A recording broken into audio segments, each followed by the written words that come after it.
Yeah, we have kept it on mute, sir. We will start the audio shortly.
We'll start in another 2 minutes.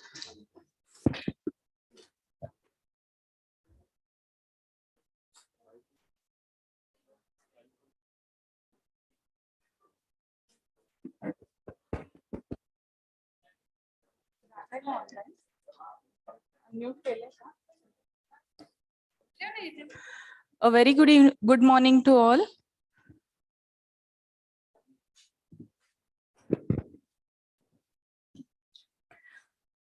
A very good morning to all.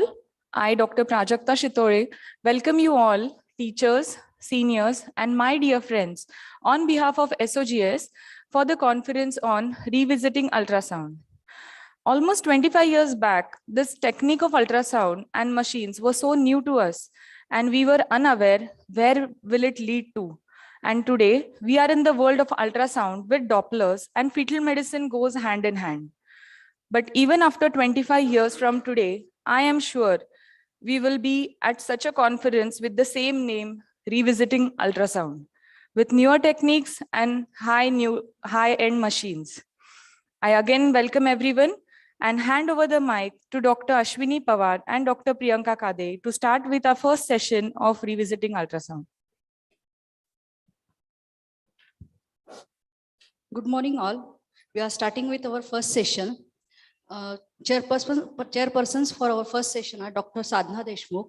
She is owner and consultant at Suyesh Nursing Home, worked as a consultant at Ashwini Sahakari Rugnalaya Solapur, and she is known as Nightingale of SOGS. I welcome Dr. Sadhna Deshmukh. And second chairperson is well-known Dr. Sumit Chamaria. He has a MS DNB OBGY, 3 years fellowship in fetal medicine, well-known consultant at Sunrise Hospital, Solapur. He has done 3 years long-term fellowship in fetal medicine at Dr. Suresh, Chennai, and received Best Paper Presentation Award at CUSP 2016-18 and certified member of FMF London for anti-SCAP. Dr. Sumit Chamaria, welcome. We hand over mic to chairpersons. Thank you. Good morning, everyone. Respected speakers of our day, Praveen sir, Dr. Kulkarni, Megha Kamlapurkar, Dr. Ajit Gandhi, and all the respected teachers and my dear friends. It's a great pleasure to have all the prestige. I mean, we are very privileged to have such faculty for today's talk, and I'm sure we are going to collect leaps of knowledge and go home back. May I introduce our first speaker, Dr. Ajit Gandhi. He's a stalwart in fetal medicine from VMMC Solapur and a consultant at Unique Hospital over here. He's a very popular sonologist since 80s. And his report can be underlined by each and every one of us. He's recipient of various awards. He's a diplomat. He has done a diploma in endoscopic surgery from Kiel, Germany, and has performed many surgeries till date. He's a master in prenatal diagnosis, genetics, and has done over 200 intrauterine transfusions for fetal anemia. He's a certified examiner of FMF London. He's contributed 1 year to National Birth Defects Registry at Mediscan. His knowledge of fetal medicine is like a Indian musical raga, Indian classical musical raga, where he can go to any depth and play at any length on each and every topic of fetal medicine, and like senior performer of musical raga can play with all those suras and go to any depth in the music. Same way, he can go at any length and any depth of fetal medicine. So he's a highly respected person at Solapur, and he's a helpline for all of us. I welcome you, Dr. Ajit Gandhi. I'm sorry if I missed some of the introduction.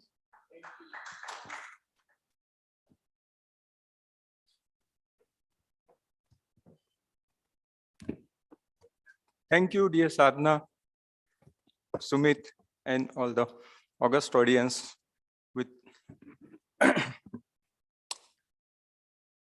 I'll be the opening batsman for today.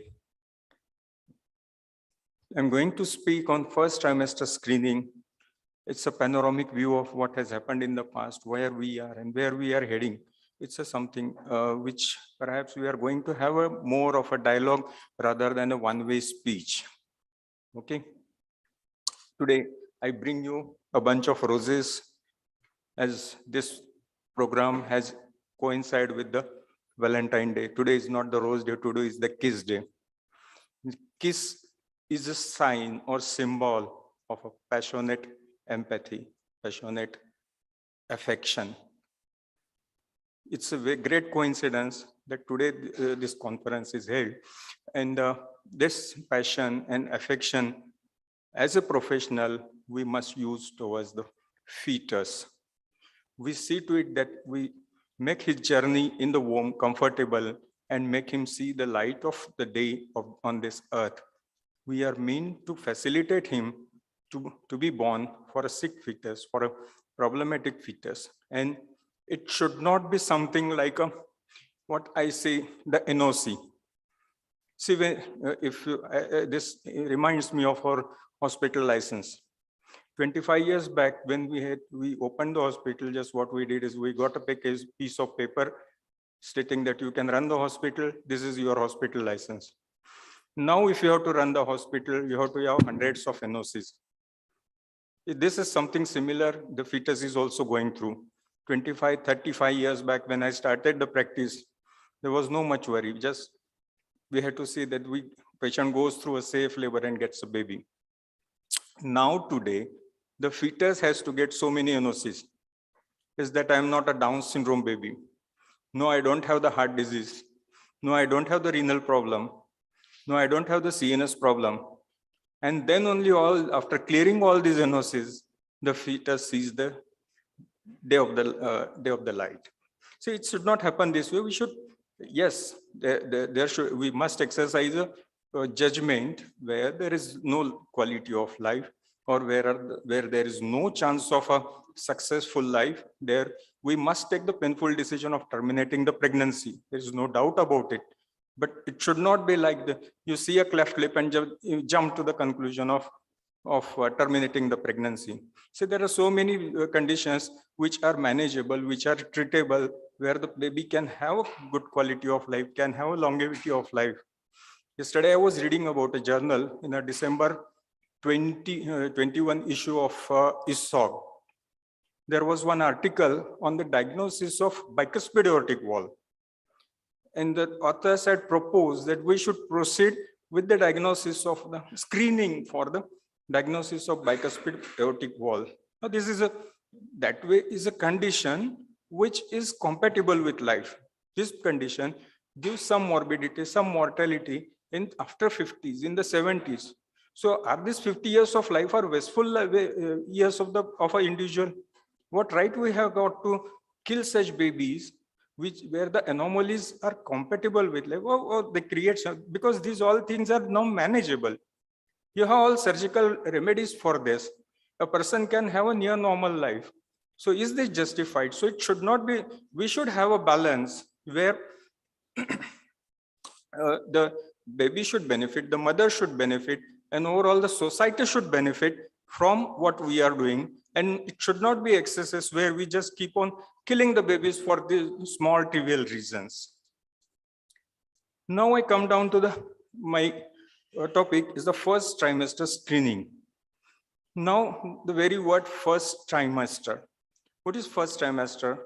Is from the day of conception till 12 weeks. Now of this, the particular, it's not 12 weeks for screening purpose. It's usually taken as a period from 11.4 weeks to 13.5 weeks, or in the terms of CRL, it is between 45 to 85. That is the current practice.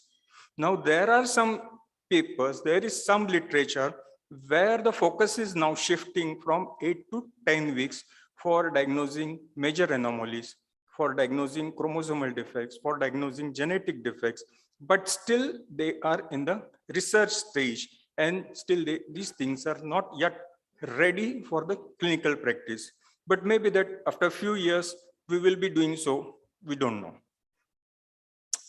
No, that is about the first trimester.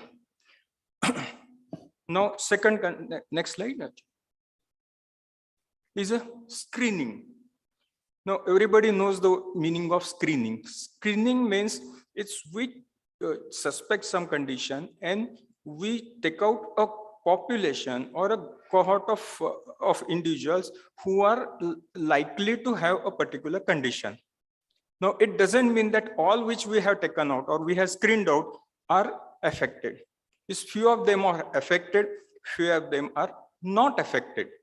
So this we, in a scientific word, we call them as false positives, false negatives, true positives, and true negatives. And then you have to understand 4 terms which while you are doing the screening. That is, one is the sensitivity, the specificity, the positive predictive value, the negative predictive value. These 4 things are what the words are self-explanatory. I did not have to go into the meaning of all these words. How you derive them, just simply remember this particular chart and you will be able to derive your figures. What is sensitivity of your work? What is the specificity of your work? So that if you remember this chart, you will be able to derive your own figures. Now, why we do the first trimester screening? All of us are doing the first trimester screening. What is the intention of doing the first trimester screening? Shall we compile those things? Why? What is the information we derive after doing the first trimester screening? Those are many things. Those could be maternal. Those could be fetal. Now, if you look at the look back, the screening concept came somewhere in the 60s and 70s. Okay, this screening concept came with for the diagnosis of Down syndrome. This is a Western philosophy, and perhaps I think the reason for this is the more leading people were the UK people, because in the UK they have a national health system where everything is linked against the costs, and perhaps it could be the reason that the birth of a Down child is a burden to the society was a concept perhaps which might have been born in the UK, and with that the things must have started rolling down to diagnose the Down syndrome. And in the 60s and 70s, it was noticed that the women who are more than 35 have the higher incidence of Down syndrome. Now, with this thing in mind, the people started looking how to diagnose the Down syndrome. And then in those days, the only thing which was available was a amniocentesis. It was a second trimester diagnosis, till the CVS was in a developing stage. And then those people started to doing the diagnosis of Down syndrome with the help of amniocentesis in the women who were more than 35 years of age. But then it was realized that if only age is the criteria which is used for screening for the Down syndrome, only 3 out of 10 Down syndrome will be diagnosed, if age is the only criteria used. So you are missing out 70% of the Down syndrome only if the age criteria is used. And then the scientists started looking for improving this detection rate. 70s and 80s was the time where many markers or the solutes in the blood were checked, how they behave, how they increase, how they decrease, and so many. There are about 18 markers which were checked in various combinations, permutations, and in 1989, that triple test came to in a clinical practice. The triple test was introduced in 1989, and the people started using the second trimester screening. Simultaneously, it was the first time, the focus was slowly shifted to the first trimester. There were many markers which were again tested for the first trimester. Now, another breakthrough which came in the 90s, somewhere around 1993, that the first report of increased nuchal translucency in a Down's baby was published, and the attention was drawn to the ultrasound signs of possible Down's baby. It was the nuchal translucency which was published in 1993 by the Kypros Nicolai of fetal medicine and those people. And then it was realized that with ultrasound, you will be able to diagnose the Down syndrome. And it took 2000 to make it more perfect, and a combined screen was developed. It was PAPE, free beta ECG, and the NT. And with the beginning of this century, the people started practicing the blood markers along with the ultrasound. The FMF has taken a good lead. They developed a meticulous method, a protocol, a certification to make this useful. In 1997, a scientist, Lowe, he first found that there is a circulating fetal DNA in the maternal blood. He could detect the SRY gene, and with that SRY gene, he could predict that this could be a male boy, or if it is absent, then it is a female. That happened in 1997. And it was for the first time, it was realized that fetal DNA circulates into the maternal blood. Actually, the history of finding the fetal cells in the maternal blood is 100 years old. It was at one autopsy of a preeclampsia patient. It was noted that there were some trophoblastic cells present in the lungs. This discovery was about 100 years ago. But presence of fetal DNA took 100 years, and it was somewhere in 1997 this was noticed. Now, the peculiarity of the DNA is that it's very fast cleared from the maternal blood. Now, fetal cells can stay into the maternal blood or maternal marrow for years together.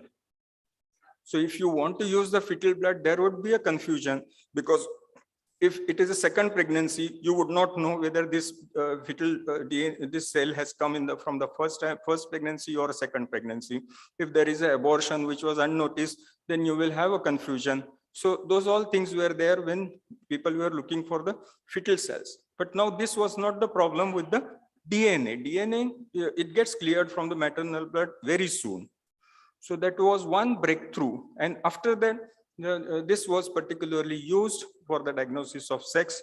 Of course, that was not permitted in our country, so it never came up in our country. And the second application of this in the earlier days was to diagnose the Rh positive or negative fetus. That is how the journey of the fetal DNA started somewhere around the end of the last century. Now, the major breakthrough came in 2000. In 2010, when the next generation sequencing was put into the practice. Now we'll come to it when we go for the NIPT in my subsequent talk. Now we come back to the why. Now the first thing is to assign, why there should be a first trimester screening, is to assign the gestational age. It's very important. And perhaps up to the 12 weeks, you're assigning the gestational age is accurate to the extent of ±4 days. So you don't miss the opportunity to assign the proper gestational age, the proper due date. Almost 50% of the women are wrong in their dates, or their dates are due dates are different because of the irregular cycles.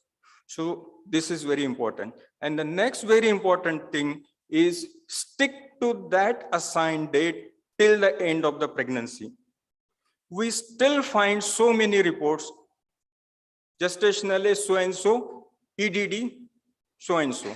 You take the next report, it gives you a different EDD. You take the third report, you get another different EDD. The EDD would not change. The growth will change. Remember this in mind. Whenever you do the ultrasound, just take some efforts, spend some time, go through her records, find out the first trimester scan. Invariably, usually, everybody has a habit of putting the EDD with the CRL scan. Use it. Don't assign a different date because I have not done this scan, this scan is wrong, and this date is wrong. This will not happen. Unless you have very grossly measured the wrong CRL, this will not happen. So you stick to the date which is there in her report. If the patient has come later in the pregnancy, or if you yourself have done, stick to that, and then as the pregnancy progresses, you evaluate the fetus for the deviation in the growth with reference to the assigned EDD. Now, second is to detect and eliminate the chromosomally abnormal fetuses.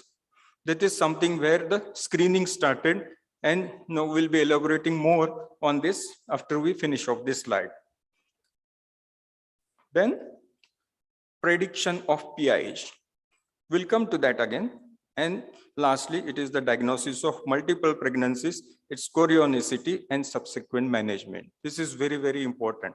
In the afternoon, we are going to have a good session from Praveen sir about the multiple pregnancies. So I'll not be covering this particular topic. We'll be having this in the afternoon. Now, after preparation of this slide, I had two more points in this mind about the 11 to 13 week scan. Why we do is a diagnosis of possible genetic disorders. Now, this is one thing which now we must include in the first trimester. There are beta thalassemia traits, there are cystic fibrosis. SMA is quite common in our area. So these are the things which you need to work out and do the prenatal diagnosis. The process should start in the first trimester. Okay. And last is to make some money so that we can pay the EMI and earn for our family. So that is again our objective. Let us not run away from the facts. Now, to detect and eliminate chromosomally abnormal fetuses. As we know, there are 46 chromosomes, the 44 autosomes, and one is a pair of sex chromosome. The chromosome 21, 13, 18, and sex chromosomes are the most vulnerable chromosomes for abnormalities. They can have the trisomy. There can be an aneuploidy. So we all know that 21 trisomy, 13 trisomy, 18 trisomy, the Turner syndrome, the Klinefelter syndrome. So these are the common chromosomal aberrations which occur in a fetus, and there could be a great fetal loss with all these anomalies. If you take about 80% of the 13 and 18 trisomy fetuses die in utero and are eliminated by the nature by the time they reach the full term, between 12 and full term, 12 weeks to 40 weeks. Almost 80% of these fetuses are eliminated by the nature. We don't have to do anything. 13 and 18, hardly they see the daylight of this earth. And also the Turner syndrome. The Down syndrome, about 40% of the Down syndrome, they die between 12 weeks and 40 weeks. You don't have to do anything. So it is still, we wish to diagnose it.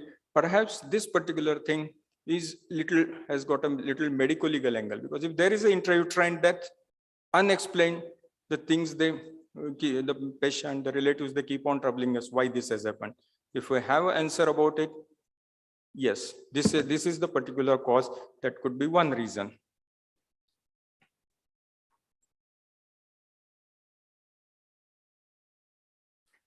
Now, how to screen? As I was telling you about the age, then came the blood markers, then came the NIPT and the ultrasound. There are various combinations which have been tried. The maternal age alone, the maternal age and serum biochemistry, the maternal age, nuchal translucency at 11 to 13 weeks, maternal age, NT, PAPE, free beta ECG. Perhaps this is the most appropriate combination for the present day our circumstances, where we will be able to detect 85 to 90% of the chromosomally abnormal babies. So your detection rate is 9 out of 10, you will be able to diagnose the chromosomally abnormal babies. Now there is a rider, there is a hitch. I'll come to it in a moment. Now, the rest of the things, maternal age, NT, nasal bone, 90%. Maternal age, NT, NB, PAPE, and free beta HCG, the detection rate would go to 95%. Now these figures are the literature figures. Those people, those scientists who have worked under the stringent conditions have applied the quality control at every stage, and they could derive this figure. Is it the reality with us? Have we checked our figures? We have been doing all this. Does anybody has the statistics about this? Can anybody tell in the audience that you have the statistics that my detection rate is so and so? Now, I'll describe you 3 different circumstances about a Down's baby.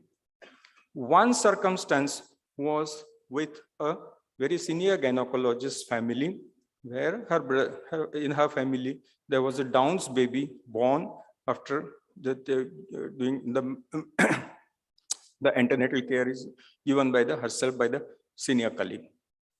So it was a very embarrassing situation. And then I came in the picture, and I don't use he and she, whatever he and she, he wanted to convince him that Down's baby can be born. It was very difficult for me. I had to lie. I had to lie a half truth, because I use this. It is 90%, so it could be that you are in 10%. And this scenario was like the down screen was not done in this particular pregnancy. Being a senior, still it had not come in the practice standards in the implementation, and naturally the screen was not there. This was one scenario. Now another scenario was with a busy gynecologist colleague, had done a screening. Then the Down's baby was born. The relatives came to me asking how this has happened. Again, I had to lie. Yes, this 10% can happen this. No, why I lied?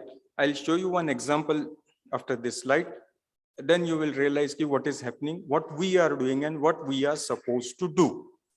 The third scenario is of a case which happened somewhere in the 2020. This is from a Chennai, the IVF conception, age 40 years.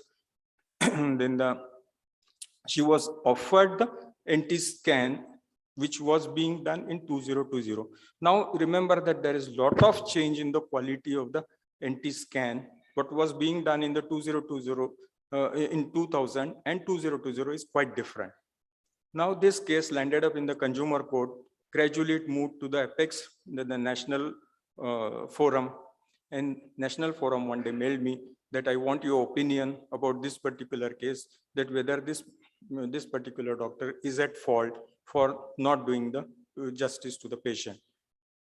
Then I gave a reply that this case is in the 2000. In the allegation of the patient was that should she had done a marker study with the NT, my Downs would have been diagnosed. So then I gave the justification that when it could be that it has come to your court in 2020, but then you have to see to the contemporary practice trends and the science which was prevailing in 2000. And what was there in the 2000? Still those marker strategy was not fixed. The NT criteria were not very clear. And in those days, she had offered the what best she can do for the patient. So she can't be held guilty for this particular baby being born with a Down syndrome. And the court has accepted my opinion, and maybe the result would come in the favor of the gynecologist. So we all know this. Pepe is decrease in all. It's increase in some, it's decrease in some. We all, everybody remember about it. Now, again, a hitch, which I'll come to it in a moment. A proper NT. What should be a proper NT? See, unless you have this kind of image, you should not be satisfied with whatever screening has been done. I'll be showing you some images after this.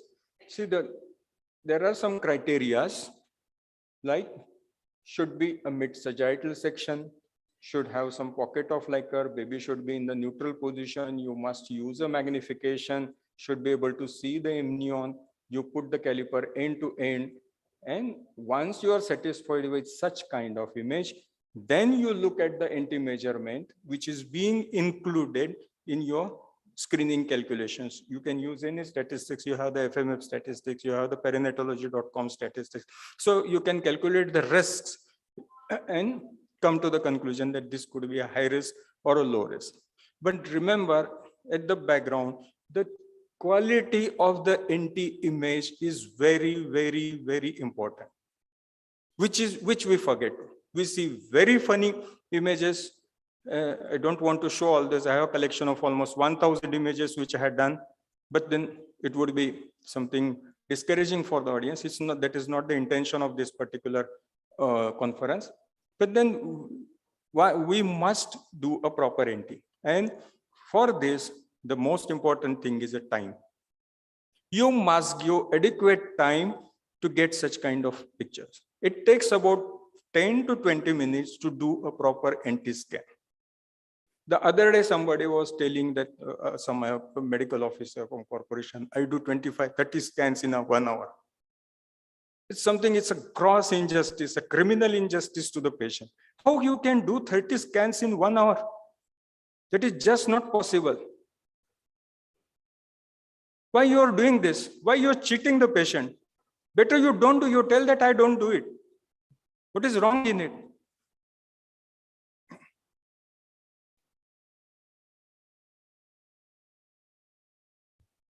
This is a typical increase NT. You can see that the nasal bone is hypoplastic. You can see a grossly NT, it is about 6 millimeters. So this fetus is highly likely to be affected. Nasal bone. Must see a clear nasal bone. What you must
Yeah, there was a slight network connection at the venue hall. We are reconnecting.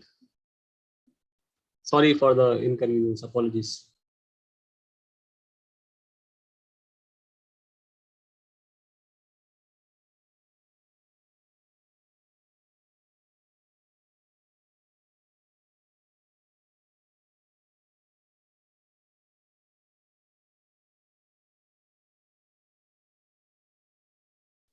Yes, we are still live. Just give us 2 minutes. There was a internet disconnection at the venue, so just give us 2 minutes. We are coming back again.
to the Mumbai office. So it takes about, so it's almost 4 days have elapsed in between the sample collection and the date of reporting.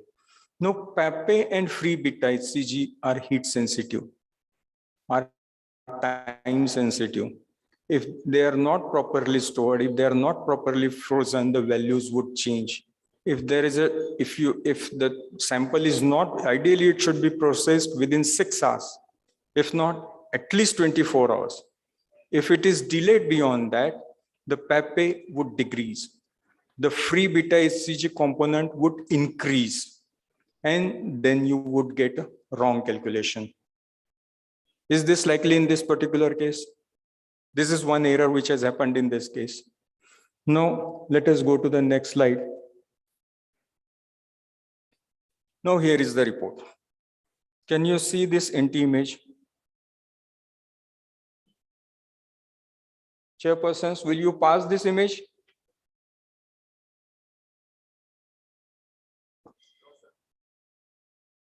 So, depending on this particular NT measurement, the risk has been calculated. So the whole data which is being fed to the software for calculation of the risk is wrong. Now this patient, because once you have opened this chapter, you have to close it. This patient has now to undergo an invasive test. Now, if this kind of screening is going on, then what is the purpose of doing the screening? Does it serve any purpose? I wish to ask all of you that after doing screening, how many of you have got chromosomally abnormal babies? How many 21 trisomies you had diagnosed in your practice in last 3-4 years? Can you recall your figures? Anybody? Just as a formality, just as a medical legal safety, we are doing this. Has it served any purpose? If we don't do it meticulously, what is the fun in doing this particular test? Why we are asking the patient to spend on this particular thing? He spends 2,000, 3,000 rupees on the NT scan, another 2,300, 3,000 rupees on the markers. And at the end, if he gets a Down's baby, why he should not be angry with us? It's fortunate that the patients which I quoted, nobody asked about the data. If they would ask about the data, or the matters go to the court and the court asks them, what is your data? Where is your data? How much you have detected so far? What is your detection rate? Because you know the judiciary is also getting wise. They are also reading the medical literature. They are also trying to understand the things. And the thing like what happened in the National Forum has sent for opinion to me. Like it might go to anybody. It might go to Sumit tomorrow. And if he sees this kind of picture, do you expect him to say that this is correct? Is it, Sumit? I don't think so. Yes, sir. Correct. So if you want to do a down screening, do it thoroughly. If it is not done, you can declare your policy. Down screening is not done in my clinic. Or whatever possible ways. If you are doing only double marker, then you tell the patient that this double marker can detect only 7 out of 10 Down syndrome. There is a chance that 3 I would miss. You make it clear to the patient. He should not be under impression that this test has been done, so baby has no Down syndrome. And if the patient gets tomorrow Down's baby, what answer you have got? How we are going to show the face? So whatever screening strategy you adopt, you be clear to it. This is possible. This is not possible. That way we must go. We should not conceal the facts, or we should do something which is not justified. The patients are wise. They would come one day or the other, they would realize this. And what would happen then? If it ends up into a legal battle, we have to shell out crores of rupees. Whatever we have earned for our lifetime, we just pay in a moment. So just, I'm not making you, this is not to discourage. This is just, I'm bringing a point so that we do it thoroughly, properly, so that there should not be any finger pointing to us that you have done something wrong. That is more troublesome. That is more torturous.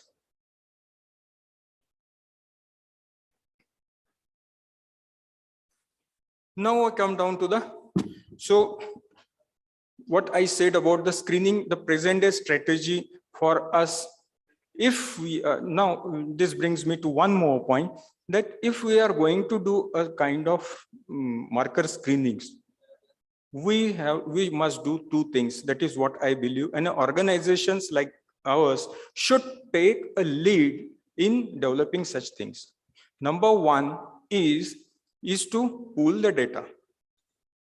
See that what is the detection rate for all of us, whether this test is performing well. And secondly, the company who is offering the service must be transparent to give you the screen positive rate, the false positive rate, the detection rate. So all those data the company must provide to you when they take your sample for screening. Now, in this particular case, which I have shown, it's a big company, but they haven't shown the kind of method they have used to analyze this blood sample. These are the Delphia or Cryptor analyzers, which are calibrated, which you need to calibrate. The FMF has elaborate guidelines how to calibrate them and how to periodically audit them to have a meaningful report. None of these companies, they follow these guidelines. None of these companies, they tell you about which machine they use. It is the Delphia if you have to use, you have to have a batch of 50 or 100 at a time to run to make it viable. Now a kit of Pepe and free beta HCG in a good quality kit costs you about 500 rupees. If you consider the cost that they are offering you at 1,1200 rupees, a Pepe and a free beta HCG, have you ever thought of whether this is feasible, this is possible? Are they giving a proper report? Because if they are spending 500, 600 rupees only for the kit cost, the logistics, the human resource, the machines, all this, can they afford in 1,000 and 1,200 rupees? Is this report reliable? Have you ever thought of? No company gives on what analyzer they have done, what kind of, what is the statistics. If we are going to do all this, we must do at the organization level, at the individual level, and ask for these figures. Now I come to the next is a non-invasive prenatal testing, or NIPT, which is perhaps the new direction where we are heading to, and those Pepe and free beta HCG perhaps would become a thing of the past in the coming future. Now, what is NIPT is, I spoke to you about the free DNA, the fetal free DNA in the maternal blood. Now, with the advent of next generation sequencing in the clinical practice around 2010, this NIPT got a meaningful clinical application. Now, what is the next generation sequencing? What is the concept of next generation sequencing?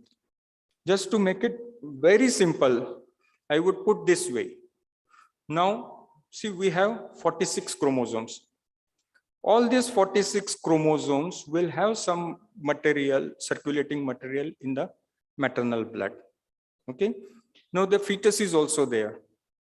So those all 46 chromosome material of the fetus will also come into the circulation of the fetus, of the mother. So there are total 92 say chromosomal material of the chromosomes will be there in the maternal circulation. Okay. Now imagine that these are 92 rows, and every one of you represent one gene. Okay. So now what is done is a parallel sequencing. What are those genes? Right now we don't know. Once you do the sequencing, this is oversimplification of the concept just to make you understand.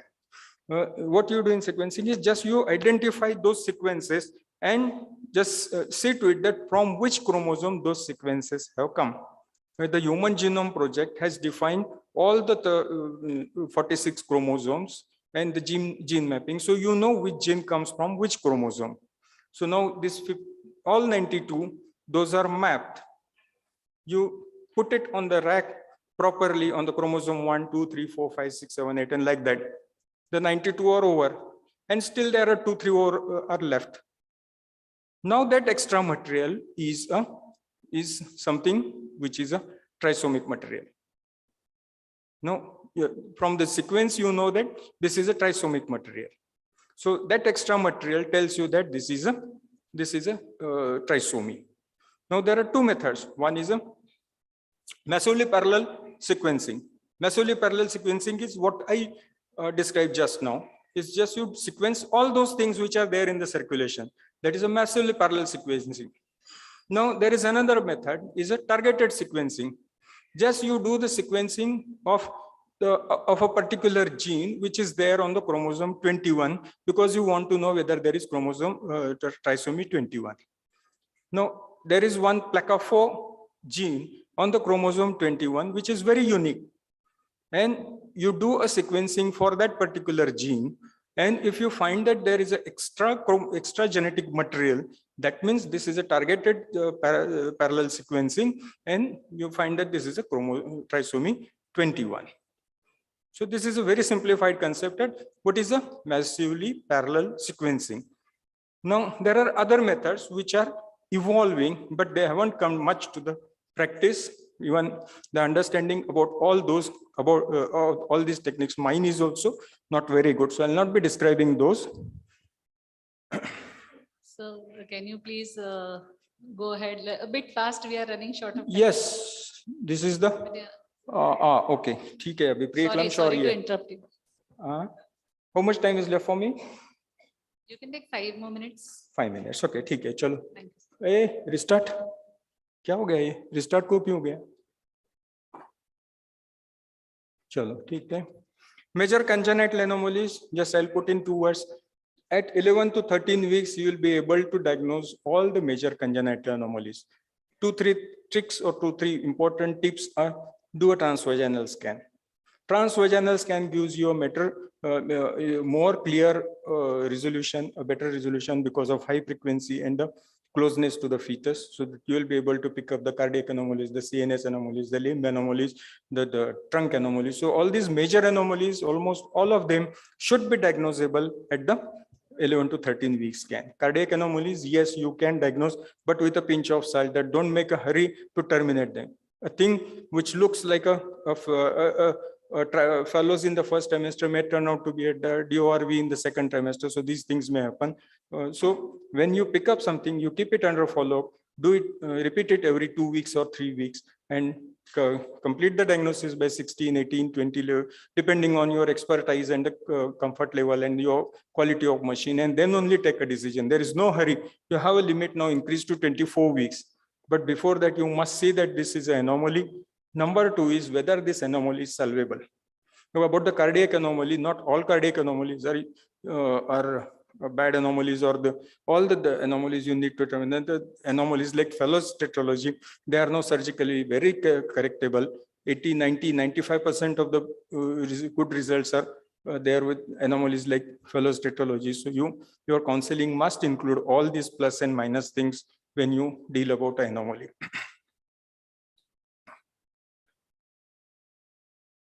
काय झालं? Hang झालं?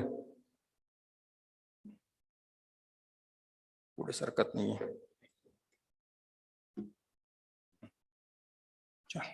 Prediction of pH. Very important thing, very simple thing. If you spend at least 5 minutes to take a proper uterine artery Doppler, you should be able to predict whether this patient has a risk for preeclampsia. As you know, this is one of the great killer or maternal contributing to the maternal mortality. What you do is you take the uterine artery, you utilize the maternal characteristics. It's very important. If the mother has hypertension, if she has a background of SLE, if she is obese, if she has a history of previous preeclampsia, if the mother had her mother had a preeclampsia. So those risk factors you just take into account. If you don't have a software, even if you list down all those in your case record and just put a tick mark to this, these are the background risk factors, and then your uterine artery is showing abnormality, she is a candidate, she is a high risk patient, and you know that the remedy is aspirin. Now, aspirin has proven beyond doubt, and at least it changes the outcome in 50% of the patients. That is the international statistics, and I agree to it because I have been using aspirin since 1993. And the dose for aspirin is 150 milligram per day. Remember this. Don't use the absurd dose of 75 and 15, all those. It's 150 milligram. Remember this. Now, about the uterine artery, you look at the uterine artery PI. You can take it transabdominally. You can do it transvaginally. Uterine artery PI cutoff for the first trimester, we take it as 2.4. For the second trimester, we take it as 1.4. If it is more than that, this patient is at particular risk. Now, one of the observations which I have done personally is there are two sets of patients. Number one, who show a high PI value in the first trimester, maybe 3, 3.2, 3.4 like that.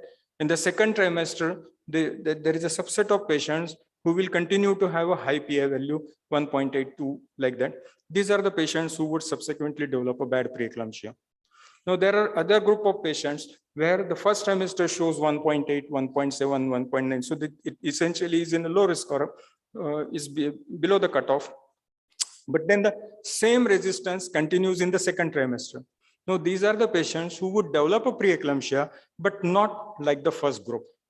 So this is an observation which I made over the years. Maybe that we have to put it in a more statistical way before we publish it. But that is one thing. Now, about the PI, if your second trimester PI is more than 2, and at the same time, if you are finding that there is a growth deviation, these are the patients who would do worse.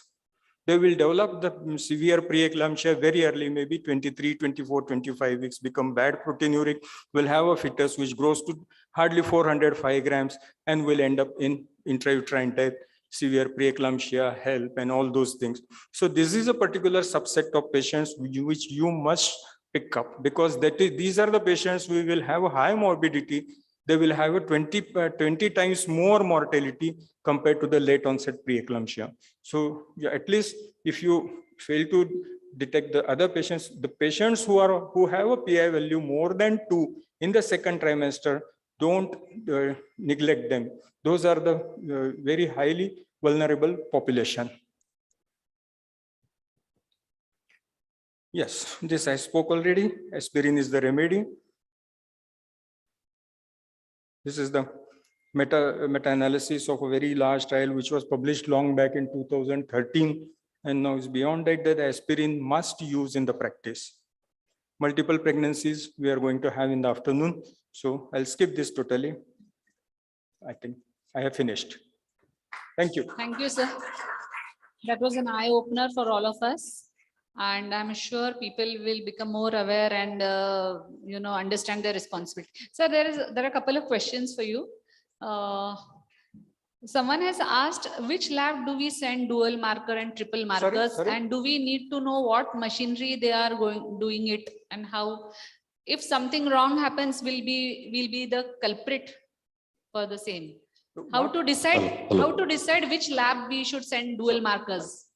Which lab? Laboratory. Do we need to know the authentication of the laboratories?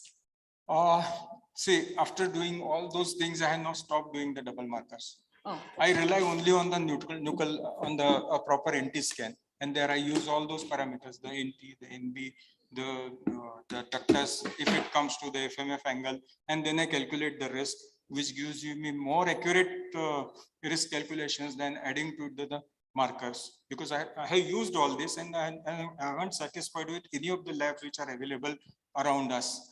And as I said in my lecture, that if we are going to do this, we should do as a collective effort.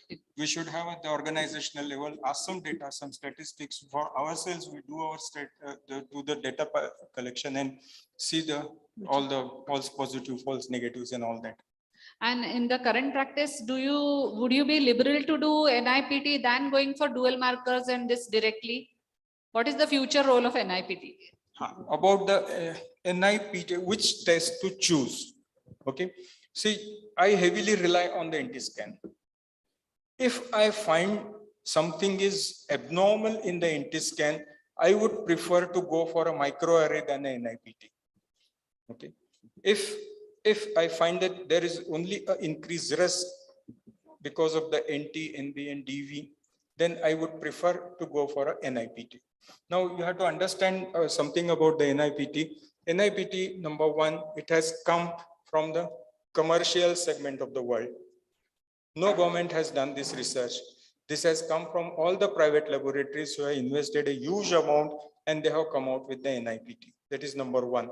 So the figures quoted by the laboratories, you don't believe at their face value.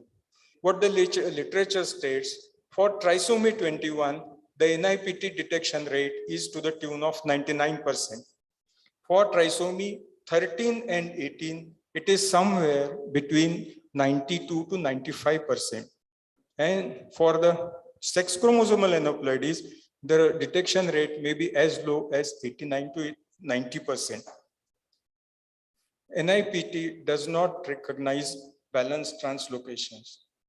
NIPT has a limitation in a condition called as confined placental mosaicism.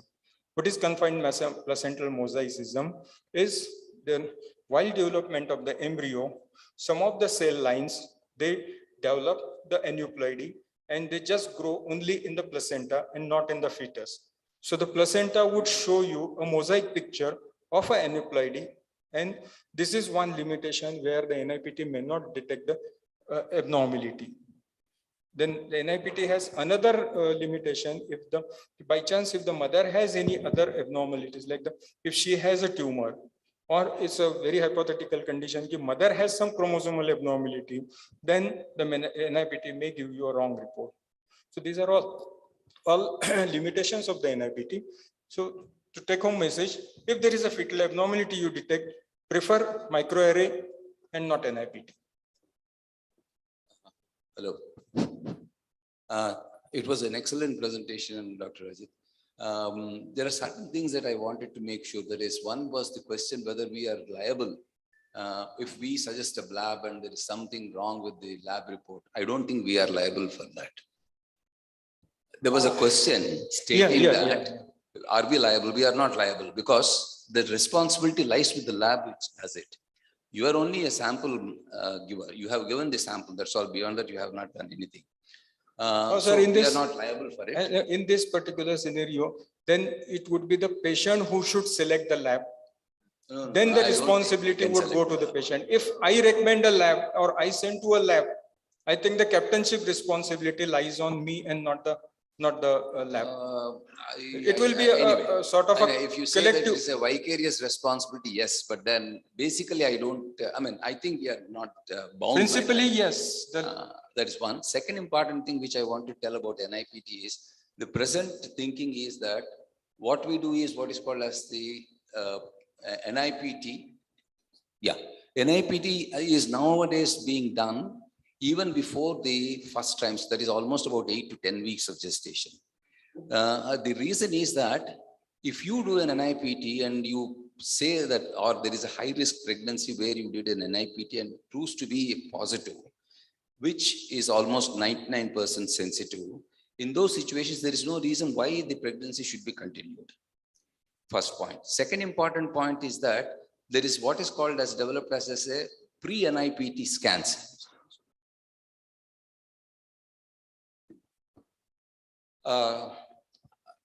Another important factor which we have to keep in mind is what is called as the pre-NIPT scans. The pre-NIPT scans are extremely important now because quite a few number of abnormalities can be detected or made out by the pre-NIPT scan. Particularly when you are doing a transvaginal examination in the first trimester, you do pick up quite a number of abnormalities which were hitherto not found. So this NIPT is one thing which prompts you to be much more alert, because as days are progressing, probably our role in doing an NT may go off. In the sense, we may not be struggling to get an NT, because the present generation thinking is that we need to do an NIPT. If NIPT is normal, then we progress on to the second trimester and first trimester. First trimester scan is basically to evaluate the structural abnormalities rather than the aneuploid detection. So that is the change in thinking that is happening now. So I think NIPT has a very important role. I think we need to accept it. There is no option for us, because yes, all said and done, the companies are projecting it, but that doesn't mean anything. Because yeah, if there is something good, we have to accept it. There is nothing wrong in accepting something which is good. So I think we have to start now doing what is called as the pre-NIPT at about 8 to 10 weeks or 10 weeks of gestation, ideally 10 weeks of gestation. And before that, I would definitely ask you all to do a pre-NIPT scan, because that is one thing which is really, really picking up, and you'll feel so, so clear in your anatomy, detection of anatomy in that pre-NIPT scan. And I would advise that it should be practiced by all of us. Thank you, sir, for the insight. Sir, if there is a history of previous baby with Downs, in such cases, would you prefer an NIPT or should we go for invasive? If there is a history of previous child with Down syndrome, so in this patient, NIPT you will. Doubt about it. Yeah. With the previous Downs, I think it's. with the previous Downs, the risk of Down syndrome is increased by 0.75% in the subsequent pregnancies. It is particularly the translocation Downs, the risk is more. But again, the translocation Downs incidence is very low. It is 1 to 2%. 99% of the Downs are the are the spontaneous Downs. Thank you, sir. Thank you so much. It was a wonderful talk and discussion. Okay.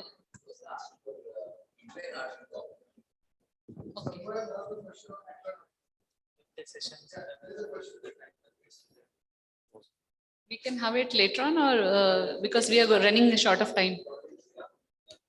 He's already explained, I think, the PI values and uterine anti-Doppler to predict. Yes, I have explained that. What? Achha, okay. Okay. Anyway, I think we will end up the session, and maybe some lunch break we can go on with questions. Yes, Now may I we'll have hand over to talk- Sumit? Talk by Dr. Anirudh Kulkarni, sir. Sir is a professor of radiology at Aurangabad, director and faculty at Scholar MD. His areas of interest are the ultrasound guided interventional procedures, the procedures of the neck, the GUT, and fetal intervention, CVS, amnio. Sir is great in this. Sir has contributed 2 chapters in the textbook of radiology, which is widely used by the budding as well as the practicing radiologists throughout the country. Sir has 23. Sir has almost 24 publications in the indexed journals, both national as well as the international ones. He's a reviewer at the British Journal of Radiology for the GUT section. And he's an eminent figure in the national and international conferences. Besides this, sir is also into film watching and is an avid traveler. So next time, whenever we are planning post-corona, any travel plans, we can include sir in our travel plans. Yes, over to you, sir. Thank you. Thank you very much for a wonderful introduction. And we'll start with the session. More or less, this deals with very practical problems that encounter day-to-day practice, that is low implantation of sac. No financial disclosures, no corporate disputes. The things which have been taken from the internet in terms of article has been duly acknowledged. And if at all, if you find some of the names on the images, particularly belonging to patient, then that is just mistake by my technicians. There is no purposeful intention of showing those images containing the names. So thank you very much for the same. Usually, I like this person very well because apart from the cricket, he has done a lot of good things in terms of giving good quotes, where he says that the talent is the most useless virtue to possess, because what you do with that talent is more important. It is finally, if you try to compare it with our imaging, then protocols, that is the most important thing. And everything that you do, if you do with got a lot of love and passion, then probably you can overcome the talent if it is not there with you. So, and I think I am one of the prime example for the same, because during my undergraduate and PG days, I was a quite average student for that matter, but still I could manage with those. So just get into this, some of the important articles which I want to mention in terms of literature, which is freely downloadable and available on the net. That is low-lying gestational sac in early pregnancy, an algorithm approach. And secondly, what are the different complications that can occur that case. So whenever we do ultrasound for early pregnancy, we usually see that the implantation of blastocyst is in upper part of the cavity. So we comment about decidual reaction, presence or absence, its nature, interdecidual signs positive, double decidual sac sign positive, fetal pollen activity, and we don't try to overcome the timeline as far as appearing these events are concerned. So this is classically intradecidual sac sign, which is usually seen in 4 weeks plus kind of a days. Then the next event usually happens is a appearance of a classical yolk sac at 5 weeks plus. And again, most of these events are happening in upper part of the cavity. So we are not worried about any of the complications for that matter. And then the next event is the appearance of a fetal disc or a fetal pole along with the pulsations. Usually on transvaginal high frequency transducers on sonoembryological mode, you can get it at early as closer to 6 weeks nowadays. So what is mean by low implantations? We have seen the events in a normal cavity when it is there. Low implantation is identified when the lower sac, lower border of the tropoblastic tissue is less than 5 centimeters from the external cervical os. So you take a measurement from external cervical os to the with the chorionic reaction over there, and if it is less than 5, then we say that it's a low-lying sac. So this is how this is the way in which we should measure. The next thing is that during the eyeball technique, the initially what you get is you see that the more or less the endometrial cavity up above is empty. Now, can you appreciate the empty cavity over there? And the entire sac along with a good chorionic activity or tropoblastic activity is located here. So next thing that I am going to do is a measure distance of lowermost pole of chorionic activity to the external os. If that is less than 5 centimeter, I am going to label it as a low-lying sac. So whenever there is a low-lying sac and there is a vaginal bleeding or a pain, then at the same time, it's my duty to differentiate it from different conditions, like whether it's a cervical stage of miscarriage, whether it is a precursor of moderate lateral placenta, whether it is a cervical pregnancy, or whether it is a cesarean scar pregnancy. And the ultrasound findings that we get at this period of time will give you a clear-cut guidelines or clue. The first thing that you should look at whenever there is a bleeding PV in a low implantation sac along with pain is that whether the chorionic reaction of the gestational sac is getting tented, what you can say tented, or a triangular appearance where it is getting stuck or adherent to the, if at all, any previous scar which is present into the uterine cavity. So if that is there, then again you start suspecting about something or the other. So again, a major distance. The next thing that one should do after saying that it's a low implantation sac is look for what is called as a sliding sign. So what is the sliding sign? It is done on a dynamic transvaginal scan. The suspicious area can slide over the cervical canal or a myometrial stipe. Then we say that the sliding sign is positive. When the suspicious gestational sac or a tropoblastic reaction is fixed and moves along with the dynamic pressure over the cervix or the myometrium over there, the sliding sign is negative.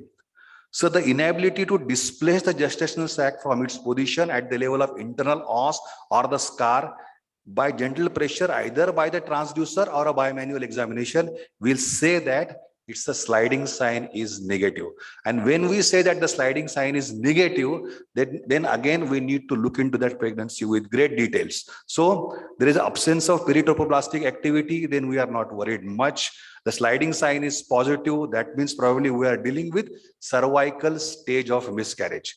So absence of peritropoblastic activity, sliding sign positive, look into the criteria of cervical miscarriage. And second, presence of a peritropoblastic activity, sliding sign negative, and then look at the number of scars that the patient may harbor and look for the cause sign. So I will discuss the cause sign in the next few minutes. So we need to see whether gestational sac is in the myometrial stripe, whether the gestational sac is scar near the scar where the deficient myometrium is 1 to 3 millimeter, and gestational sac is implanted at cervico-isthmic junction where the myometrial stripe adjoining to that is equal to 5 millimeter or more than 5 millimeter. Now, if it is in the cervical myometrium, we know we are dealing with cervical pregnancy. If it is 1 to 3 millimeter, we are dealing with the cesarean scar pregnancy. And if it is at the cervicoisthmic area where 5 millimeter or more is there, then we are suspecting about what is called the morbidly adherent placenta, and further complication if the pregnancy continues needs to be sought in that direction. So all cervicoisthmic implantation that do not fulfill the criteria of cervical pregnancy or a cesarean section pregnancy, those all should be monitored very, very closely for placental inhomogeneity at the later period of time. So what is crossover sign that I mentioned just now? So on transabdominal scan, this is a sagittal section in which you take a line from through the fundus and the internal os reaching up to the external os. So this is one sagittal line. The second sagittal line is superior to inferior, which is perpendicular to this line. And then look at the gestational sac in relation with this sagittal line. Now cos1 is more than 2/3 is above the sagittal line, which has got a poor prognosis, wherein this kind of a pregnancy will have loss of myometrial stripe, loss of serosal surface, and extending into the bladder in eventually third trimester, where we call it as a morbidly adherent placenta and various complications of the same. When it is cos2, that is less than 2/3 above the sagittal line, then we are below the sagittal line, then we are not much worried about those. So one is a sliding sign and second is a crossover sign. Now, as we have seen earlier, we need to see for cervical stage of miscarriage by stating that when the sliding sign is positive. So products of conception or sag, which is detached from the fundus, will have this kind of appearance where the cervical canal will be ballooning, there will be inhomogeneous areas within the sac, and on many occasions we'll have a normal collapsed sac-like structure within the cervical canal. So ultrasound wise, the cervical canal is ballooning up, which is held up by the external os. There is no peritroplastic activity over there because the sac is detached from the fundus and coming into the cervical canal, and sliding sign will be present or positive. We will be able to move very freely the myometrium and sac independent of each other. Now, can you appreciate here? The cavity is completely empty over here, and you can see that the products of conception in terms of a collapsed miscarriage area within the cervical canal quite nicely appreciated over here. So we need to look at absence of a peritroplastic activity and sliding sign, which is positive in case of a cervical miscarriage. Just to ascertain in terms of clarity of terminologies that we use, less than 10 weeks is embryo. Thereafter, we call it as a fetus. And just to emphasize what is miscarriage, miscarriage is a clinical natural process.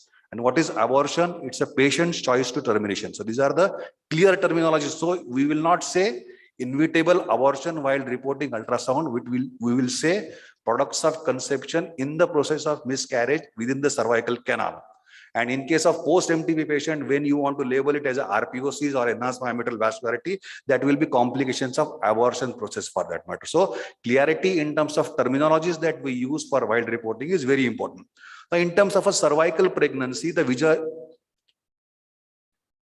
visualization of a gestational sac or a topoplastic mass below the level of internal cervical os. Now, it is identified by the insertion of uterine artery. As we know, it is closer to the internal os. It is usually classically described as an hourglass kind of a cervix with a absent cervical, absent sliding sign.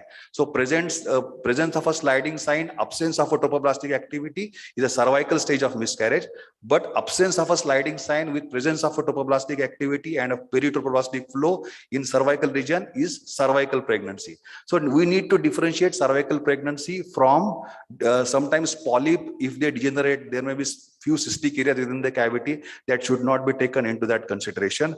And between the internal os, the tropoplastic reaction, there is a definitive amount of cervical canal myometrium which is demonstrable in those conditions. So we need to clearly differentiate cervical pregnancy from caesarean scar pregnancy from polyp and the cervical stage of miscarriage.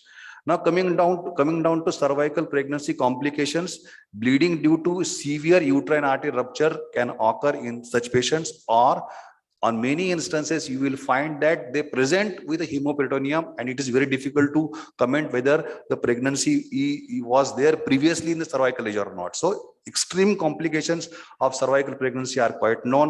Embolization and hysterectomy with uterine artery ligation are the common techniques probably which are used. Now, this is classical cervical pregnancy. You can see, I can make out the internal os which was proximal to this area. I can see the remaining portion of the endocervical canal very well.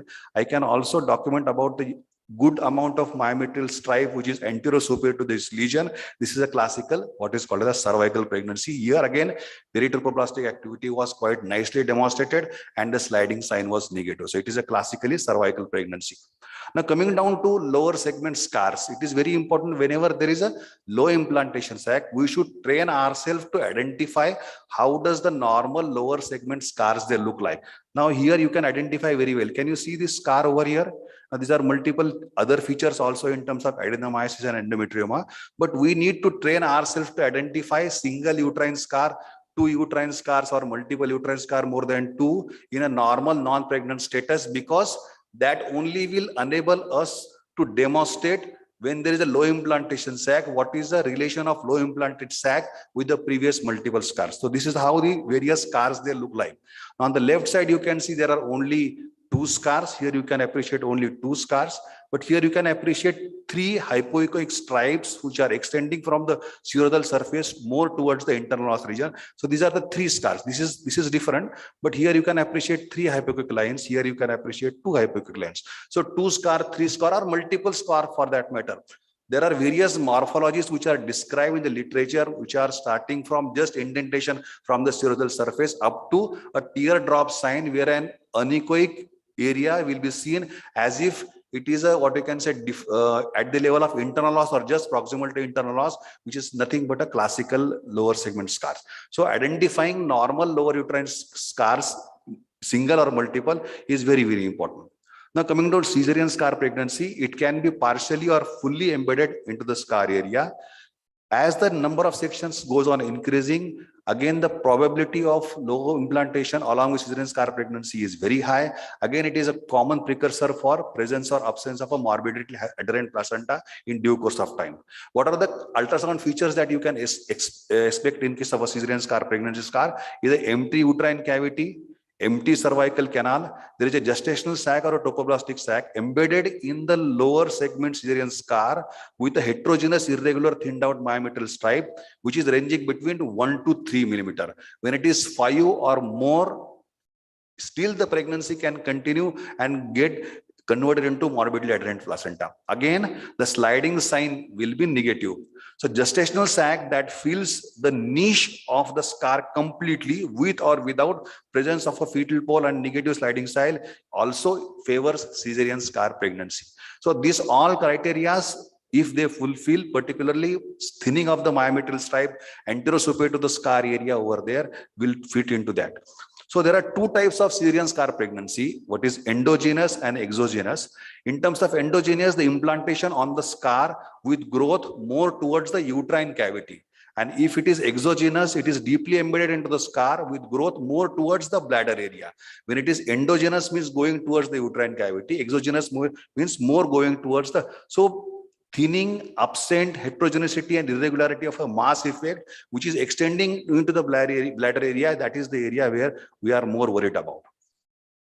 Now, for years together, we used to diagnose cesarean scar pregnancy by using 2D mode, but the MPR and 3D modes, they are helping us a lot in terms of a diagnosis. So 3D will show ballooning of the cervicoisthmic region with a normal appearing cervical canal over there. The multiplanar imaging will show a deficient anterior myometrial at the uterocervical isthmus, and which becomes, our job becomes more easy. In terms of grading, we have seen that if the sac is embedded less than 50% of the myometrium, it is called grade 1. And as the amount of myometrial embedment by the cesarean scar pregnancy goes on increasing, the grade goes on increasing. So where there is a bulge out of the myometrium and involving the serosa is grade 3, and there is amorphous tumor-like mass with a rich vascularity, definitely it is a higher grade. And in those patients, probably MRI can be a problem-solving tool But more or less, ultrasound gives a very, very good, significant positive findings. So here the sac is well placed upper in the cavity. As it is, it could be brushing the lower segment cesarean scar. It could be involving partly, or it could be completely involving the niche of the cesarean scar. So as it is completely involving, the likely complication of such disease is quite more. Now let us take one case. Now can you appreciate here? There is a well-formed gestational sac along with the fetal pole, and yolk sac is well appreciated, where the complete pregnancy is embedded into the niche of the scar per se. We are not able to demonstrate any kind of a myometrial stripe anterior-superior to the chorionic tissue over there. Now, what we did in this patient was we did an intervention by using transvaginal guided needle. So we have put in needle into that sac, we aspirated that, and we introduced methotrexate into that. So initial step is to aspirate, but little amount of anechoic fluid adjoining to that needle is mandatory. And later on, you can introduce the methotrexate into that and just observe that.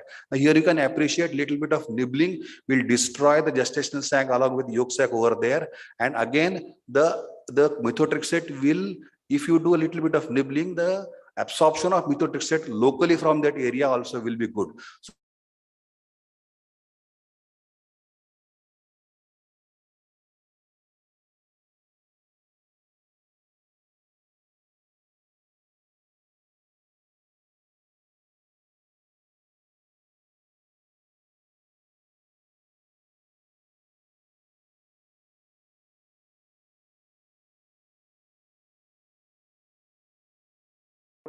if there is a decrease in the beta HCG value by 15%, then definitely the satisfactory result is achieved. And then frequently, then you can follow the beta HCG level every weekly till it becomes to the normalcy. Now let us assume that between day 4 to day 7, after giving intra-sac methotrexate, if the values doesn't fall by 15%, then you can give an additional intramuscular methotrexate with 15 milligram per surface body area, and just again evaluate once again between after that injection between 4 to 7 days and look for reduction in the beta HCG value by 15%. If that occurs, then probably your net result is achieved. But if there is a plateau or subsequent increase in the value of beta HCG or further bleeding complication in terms of a pain or bleeding into the adjoining structures as well as POD, then probably we'll feel that our intervention in terms of methotrexate for this cesarean scar pregnancy is failed. And under those circumstances, all those pregnancy will be treated depending upon the clinical condition of the patient. So this is another case. Here you can see here the gestational sac was little bit more advanced with the trophoblastic activity. We have done the MTS intervention to this patient, and eventually later on you can see that there is a little amount of heterogeneity involving the scar area which will be seen, or in many instances if there is a lot of vascularity which it takes more time to reside. So initially up to 6 weeks of period, those areas will behave like an enhanced myometrial vascularity which may persist. And always remember telling to the patient that with initial intervention of MTX needle, probably the beta HCG will increase a bit and then it will start deteriorating fast. So explaining the patient that initial rise of beta HCG after first intervention may not be that important for us. So there is one more technique which has been expressed in the literature, that is using 12 French or 14 French silicone balloon typical Foley's that we use, where if the sac size is small and doesn't have a fetal pole with activity, the chorionic reaction is less. In all the circumstances, you can inflate that balloon in the cervical region. This also has been used for cervical ectopic pregnancies as well. So caesarean scar pregnancies where the antenatal myometrial stripe is well appreciated and we are not, where the serosal surface or the bladder is not involved and the sac size is less, we can use this technique, and we have done for one patient. And then you keep it for 3 days. After keeping it for 3 days, then you can remove it, and because of the sclerosis in that region, that complete area will get necrosed. There will be bleeding persistently over a period of 1 week or so. After that, this patient belongs to Dr. Prashant Dingole, and we did this, I think, 2 to 3 years back. So this one more technique has been mentioned in the literature, but still the more popular nowadays is methotrexate injection along with intramuscular systemic methotrexate if at all it is required. As I have stated earlier, there are many patients in whom if you treat with methotrexate, and still you can see such kind of a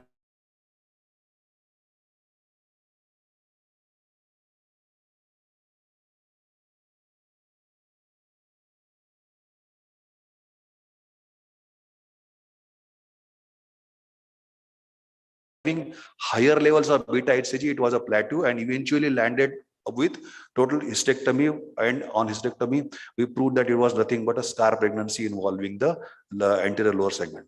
Now, just to wind up with the precursor of morbidly adherent placenta, we need to understand all the complications related to low implantation are also associated with, say, areas like advanced maternal age, multiparity, multiple myomectomy, scars over the year, history of previa. So all these will lead to what is condition which is called the morbidly adherent placenta. Again, low implantation by definition means less than 5 centimeter, and it is more deviated toward the scar, that is particularly the sac which is over there.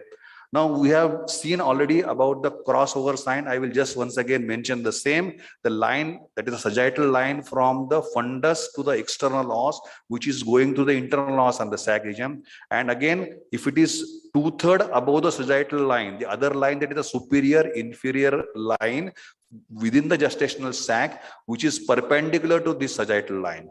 If it is more than 2/3 above the sagittal line, it is a poor prognosis, and if it is less than that, the prognosis can be good. So this is, so in terms of moderately adherent placenta or a PAS or placenta accreta spectrum as it is called, what are the markers which should raise an alarm in your mind? That is low implantation in first trimester, inhomogeneous placenta, particularly in case of a second trimester malformation scan, presence of irregular placental interface between placenta and myometrium, placental holes, lacunae, or what, they are not typical placental lakes that we get, but when you get a buttonhole kind of appearance within the inhomogeneous placental substance, and the patient already have previous multiple scar and low implantation scar in early pregnancy, that should raise your suspicion of PAS in those individuals.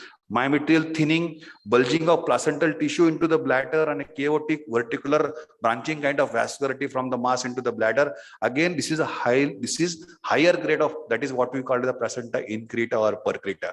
So whenever we document low implantation in early pregnancy, we need to monitor for inhomogeneous placenta in second trimester, and in third trimester, just look closely for the placental holes or inhomogeneity between the retroplacental halo and the myometrial substance. Now this is classical placental holes, and here you can see there is a inhomogeneity in the placenta. The serosal, that is a retroplacental halo, is completely lost. There is a thinning or irregularity involving the bladder serosa over there, and not only that, you can see multiple speculations from the placental substance reaching up to that area. So what is mean by placental holes or lacunae are the anechoic spaces within the placenta surrounded by the placental tissue from all end, and usually they are equal to 5 millimeter or more than 5 millimeter. They should be clearly distinct. Normal placental lakes needs to be clearly distinctly separate from these individuals. Again, rather than primarily labeling placental holes or buttons in third trimester, always look for previous history, previous low implantation sac in earlier pregnancy, or inhomogeneous comment as far as second trimester malformation scan. Now this is classically placenta increta, where there is a lot of complete loss of myometrial stripe and mass-like appearance entering into the bladder area. Here you can appreciate a lot of lobularity. Still there is a serosal surface outline is maintained, but it is interrupted one. In terms of vascularity, when you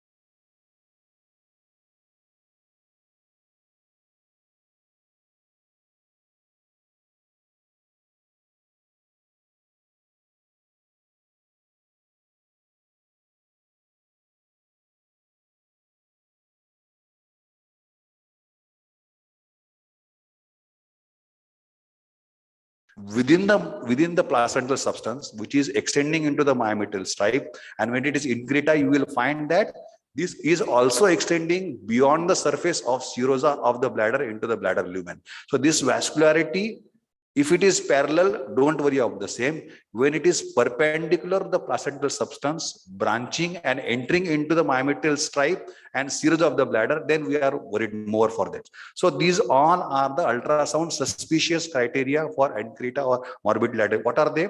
Heterogeneous placental ecotexture, irregular placental holes, loss of retroplacental hypoechoic halo, which is a feature of normalcy, thinning of adjoining myometrial strip, absence of decidua or a serosal bright line, that is a surface, there is an interface between the uterus and the bladder. So this bright line of hyperechogenicity will be absent in many individuals. And in later cases, it will be bulge of placenta into the bladder, branching vascularity, which is invasive type. So what are the steps that we have followed whenever it's a low implantation type?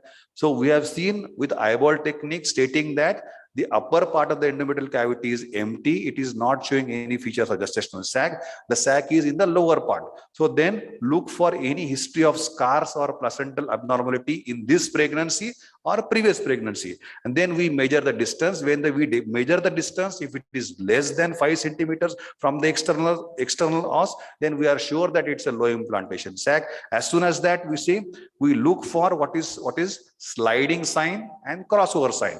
Depending upon the sliding sign and crossover sign, we follow the algorithm which we have discussed already. The sliding sign is positive. There is absence of peritoplastic flow. We know that we are dealing with cervical stage of miscarriage, which could be an intact sac, which could be a collapsed sac, or some kind of products of conception within the cervical canal. If there is a presence of a peritoplastic show and the sliding sign is negative, then I need to consider about 3 options. That is gestational sac in the myometrium of the cervical region, which we call it as a cervical pregnancy, where the sliding sign will be negative. Then gestational sac with a deficit myometrium between 1 to 3 millimeter with previous history of multiple scars. Think of cesarean scar pregnancy. And when it is 5 millimeter or more than 5 millimeter and the gestational sac is at the cervico-isthmic junction, then apply the COS criteria, draw 2 lines in the sagittal plane on transabdominal scan. If it is more than 2/3 or less than 2/3, depending upon that, you follow those patients meticulously for suspicious moderately adherent placenta or PAS in second trimester and third trimester. In second trimester, comment regarding inhomogeneity of the placenta, which needs to be commented. And in third trimester, look for the aggressive signs of morbidly adherent placenta in terms of loss of retroplacental halo involving the serosa, branching vascularity, which is extending from the morbidly adherent placenta into the myometrium and the serosal surface. So this is how. So the important point to remember is all cervico-isthmic implantation that do not fulfill into the criteria of cervical pregnancy or cesarean scar pregnancy with anterior myometrial thickness deficit, which is greater than 5 millimeter, needs to be followed. If it is continued pregnancy, then possibility for a morbidly adherent pattern. So I have already mentioned, you can take a picture of the same and you can follow this article. It's a wonderful article giving a typical mathematical approach to low implantation sac. Thank you very much. You can put any questions if at all there to my email or maybe on the Twitter handle. If at all anything we want to discuss, we can discuss with the panel. Thank you, sir, for the wonderful insight on the lower implantation sacs.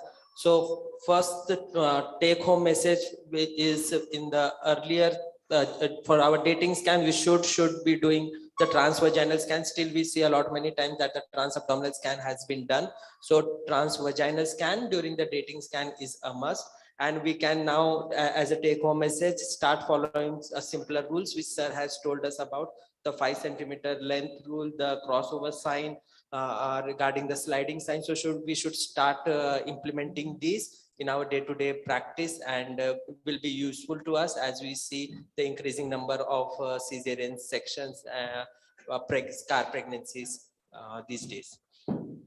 Thank you very much, Any sir. questions from the audience? The wonderful part whenever Dr. T.L.N. Parvil sir is with you is that you are never afraid of any questions from the audience as well as from the. So because you can just have a look at him and he can also realize that you are uncomfortable giving answer to the question. So immediately he will take over. So I will try to answer the question. If it is beyond my capacities, sir is here. Don't worry. Thank you very much, sir. I request chairpersons Dr. Sadhna Deshmukh madam and Dr. Sumit Chamaria to felicitate our speakers. Ajit Gandhi sir.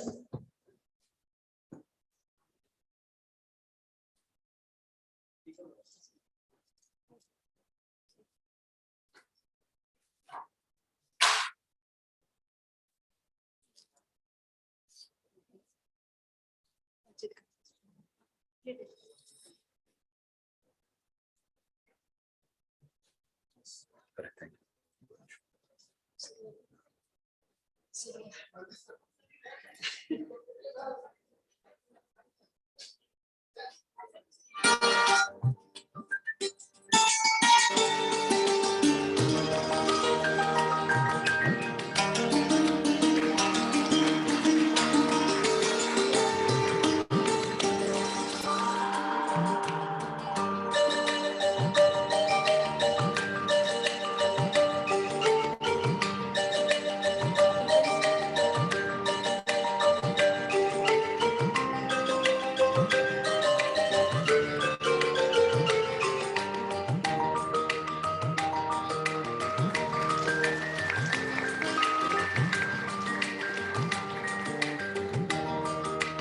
Thank you very much, sir. Thank you, chairpersons, to conduct this wonderful session. I request Dr. Zamre madam to felicitate Dr. Sadhna Deshmukh madam. I request Dr.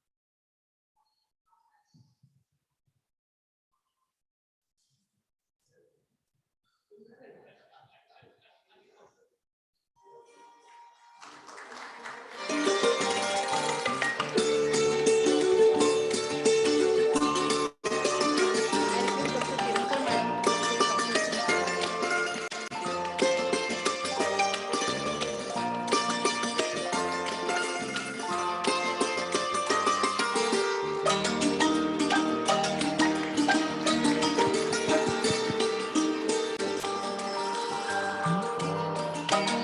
We thank the organizing committee for people to give us an opportunity to chair the session. Thank you. Thank you so madam. much. Thank you, sir. I request Dr. Prajakta to conduct inauguration session.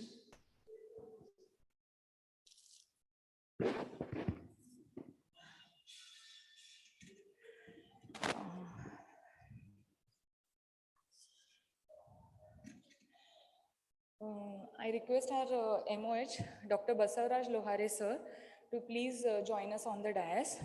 Sir is working in public health department since 2002. Sir is an MBBS DPH.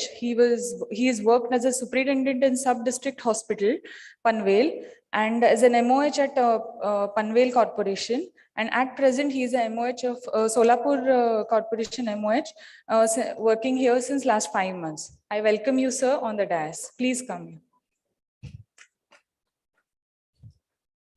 I request our guest of honor for today, Dr. TLN Praveen sir, Dr. Aniruddha Kulkarni sir, Dr. Megha Kamlapurkar madam, and Dr. Ajit Gandhi sir to please take the seat on the dais.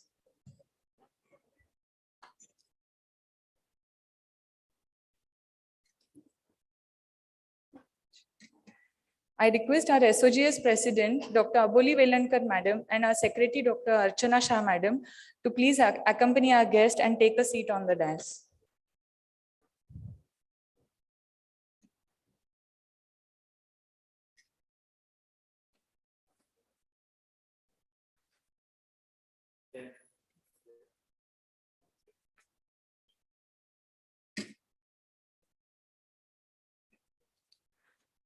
Light is considered as a symbol of prosperity, auspiciousness, and abundance.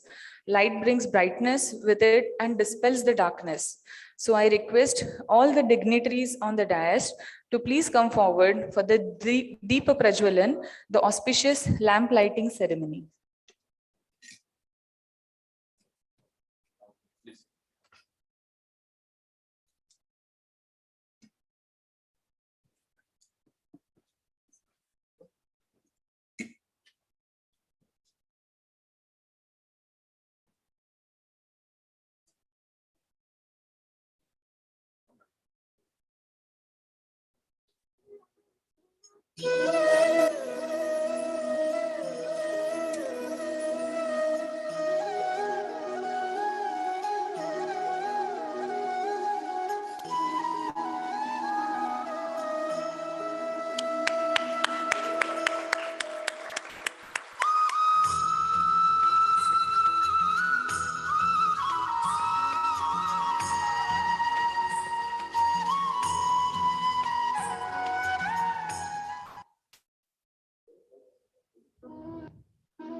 Thank you all the dignitaries from the bottom of my heart.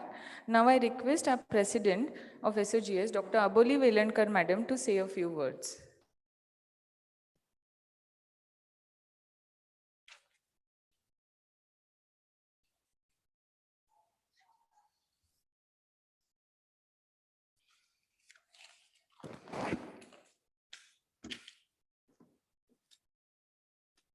Good morning, everyone. Respected teachers, seniors, honorary guests, and friends. And our chief guest, Dr. Lohare today.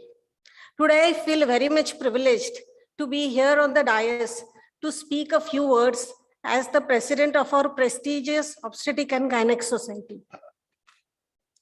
Our society has always been active, enthusiastic, helping, and a happy society. It is just like a family to all of us. The previous presidents and the office bearers always did a great job each year, and the bonding and the growth of our society has reached a great height. I feel very much motivated and responsible for keeping up the pace of the activities of our society. In the present year, we have all gone through tough times due to COVID. The journey from seminars to webinars was a challenging one. In the beginning, there was lockdown and there were webinars, then hybrid meetings, and then physical ones. Arranging, postponing, rearranging, canceling, we have experienced everything. The topics chosen today may seem to be common, but considering their importance, there is always the need to update them. Updates are necessary to keep us all performing at the best, and many of us feel more confident and secure about it. Each topic has been modulated accordingly for the benefit of all of us. Today, we have with us renowned speakers who are working practically in the fields and on ground levels and have a lot of work experiences. We are very much delighted to hear from them and hope this conference enlightens all of us, and we may have many more such activities. I thank all the audience to attend in large numbers.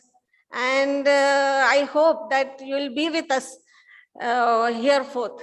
Thank you.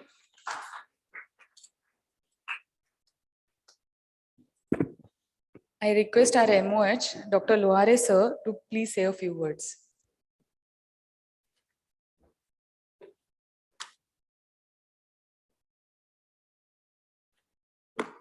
Good morning to all.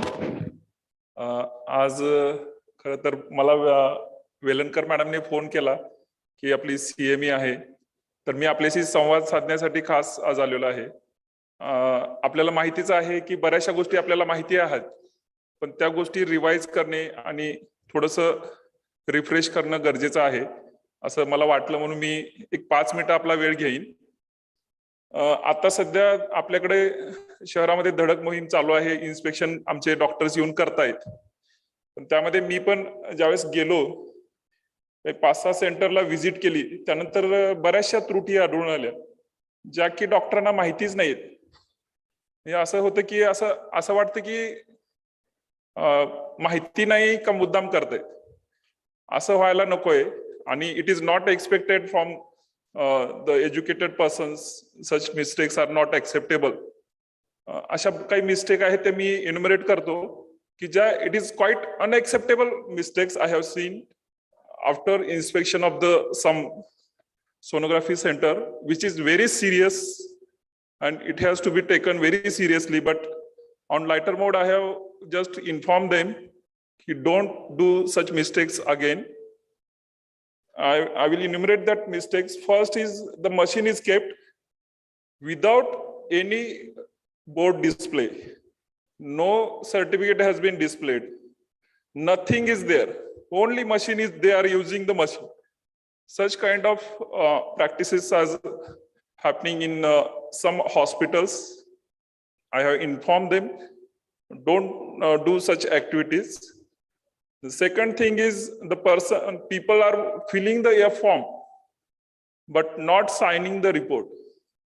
They have not signed the F form. For how long? 5 months, 6 months.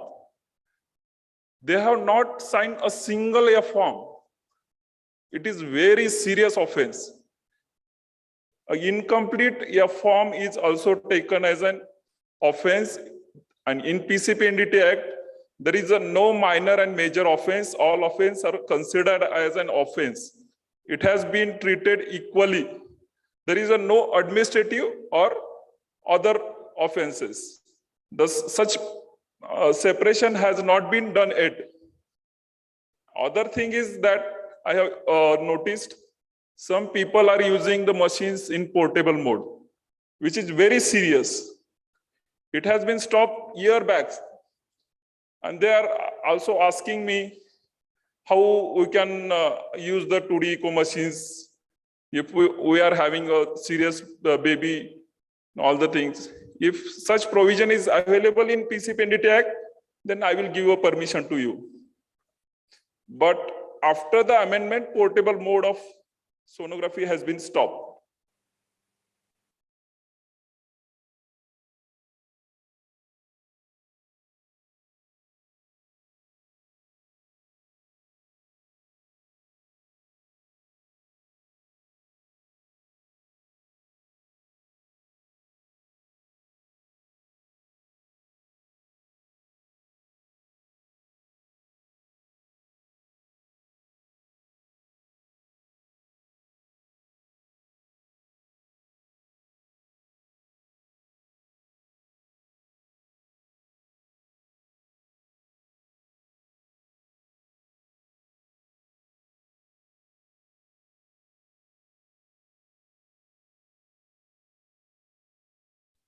There is some audio issue. We are just rectifying. There is internet issue at the hotel. So And it is just very give us difficult. 2 minutes.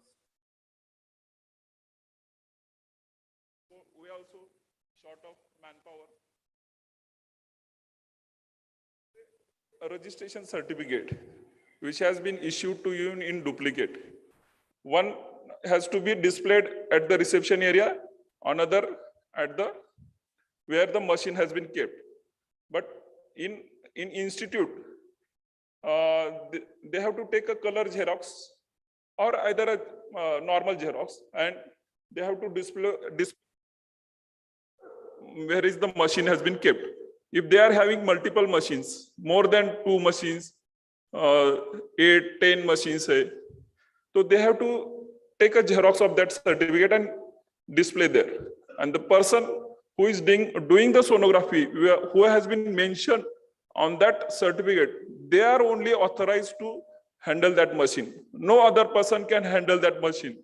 If he is a sonologist, gynecologist, and he came there and he is using the machine, he has not been on that certificate name, and he is using that machine, then it is illegal, it is a breach of PCPNDT Act.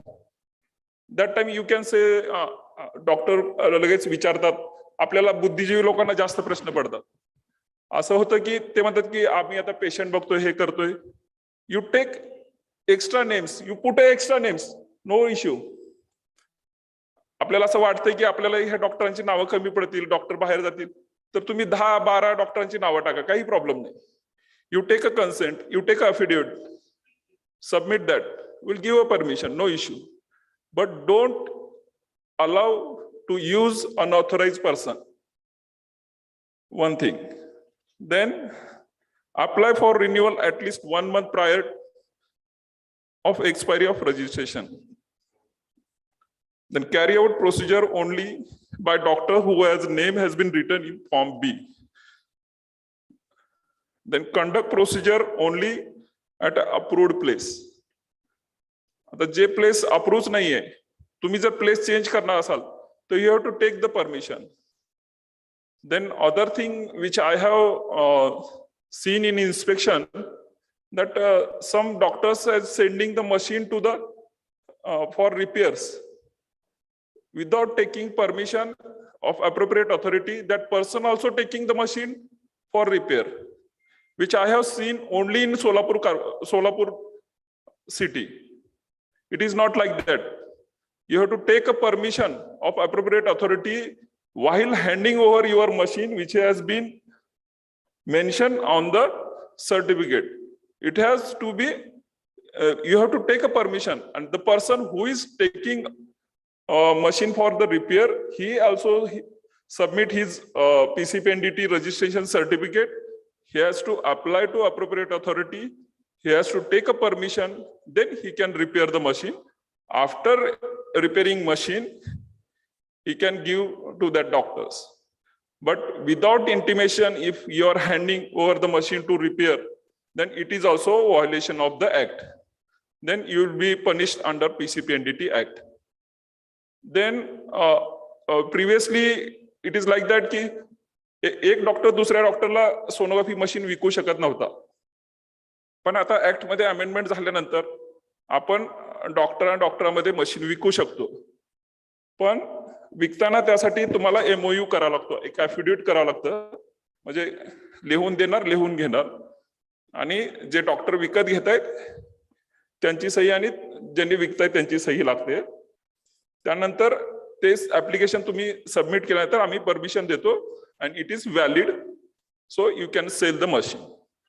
Or either you can send to the refurbisher आहे, किंवा कुणाला cell करताय, कंपनीला buyback करताय, त्यासाठी देखील तुम्हाला permission घ्यावं लागते.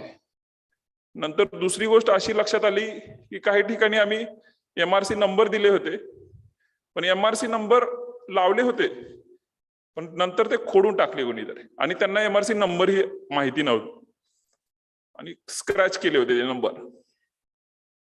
तर असं करू नका. स्क्रॅच झाले तर आमच्याकडे त्याची लिस्ट असते. तुम्ही तुमच्या मशीनचा जो नंबर आहे MRC तो लिहून घ्या, परत तो स्टिकर बनवून त्याला चिटकवा. नाहीतर कोण स्क्रॅच केलं त्या ह्याच्यात तुम्हाला शोध घेता येणार नाही. तुम्ही नसताना कुणीतर केलेलं असेल. पण ज्यावेळेस मशीनवर MRC नंबर नाही तर लगेच तुम्हाला अप्रोप्रिएट अथॉरिटीला कॉन्टॅक्ट करून तो MRC नंबर घ्यायचा आणि त्या मशीनला लावायचा आहे. नंतर फॉर्म सर्व भरायचे आहेत, भरून ते व्यवस्थित जतन करून ठेवायचे आहेत. Maintain the register, 5 column register as per rule 9(1). Name of the woman, serial number, name of woman, complete address, name of spouse, father and date of the procedure. नंतर दुसरी गोष्ट आहे, ज्यावेळेस तुम्ही रेकॉर्ड मेंटेन ठेवता, रेकॉर्ड ठेवताना तुमच्याकडे referral slip पाहिजे, एकतर सेल्फ रेफरल किंवा दुसऱ्या डॉक्टरने पाठवलेलं. नंतर तुम्हाला हार्ड कॉपी मध्ये त्याचं प्रिंटआउट काढून ठेवायचे आहे. नंतर थर्मल प्रिंट काढून ठेवायची आहे. आणि जे फॉर्म आहे त्याचं तर तुमचं रजिस्टर असतं, आणि कन्सेंट, या गोष्टी सर्व प्रिझर्व करून ठेवायच्या असतात.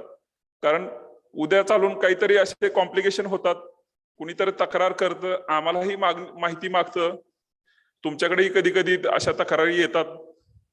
तर असं काय व्हायला नको, त्यामुळे रेकॉर्ड व्यवस्थित पाहिजे. आणि timely submission of report, is must.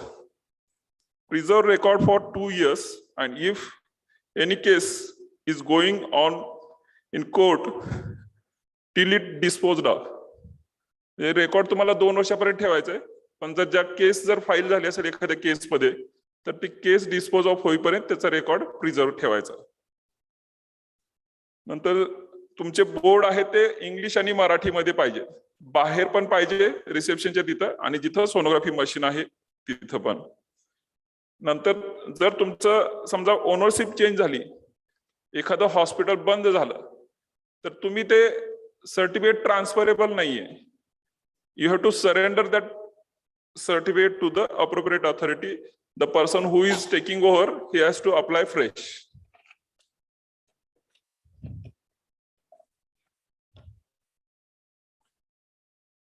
Then write a name and designation of person performing procedure under his her signature and write the date of procedure also. Keep all records D, E, F forms as applicable. G forms if invasive procedure is there. Sonography plates, referral slip.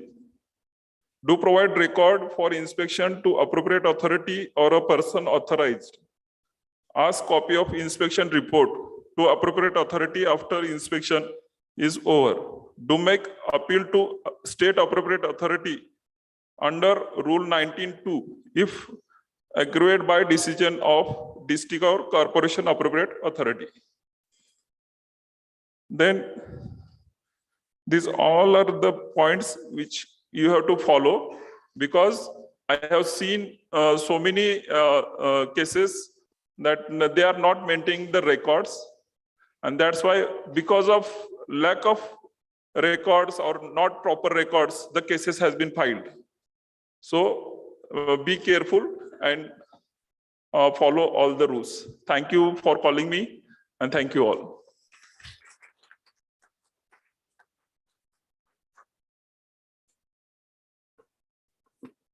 Thank you, Lohare sir. I request Aboli Velankar madam to please felicitate our MOH.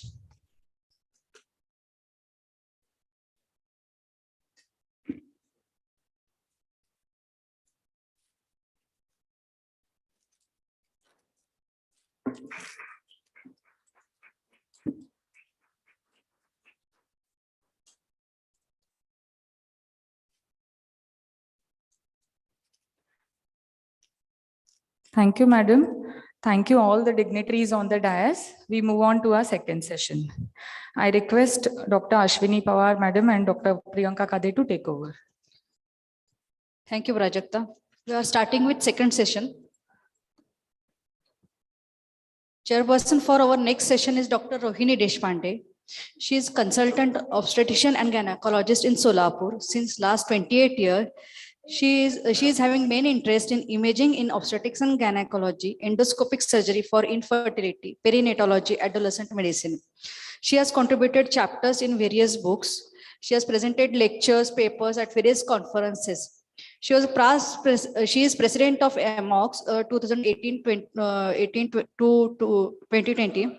She was the past president of Solapur Obstetric and Gynec Society. She was organizing secretary of AICC RCOG and organizing secretary of 17th IMOX conference. She is having very active academic and academic career. Welcome, Rohini madam.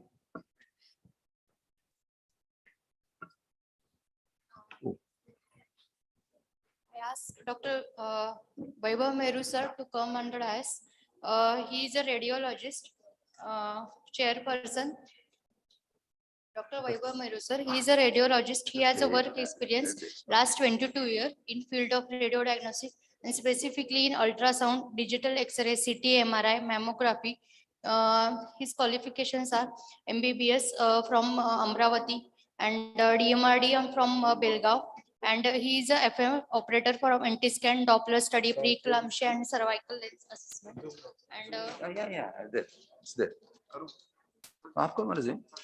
Professional work experience. He is the owner, director, and consultant at Prism Diagnostic Center, Solapur, with CT scan, digital X-ray, and sonography. MRI training under Dr. Meher and Dr. Inde Talwar in Bombay Hospital. Worked as a MRI consultant at SP Institute Neuroscience, Solapur, and working there, and work as a lecturer in Department of Radiodiagnostic in GN Medical College, Belgaum. Welcome, Dr. Merusi. We hand over mic to chairperson. Thank you.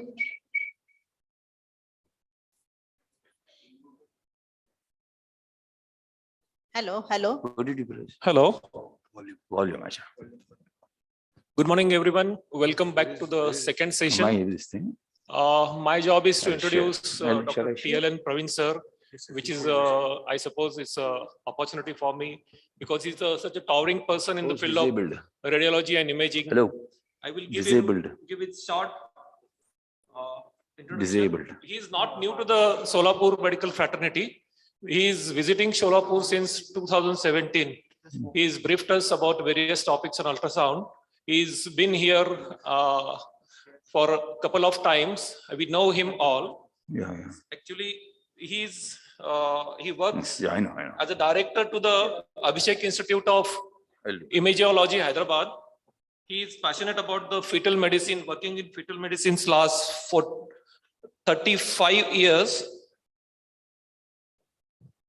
His passion for looking in the fetus and performing invasive procedure. Dr. Meru, Yeah. can I make use of this time for my lecture? Oh, thank you, sir. Please go ahead. Thank you. Oh, sir. Because your biodata is endless. Endless.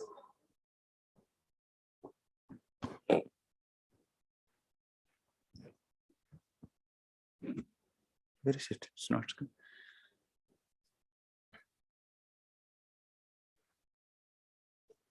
Yeah. Yeah.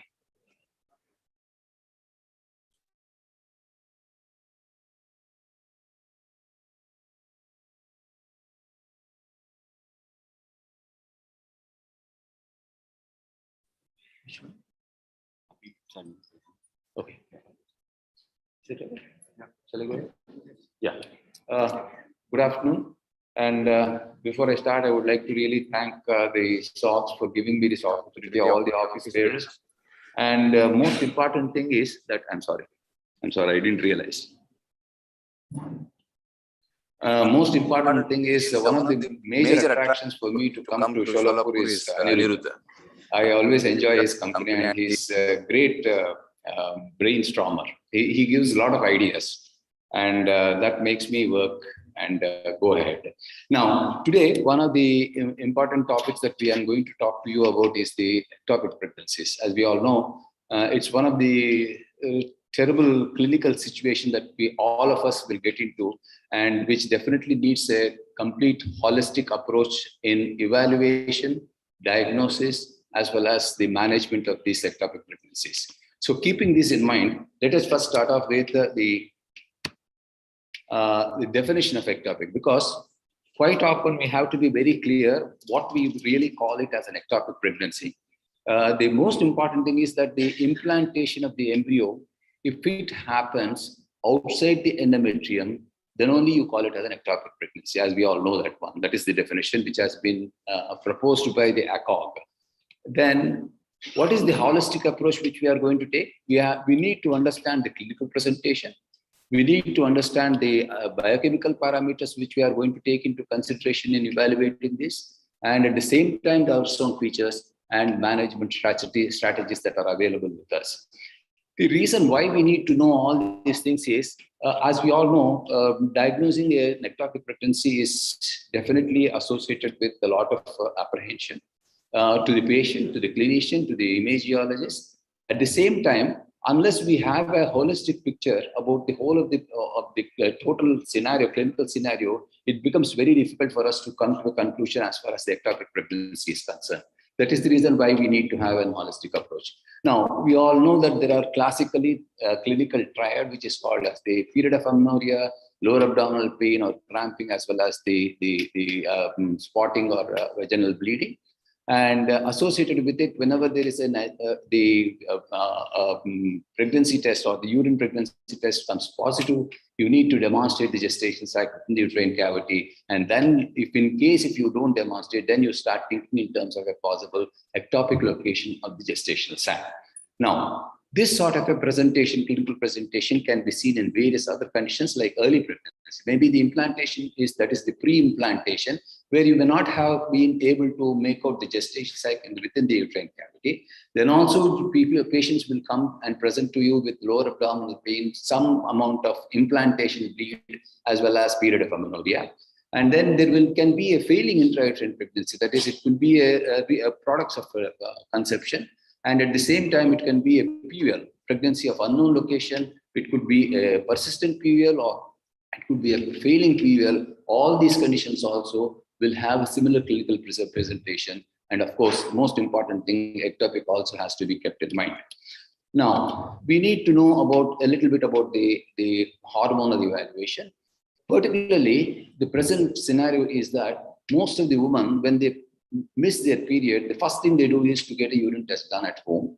Once the urine test comes positive, we all know that the urine test comes positive because it starts detecting the HCG levels by about 7 to 8 days of post-conception. But then negative pregnancy test, urine pregnancy test, does not rule out intrauterine or extrauterine extrauterine pregnancy. So that is one thing which we have to keep in mind. That is the reason why we started using the hormonal assay, particularly the serum beta HCG titers. Now, when we take the serum beta HCG titers, it's, as we all know, it's a chemical test, first and foremost thing, and it actually looks for the beta subunit of the human chorionic gonadotropin, and it is usually detected from 11 days after the conception. That is one. Second is, when is the pregnancy test confirmed? When the beta HCG titers are more than 25 international units per liter, then only you will start thinking in terms of a possible pregnancy test. So whenever it is the beta HCG titers are less than 25 international units, then you need to be suspicious but not a confirmatory of a pregnancy, whether it is intrauterine or extrauterine. Now, can the serum beta HCG tell us the location of the pregnancy? No, it cannot tell the location of the pregnancy, because it only tells that there is a pregnancy because it is what is being secreted by the trophoblastic tissue. It only tells that there is a active trophoblastic tissue, beyond which it cannot tell the location of the pregnancy. Now, there are certain things that have been designed in the form of what is called as the discriminatory zone. What is this discriminatory zone? We all know that whenever the beta HCG titers are between 1,000 to 3,500 international units per liter, if the gestation sac is not demonstrated on transvaginal examination within the uterine cavity, we need to think in terms of a possible ectopic location. That was the teaching which we all have undergone.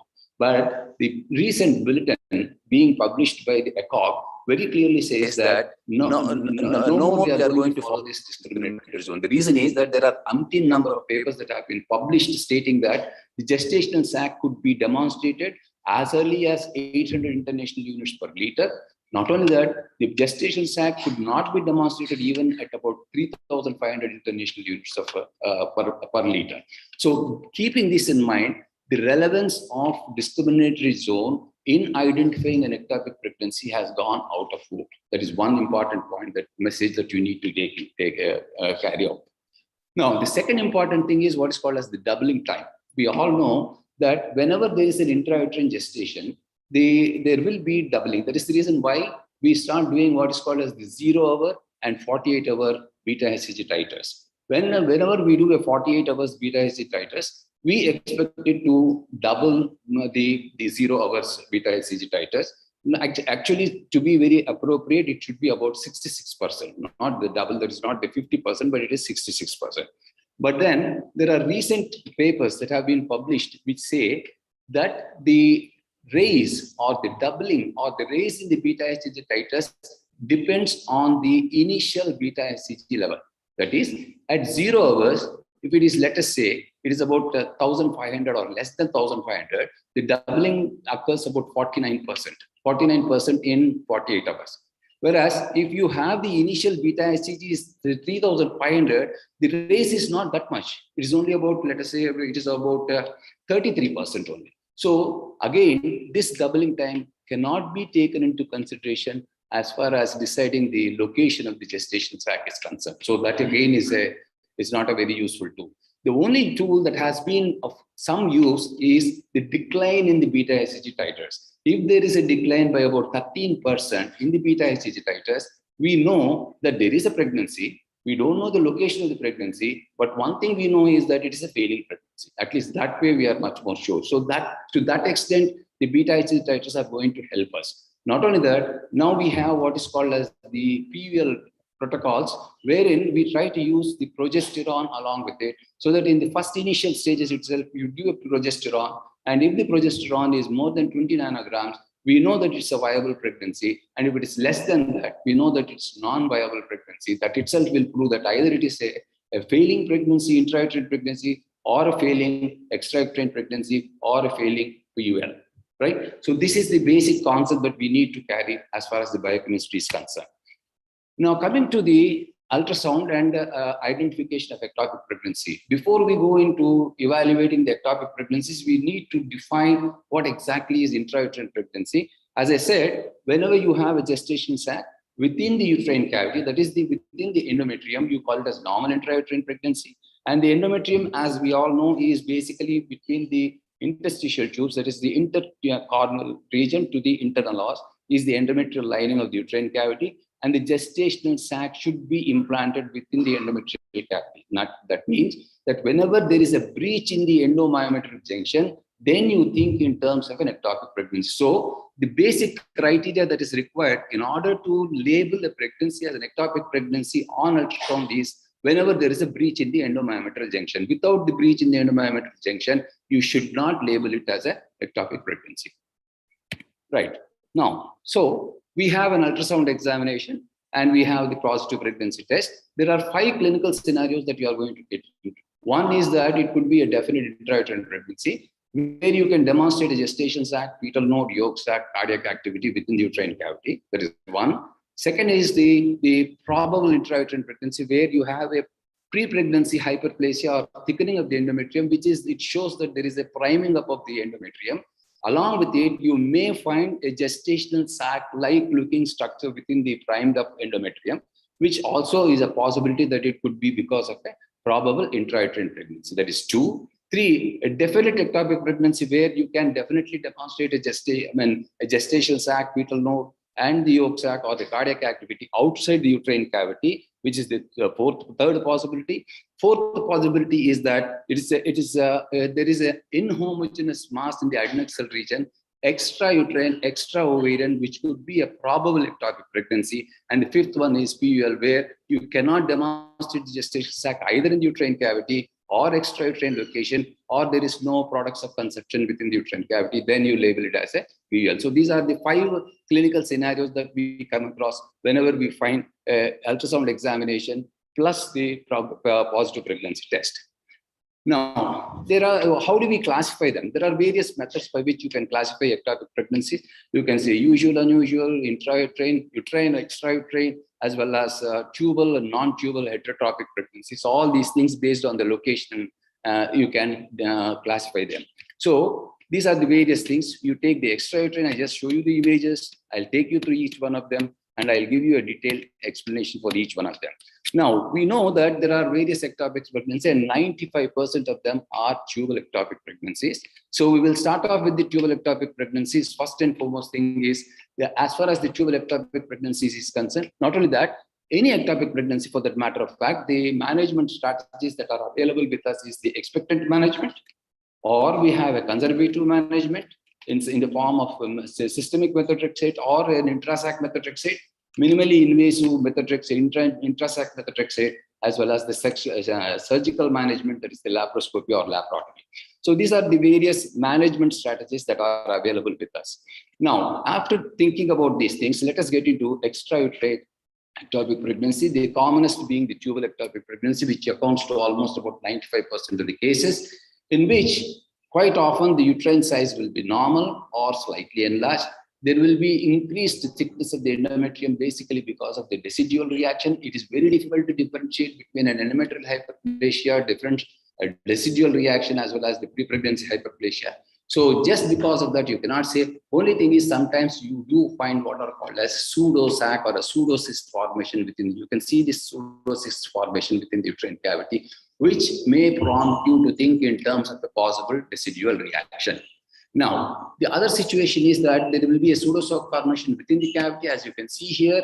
You can see an ectopic pregnancy outside the uterus, and also you see a sac within the uterus. Here, you should not confuse this with a heterotopic pregnancy, because this is one of the features which you have to keep in mind while dealing with the tubal ectopic pregnancy. Next is the presence of hemoperitoneum, where you can see the free fluid in the Douglas pouch as well as the Morrison's pouch, plus at the same time presence of a gestational sac with the fetal node, extra uterine, extra ovarian gestational sac. And if you do a 3D rendering, you can beautifully demonstrate the tube, the fimbrial end, you have the gestational sac. So this is how you are going to, but then I don't say that 3D is required. There is no need to do a 3D at all. Only thing is it's for your confirmation, or at the same time for your increased confidence level, you can do if it is required. Now, whenever we have this one, let us come to the application of Doppler in tubal ectopic pregnancy. Doppler has really no role to play as far as the confirmation or diagnosing of an ectopic pregnancy. Basically, we all know that whenever we find we have a wrong notion stating that ring on fire appearance is a feature of ectopic pregnancy. No. If you take the statistics into consideration, the ring on fire appearance is much more commoner in a corpus luteal cyst than an ectopic pregnancy. The commonest feature or the commonest Doppler feature which you come across is what is called as the chaotic appearance, or the sparse dispersing vascularity which you see in the non-homogeneous adnexal mass. So this is the classical Doppler feature that you find as far as the ectopic pregnancy is concerned. Now, there was a systematic review which was published in 2016, where they said that if you find an ultrasound examination, if you find an empty uterus, the positive predictive value of an ectopic pregnancy is only 62%. Whereas if you find an adnexal mass, the positive predictive value goes up to 83%. If you find, along with the adnexal mass, empty uterus and a free fluid in the Douglas pouch, your diagnosis will go up to 73%. But if you find the adnexal mass plus the fluid, and then your positive predictive value is 93%. So what we need to look for is an adnexal mass, which is usually non-homogeneous, plus minus presence of the fluid in the Douglas pouch, which is the one which is going to prompt you to think in terms of a possible tubal ectopic pregnancy. Now, this is the classical example, but then this accounts to only 20% of the cases. This sort of a classical gestational sac, fetal node, yolk sac, cardiac activity outside the uterus go into account only for 20% of the times. Whereas the commonest presentation is what is called as the blob sign. This is classical blob sign, where you can see the ovary, and there is a non-homogeneous adnexal mass. On color Doppler, you find that there is increased vascularity, and this has a positive predictive value of 95%. So this is what is the one which you are going to commonly look or find as far as the transvaginal examination is concerned. So this is what is very, very important in our day-to-day practice. The second important sign is what is called as the bagel sign, where you find this sort of a bagel-like structure, which you can see here, and you put the color Doppler on, you find that there will be skirting vessels, which is accounting only to about 20% with positive predictive value of 95%. So a classical gestational sac, fetal node, yolk sac, cardiac activity is only 20%. Bagel sign is only 20%, whereas the other part of it is basically because of the inhomogeneous vascular adnexal mass, extrauterine, extraovarian, is the one which is going to give you a positive predictive value of 95%. Now, how are we going to manage this? We all know the management is either the expected management, where suppose if the size of the sac is very small, at the same time, you don't find that the patient is absolutely stable. Now, the management strategy basically depends on the patient's condition. If the patient is unstable, if the patient is having severe pain, there is no reason why we need to do anything else. There is no reason to do a repeat ultrasound. There is no reason to do a beta hCG titers, straight away take her to laparoscopy. Two, if you have a patient who has an adnexal mass on ultrasound and you find that the patient is stable but has severe pain, in that situation, probably you may wait for a 48-hour beta hCG titers and repeat a transvaginal scan. Or the third one is the one where we are going to get into a picture is that when you have a stable patient, adnexal mass, no pain, beta-hCG titers shows that there is a raise in the beta-hCG titers without a proper gestational sac being demonstrated intrauterine. Those are the patients where you may have to do certain conservative managements, either in the form of a systemic methotrexate intramuscular or in the form of a transvaginal intrasac methotrexate injection. So this is how we have to categorize. It is a very, very clear protocol that has been decided by the ACOG, which shows that this is the way you have to follow, because the risk of losing a patient, risk of getting into catastrophic situations are very high if you don't follow this protocol. Now, what are we going to do? We are going to do, for example, when you have a sac which is less than 7 millimeters and you have a cardiac activity plus minus, and you don't have a adnexal collection, that is the Douglas pouch collection, under the ultrasound guidance, you can put the needle inside the sac and inject about 1 ml, that is about 50 milligrams of methotrexate, and come out. So quite often, the intention of injecting methotrexate as a cytotoxic drug is to ablate the trophoblastic tissue. Please remember that I do get quite a few questions saying that, can we inject potassium chloride? Potassium chloride is not going to ablate the trophoblastic tissue. The aim of an ablation of an ectopic pregnancy is to ablate the trophoblastic tissue. So you need to inject a cytotoxic drug, not a potassium chloride, which will produce only a systole, not the ablation of trophoblastic tissue. So that is one most important message that you need to know. Now, coming to the ovarian ectopic pregnancies, they are very, very rare. They are about 1 in 12,000 pregnancies. The most important thing here is that the gestational sac is implanted in the ovary. It looks like an elevated disc sign with the trophoblastic tissue at the rim. If you put the color Doppler on, the trophoblastic tissue takes up the color and it lights up. So you have an elevated disc with a peripherally increased vascularity, which is very, very classical of a ectopic pregnancy, ovarian ectopic pregnancy. The differential diagnosis is the corpus luteum. As we all know, corpus luteum is quite often a cystic structure. Not only that, you do find that there is some fluid collection. Sometimes there can be hemorrhage. Sometimes there can be a clot within it, but then it never has what is called as an elevated disc sign. I will show you the example so that you can understand it very clearly. See, this is the classical example where grayscale shows that is the ovary. You have an elevated echogenic disc which is seen here. And put the color Doppler on, you find that there is a rim of vascularity all around the trophoblastic tissue, which is very, very typical of an ovarian ectopic pregnancy. So this is how you are going to diagnose an ovarian ectopic pregnancy. Now, management of ovarian ectopic pregnancies, nothing. I mean, unless the other ovary has been removed before and now she has only one single ovary where there is an ectopic pregnancy, in that situation, you do an ultrasound guided or a systemic methotrexate or couple both the things together, or else you are going to subject them for surgical exploration. Third one is the abdominal pregnancy, which is absolutely rare, and it's very, very rare, and quite often it is accidentally detected. See, there was a case where we have identified an abdominal pregnancy as late as 32 weeks of gestation. It was absolutely unintentional, which was accidentally we detect. How do we detect that?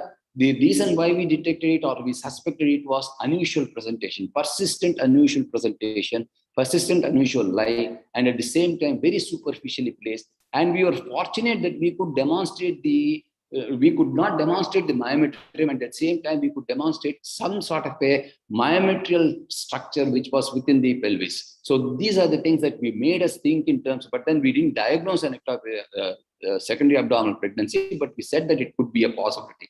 But when they operated, it was a secondary abdominal pregnancy. So quite often it's an accidental detection that you make up as far as the abdominal pregnancy is concerned. This is the typical example where you find that is the bladder, transabdominal extension. It is actually the panoramic view where you can see the uterus, which is absolutely empty, and you find the gestation sac, trophoblastic tissue, and the fetal node, which is outside the uterus, which is typical of a secondary abdominal pregnancy or abdominal pregnancy. Now, coming to the heterotopic pregnancy, this is one of the interesting things that we come across off late, particularly with the increased assisted reproductive techniques being followed, where we find a concomitant intrauterine, extrauterine ectopic pregnancies. Now, initially, when we were students, we were said, if you demonstrate a gestational sac within the uterine cavity, you can rule out the possibility of an ectopic pregnancy, but then it's no more true. It is now, the incidence is almost 1 in 7,000, 3,000 pregnancies, where you can find an intrauterine, extrauterine ectopic pregnancies, that is heterotopic pregnancy. So the learning point here is that just because you have seen a gestation sac within the uterine cavity, you cannot rule out the possibility of heterotopic pregnancy or a concomitant extrauterine pregnancy, particularly when you are dealing with patients who have undergone assisted reproductive techniques. So this is one thing we should keep in mind, and remember we are liable to it. So we have to identify, or we have to look for the extrauterine ectopic pregnancy in spite of demonstrating a gestation sac within the uterine cavity. Now, the possibility is that what we need, this is the classical example where you can find that there is an intrauterine gestational sac at the fetal node, and there is another gestational sac at the fetal node outside the uterus, which is concomitant. Here we have an intrauterine within the uterine cavity, as well as gestational sac in the cervical canal. So these are the typical cervical ectopic pregnancy with the intrauterine, that is heterotropic pregnancies. This can be present in anywhere. It can be a heterotropic pregnancy in the cesarean scar. It can be a heterotropic pregnancy in the ectopic, that is the tubal ectopic. So the associations can be varying. It can be varying. So how are we going to deal with this? So this is a classical one where you can see that there are two gestational sacs. This lady has undergone embryo transfer. There are 3 embryos were transferred. 2 of them got stuck in the cervix, and 1 got implanted in the uterine cavity. You can see that the uterine cavity one, I'll show you 1 second. These are the 2 gestational sacs with us stuck in the cervical canal. And there was one more thing.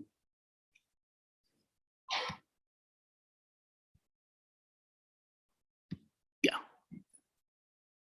Sorry. Yeah, this is the gestation sac within the uterine cavity, and these are the 2 gestation sacs in the cervical canal. So this is a classical cervical ectopic with intrauterine gestational sac. Now, how are we going to management? Management strategies are very, very interesting. We all know that most of these women are conceived after assisted reproductive techniques. So they are very, very anxious to continue the pregnancy. So our main aim will be to preserve the intrauterine pregnancy. So in order to preserve the intrauterine pregnancy, there are 3 things that we need to do. One is that it could be a laparoscopy.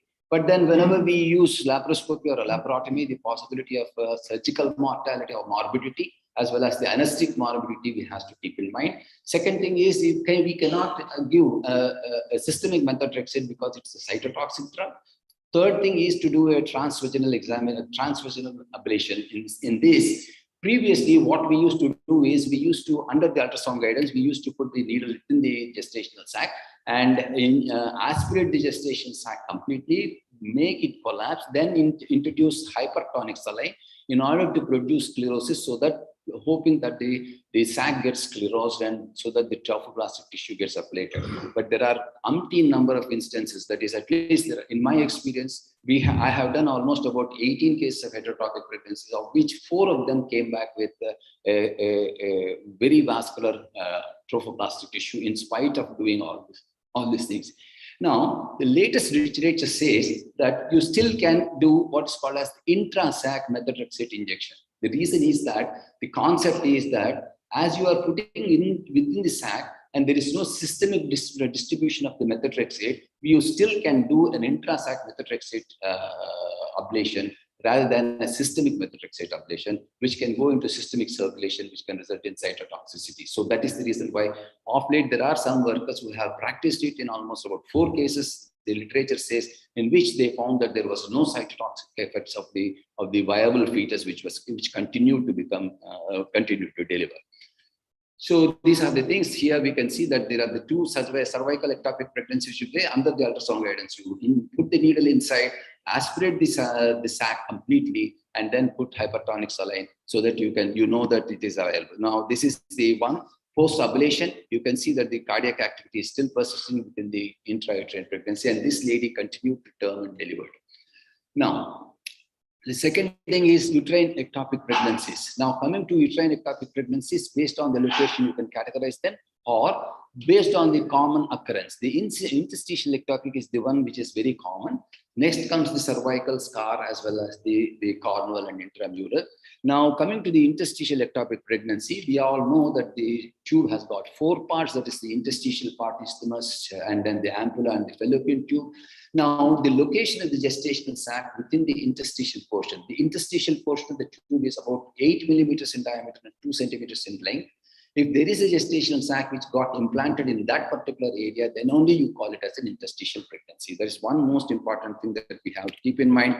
And these are called as pregnancies near the uterotubal junction. This is the new term that has been introduced, wherein they have categorized in 2021 journal, white journal that has been published, in which they have very clearly stated that the pregnancies now are going to be categorized as pregnancies near the utero, that is the uterine ectopic pregnancies, as pregnancies near the uterotubal junction. Now, when we talk about the pregnancies near the uterotubal junction, there are 3 things that we have to keep in mind. 1 is the interstitial pregnancy. 2 is eccentrically located normal intrauterine pregnancy. 3 is the corneal pregnancy. Corneal pregnancy is one thing which we have to keep in mind. This is one, as I take you through, I'll give you a very clear concept about what is angular pregnancy, what is corneal pregnancy, why do we mistake a corneal pregnancy for an interstitial pregnancy. Interstitial pregnancy is not a corneal pregnancy. Please get that term out of our minds, because that is going to create a lot of problems, because the management strategies for a corneal pregnancy is entirely different from the management strategies for a interstitial pregnancies. Now, keeping that in mind, when are we going to define an interstitial pregnancy? We all know, even though the gestational sac is located closer to the uterotubal junction, the most important criteria which is going to differentiate between an eccentrically located normal intrauterine pregnancy from an interstitial pregnancy is the breach in the endomyometrial junction. Suppose, for example, you can take this particular one. This is a 3D reconstruction where you can see the myometrium, you can see the endometrium, you nicely see the endomyometrial junction. There is absolutely no breach in the endomyometrial junction, isn't it? Whereas here, you can see that this is the endometrium, this is the myometrium, the gestational sac is absolutely out. That is, it has already breached the the endomyometrial junction, and it is extending outside. So this is the classical interstitial pregnancy. So this one has to be very clearly understood. Now, when do we call it as an interstitial pregnancy? As we all know, when you do a 3D rendering, you can see nicely the interstitial portion of the tube, and on grayscale, when you can define a line which is continuous with the endometrial echo is what is called as the interstitial line. And if you demonstrate a gestational sac located in this particular interstitial line, then on the grayscale, then you call it as an interstitial pregnancy. This is one thing which I wanted to very clearly convey so that this confusion is not going to take place. Now, how are we going to diagnose it? First and foremost thing, we all know that the uterine cavity will be empty. Second important thing is, I'll show you here. You can see that the interstitial, this is the interstitial line.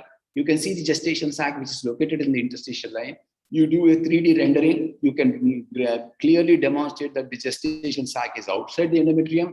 You do the 3D rendering again, you find that there is absolute thinning of the myometrium. So these are the features which are very classical of an interstitial pregnancy. So this is when you are going to label it as. You may have asked me a question saying that, is it required that every time you need to do a 3D rendering, which I don't have? No, I don't think it is required, because first and foremost thing is you have to start learning to identify this interstitial line. Once you start identifying the interstitial line, you can easily identify the gestational sac which is located in the interstitial line. Once you can identify the gestational sac within the interstitial line, it has to be interstitial pregnancy with the breach in the endomyometrial junction, at the same time thinning of the myometrium. So these are the features which will prompt you on grayscale examination to identify the interstitial pregnancy. Now, this is classical. These are the same things which I have shown you. Now, what are the treatment options? Now, the treatment options again is the expectant management, but then it is high risk patients, which are particularly when they have undergone assisted reproductive techniques to conceive, they are very, very anxious to continue the pregnancy. This is the situation where we need to take certain calls. Now, do we have to give a systemic methotrexate? Yes, 50 milligrams of single dose intramuscular methotrexate can be given in this situation. And local methotrexate infiltration also can be. When do you decide to operate on them? There are certain protocols laid down in order to choose the method of management of these interstitial pregnancies. One second now. So the treatment options based on two factors. One is the location of the gestational sac. If the gestational sac is on the extreme end of the tube, that is closer to the tubal portion than the endomyometrial junction, those are the patients who are at risk to get rupture. So they are easy to manage laparoscopically. Whereas the ones which are located closer to the endomyometrial junction, these are the ones which are difficult to manage laparoscopically, and those are the patients where you can do an ultrasound-guided intrasac methotrexate injection. So this is one thing which you can prompt. Not only that, there has been a systematic review in evaluating these strategies followed in managing these patients. One is that location of the yolk sac. What they found was that the patients who had the gestation sac pointing laterally are the ones which were subjected for laparoscopic excision, whereas the ones with the yolk sac which was pointed towards the endometrium were taken into intrasac methotrexate injection. And the success rates are very, very high. So these are the two things. Second important thing is that most of these patients are very anxious to conceive again. So if you give a methotrexate and you ask them to wait for, let us say, 6 months, I think it's not practically possible. So those are the patients, again, who prefer to get a laparoscopic resection rather than a methotrexate injection. So this is very, very clearly stated by the ACOG bulletin, which has been published in 2020. Now, as I said, this is how we are going to categorize. You can see the yolk sac here. The yolk sac, which is pointing laterally, is the one which has to be subjected for laparoscopic resection. This is not the one which we would like to do a intrasac methotrexate injection, because it is quite peripherally located. Yolk sac is directed outwards, and if you try to push the needle in, there is always the possibility that you can rupture, and laparoscopy becomes much more easier in managing these patients rather than the intrasac methotrexate injection. So this is a classical case where you can see the interstitial line. You can see the interstitial line leading to the gestational sac, and you can see the gestational sac with the yolk sac. I have magnified the image, and under the ultrasound guidance, I have introduced the needle into the sac, and then once the needle is properly placed, and then you inject about 1 ml of methotrexate and come out. So this is how we are going to ablate the ultrasound-guided intrasac methotrexate for interstitial pregnancies. Now, other situation, this is again the same. Okay. Now, this is what I was very much interested in conveying, is what is called as the understanding the angular and the corneal pregnancies. The angular pregnancies, by definition, is the implantation of a blastocyst medial to the uterosacral ligament or the uterotubal junction. So, how are you going to define? You draw a line along the lateral margin of the uterus, which is not intercepting the interstitial portion of the tube or the corneal portion of the uterus. The ones which are medial to that are called as angular or eccentrically located normal intrauterine pregnancies. The ones which are laterally located to this line are called as the interstitial ectopic pregnancies. Am I clear in this one? Because this is an extremely important factor, and my purpose of coming here will be, I will be very happy if I can convey this particular message. So we need to understand what is an angular pregnancy, what is a corneal pregnancy. That is one. When do you call it as a corneal pregnancy? We call it as a corneal pregnancy, which is also a normal pregnancy, only when we have a gestational sac which is implanted in one corner of the bicornuate uterus or one half of the septate uterus. That means, obviously, it means it's a normal intrauterine pregnancy. Am I correct? So remember that when you say a corneal ectopic pregnancy, remember this term, corneal ectopic pregnancy, that means you have a unicornuate uterus where there is a uterine abnormality, which is associated with a rudimentary horn, which may or may not be communicating with the uterine cavity. If the gestational sac gets implanted in that horn, then only you call it as a corneal ectopic pregnancy. Am I clear up to this now? Because this is a very, very important factor that has to be understood in our day-to-day practice, because management differs. In case if it is a intrauterine, suppose for example, you have a bicornuate uterus with a gestational sac in one of the horns, do you consider it as an ectopic pregnancy and operate them? Would you not allow them to continue the pregnancy?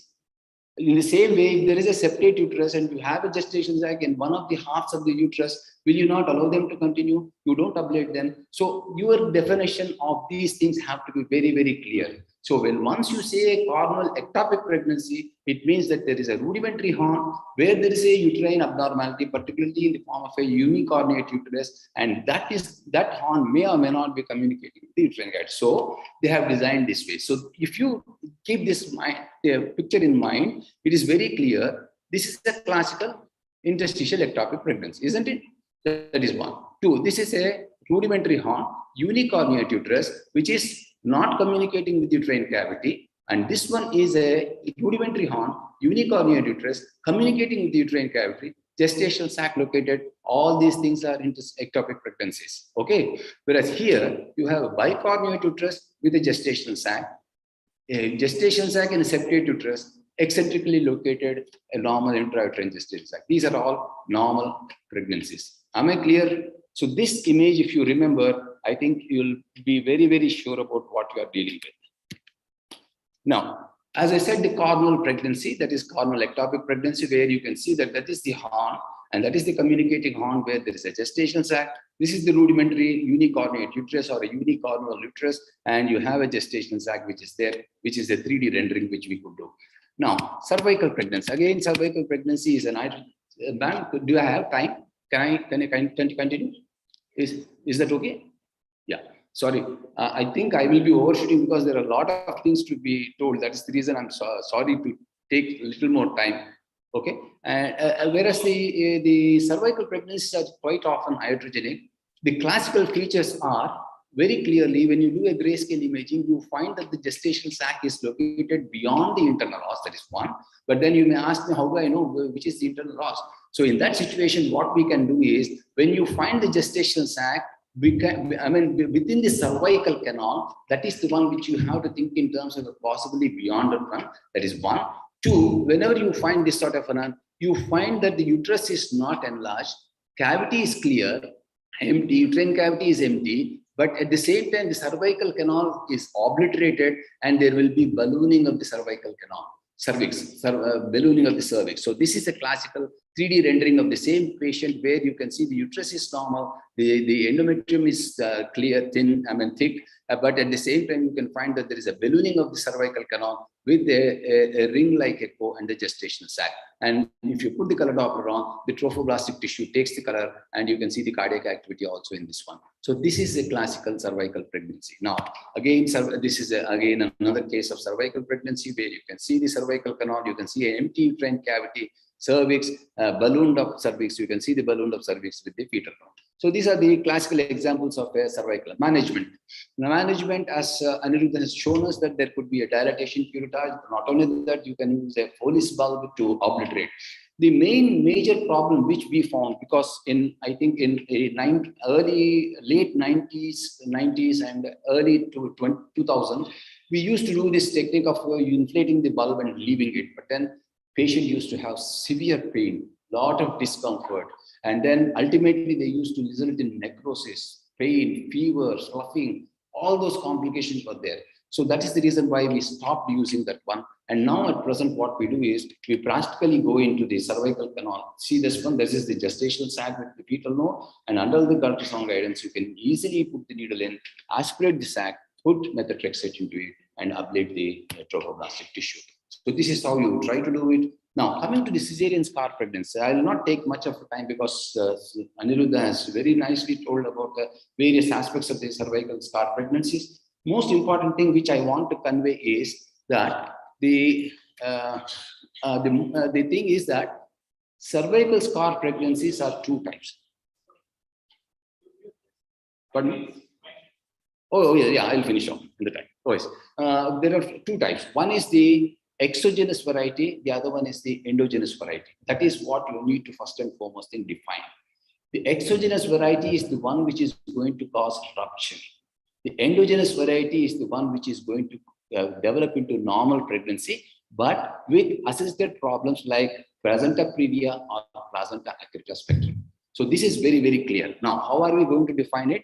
You have the crossover line. If you draw a crossover line, the one which is more than 2/3 away from the crossover line is the one which is going to develop into an exophytic or exogenous ectopic pregnancy, cervical scar pregnancy. The one which is less than 1/3 within the uterine, within the cervical canal region, in that situation, you call it as endogenous one, which gradually migrates into the uterine cavity and it stays there. But the only complication that you have to keep in mind is the placenta previa as well as the placenta accreta spectrum. So these are the two things that you need to make. So this is a classical case where you can see that this is an exogenous one. You can see the vesico-uterine recess and the gestational sac is almost abutting the vesico-uterine recess. Put the color on, you find abundant vascularity.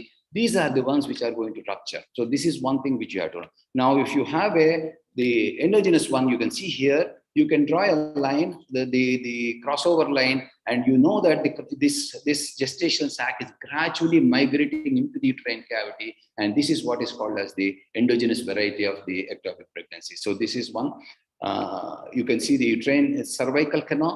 You can see the endometrial canal. It is neither in the cervical canal nor in the endometrial canal, and it is just above it. But then if you draw a crossover line, it is almost cutting across the gestational sac. So you know that this is what is going to develop into an endogenous variety of cesarean scar pregnancy.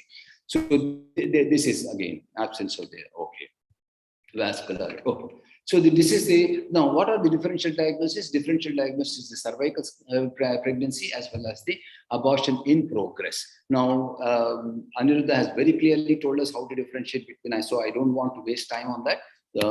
He has taken us very nicely. Management, again, he has shown us the management also where you can nicely put the needle into the cervical scar, the cesarean scar pregnancy.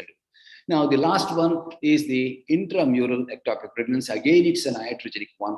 Quite often it is after manipulation that this happens. And you can see here, that is the irregularity of the endomyometrial junction. The sac was pushed into the myometrium. You can see the gestation sac here, yolk sac here, put the trophoblast, color Doppler on. You can find the trophoblastic tissue, do a 3D rendering. You find the gestation sac, you find the gestation sac in the myometrium, which is a classical intramural ectopic pregnancy.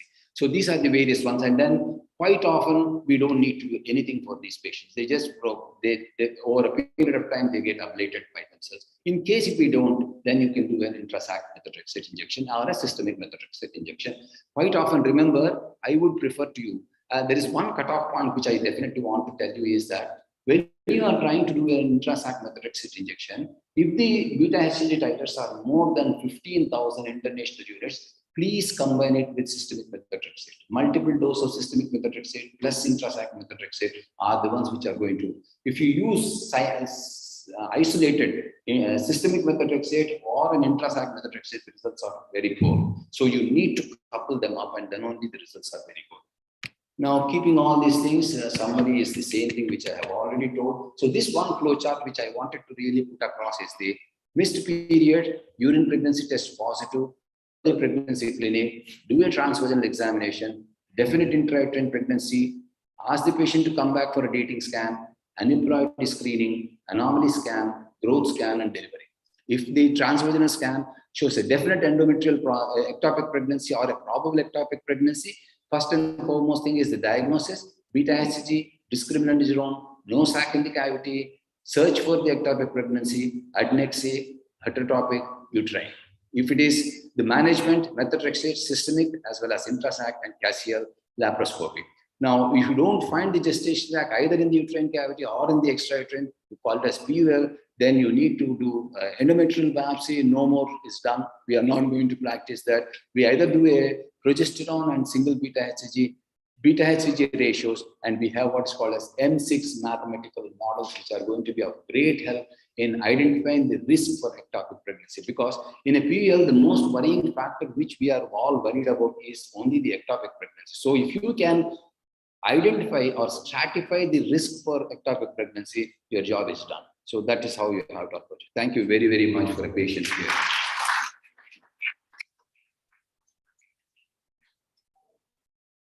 Very much, sir, for a very comprehensive sort of, I would say that it's like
I'm very happy to introduce next speaker, Dr. Megha Kamlapurkar, madam.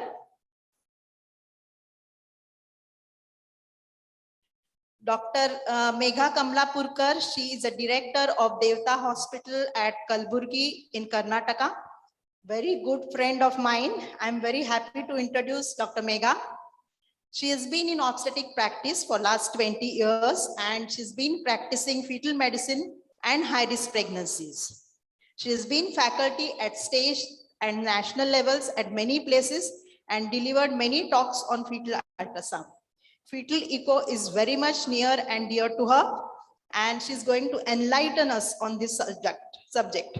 She has presented many papers and posters, and recently in 18th World Congress of Fetal Medicine Foundation in Spain, she has presented a paper.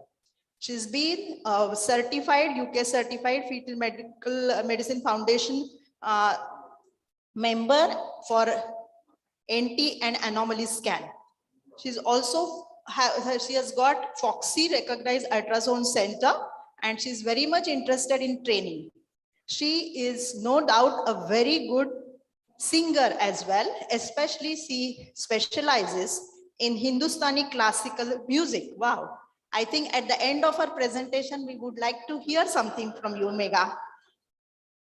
And hers is the first center in Kalburgi, Bidar, Raichur, and she's very, very academic person and a very fine human being as well. So I will be very happy to present to you Dr. Megha Kamlapurkar, please. Thank you.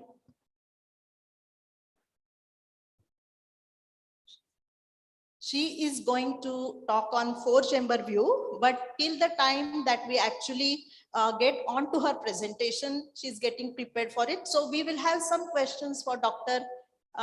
Praveen sir, if he's around, or Dr. Aniruddha sir. Yes. Any questions from the audience, please?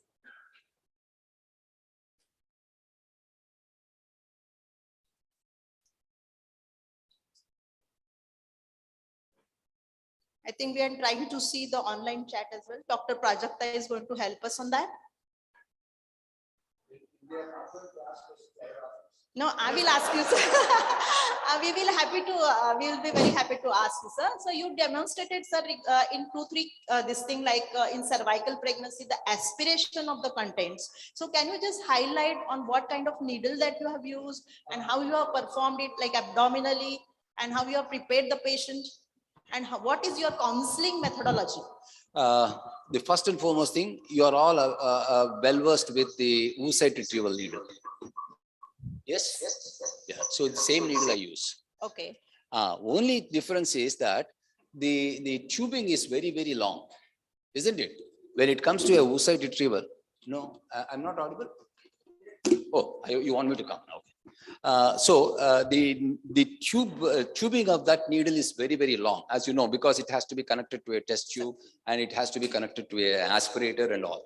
So what I do is I cut them off and use the hub in order to put the syringe to it. Okay. So I need the same, because the reason is when you do a transvaginal introduction of the needle, you need to go through a biopsy channel or an attachment, which is attached to the transvaginal probe. So in order to accommodate, you need at least at about 20 to 22 centimeters length needle. So that needle ideally fits in, and it is almost about 18 gauge needle. So it is absolutely safe and it is very comfortable. And then you can easily introduce to the channel. That is one. Second important thing is under the ultrasound guidance, I pierce through the section to the sac, get into the sac, the central portion of the sac, aspirate. The same hub, I can use it for aspiration, I can use it for injection. Okay. Am I clear? So once I can aspirate it, collapse the sac, and then put 1 ml of methotrexate. The reason why I aspirate is, if you put the methotrexate into the same sac, it distends. Once it distends, there is a possibility of rupture. There is one. So not only the possibility, the patient will be having a lot of discomfort. So in order to avoid that, I aspirate and then put the methotrexate. Not only the concentration also will not be diluted, because 50 milligrams can be delivered directly. And once I inject the 50 milligram, because it's only 1 ml and the needle is very big, so I flush it with normal saline or a distilled water. So the concept will be the aspiration. So with that 18 gauge needle, I just wonder whether we will be able to aspirate all the tropoblasts which is around. No, I'm not interested No, in inject. only the sac. Only the fluid and the content, that's all. Okay, Now, I'm okay. not interested in In the- aspirate. I yeah. can't aspirate the So trophoblastic the tissue. tropoblasts will remain there and that will be taken care of by the methotrexate. Methotrexate. And how long does it take? Follow up? Oh, it varies. It's usually about 6 weeks. So I'll come here. That's a very good question. If you really want to assess the success of your procedure, it's usually what we do is follow them up with beta HCG. No ultrasound. Ultrasound will not tell you. Okay. It's only the beta HCG that's going to tell you. If it becomes below the pregnancy levels, that is the beta HCG pregnancy level, that is less than 25 milliliters per international units per liter, then you know that you are sure that you have ablated it, which may take about 6 weeks. Okay. Yeah. So that we don't do it every day. Beta HCGs. Usually what we plan it in such a way that we do it first after 7 days. Remember, the first beta HCG titer which you do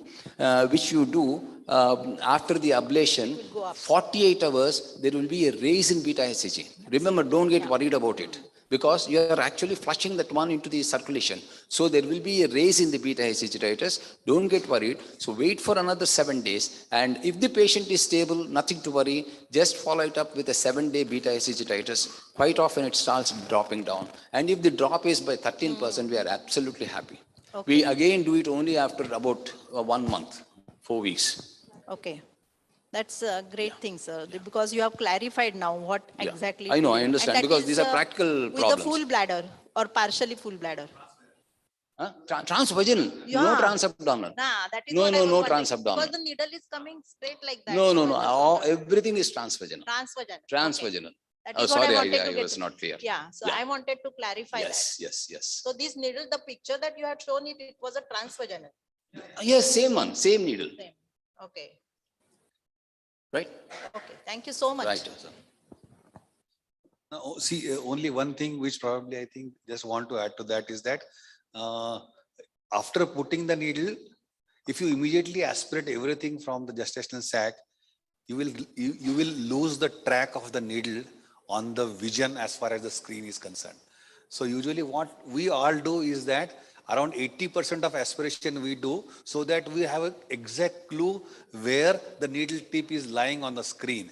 The moment you completely aspirate it, you lose the track of the needle. And then it is very difficult to understand whether am I in the sac per se or in some other non-important area for as far as the ectopic pregnancy is concerned. So 80-85% of the content you can aspirate, that is one thing. And recently few people, they have stated that if the gestational sac has got yolk sac, then you can do a little bit of nibbling so that you get an additional advantage of physically damaging the gestational sac as well as yolk sac. And then before making it sure that you are introducing methotrexate into that sac, which is almost 80% gone now, we need to be very sure that the needle tip is in the desired area of gestational sac, which you are aimed at reducing it. So very important for the beginners, make sure after putting the needle, don't aspirate in a hurry completely all the sac. Just keep at least some amount of anechogenicity, which will identify and make your life more comfortable on the screen. Okay. Secondly, sir, if there is any bleeding inadvertently. No. Usually there isn't. Usually, most of these patients, they are uneventful. Now, in terms of needle, that what he described is easily available. We can do it. But still, there is one person in Mumbai who provides needle which you can incorporate into a old timer prosthetic biopsy guns. These transrectal guns are there. Right. So you can put that needle into that as a slot. Okay. So even with that, the biggest advantage is the pain received by the patient is very less, because while manipulating the transvaginal transducer in the posterior fornix or anterior fornix, you are forced to introduce the needle with little bit of pressure. So that pressure itself causes most discomfort to the patient, and patient may not allow you to proceed into the sac content. So in that case, what I do, at least in our center nowadays, is that there is a biopsy handle and there is a 18 gauge or a 20 gauge needle which fits into that, which is of a 22 centimeters in length. Okay. So you just give a thrust like a biopsy, put the inside needle out. Okay, gun. It's That a is gun. for the prosthetic Yeah, biopsy. that's commonly used by most of Yeah. the urologists as well as radiologists for performing the prosthetic biopsies. That's a handle, that's a metallic handle Okay. into which that needle fits in. And Great. that, with that, you can, number one, you can reduce the pain substantially to the tune of, say, less than 1% that as far as pain is concerned. And with the same handle, everything, you can aspirate it and you can put the needle into, put the methodic set into that. Great. Yes. Wonderful. Important factor is always, whenever you are doing these procedures, please retain the lifeline. Never do all these procedures without having a lifeline, because not that every time you get away without having any bleeding. There are some situations where we do land up into it, so we have to be careful. There is no option for us. There is nothing like being heroic in these situations. I would like to play it safe.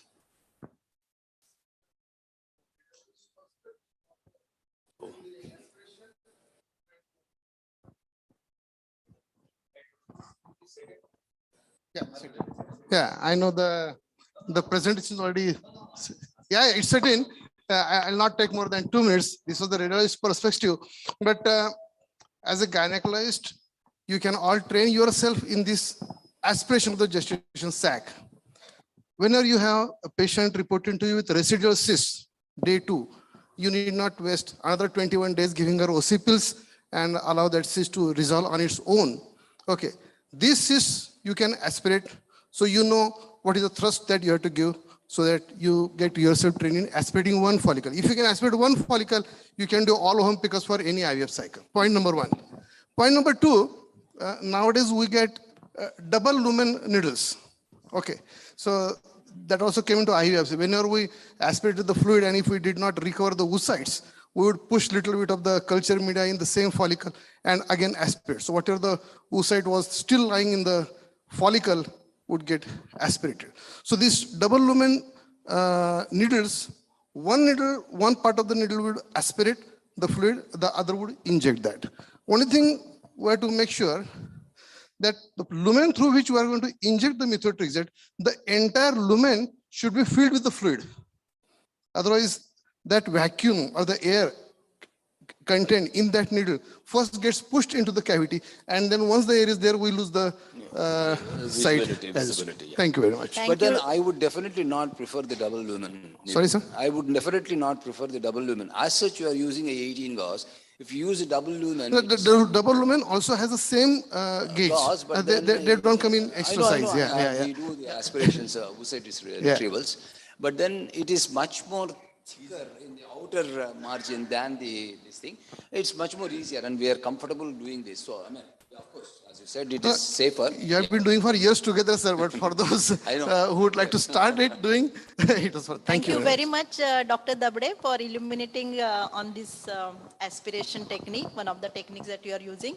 Thank you very much, Dr. Praveen, sir, and Dr. Aniruddha, for your valuable inputs. Thank you. Dr. Megha, you can start your presentation. Thank you so much. Respected President of Solapur Obstetric Gynec Society, Dr. Abuli Velankar, the office bearers of SOGS, respected eminent faculties of today's CME, respected chairpersons, and all my friends who have joined for today's CME, online and offline.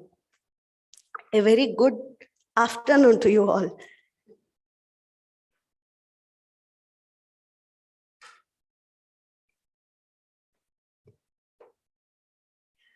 We all know that the congenital heart diseases are the most common congenital abnormalities we encounter in the fetus and newborn, and perhaps more common than the chromosomal abnormalities as such.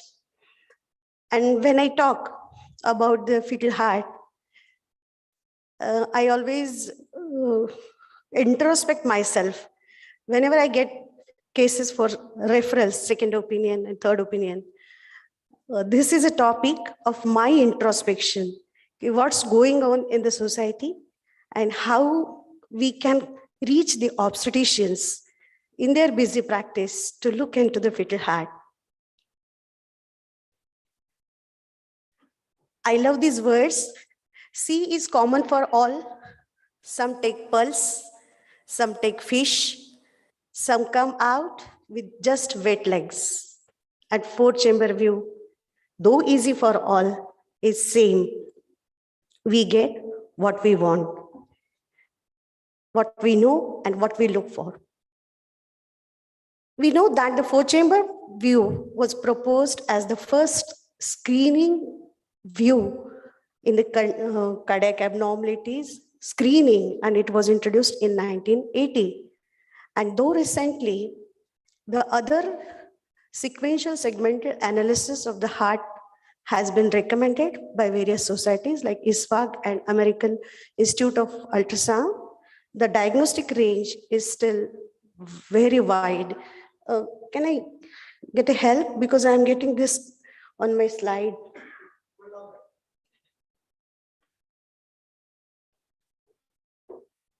Okay.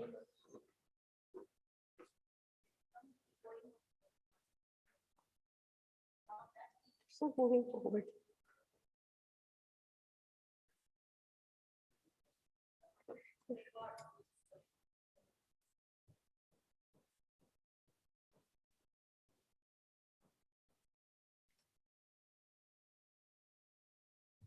Oh.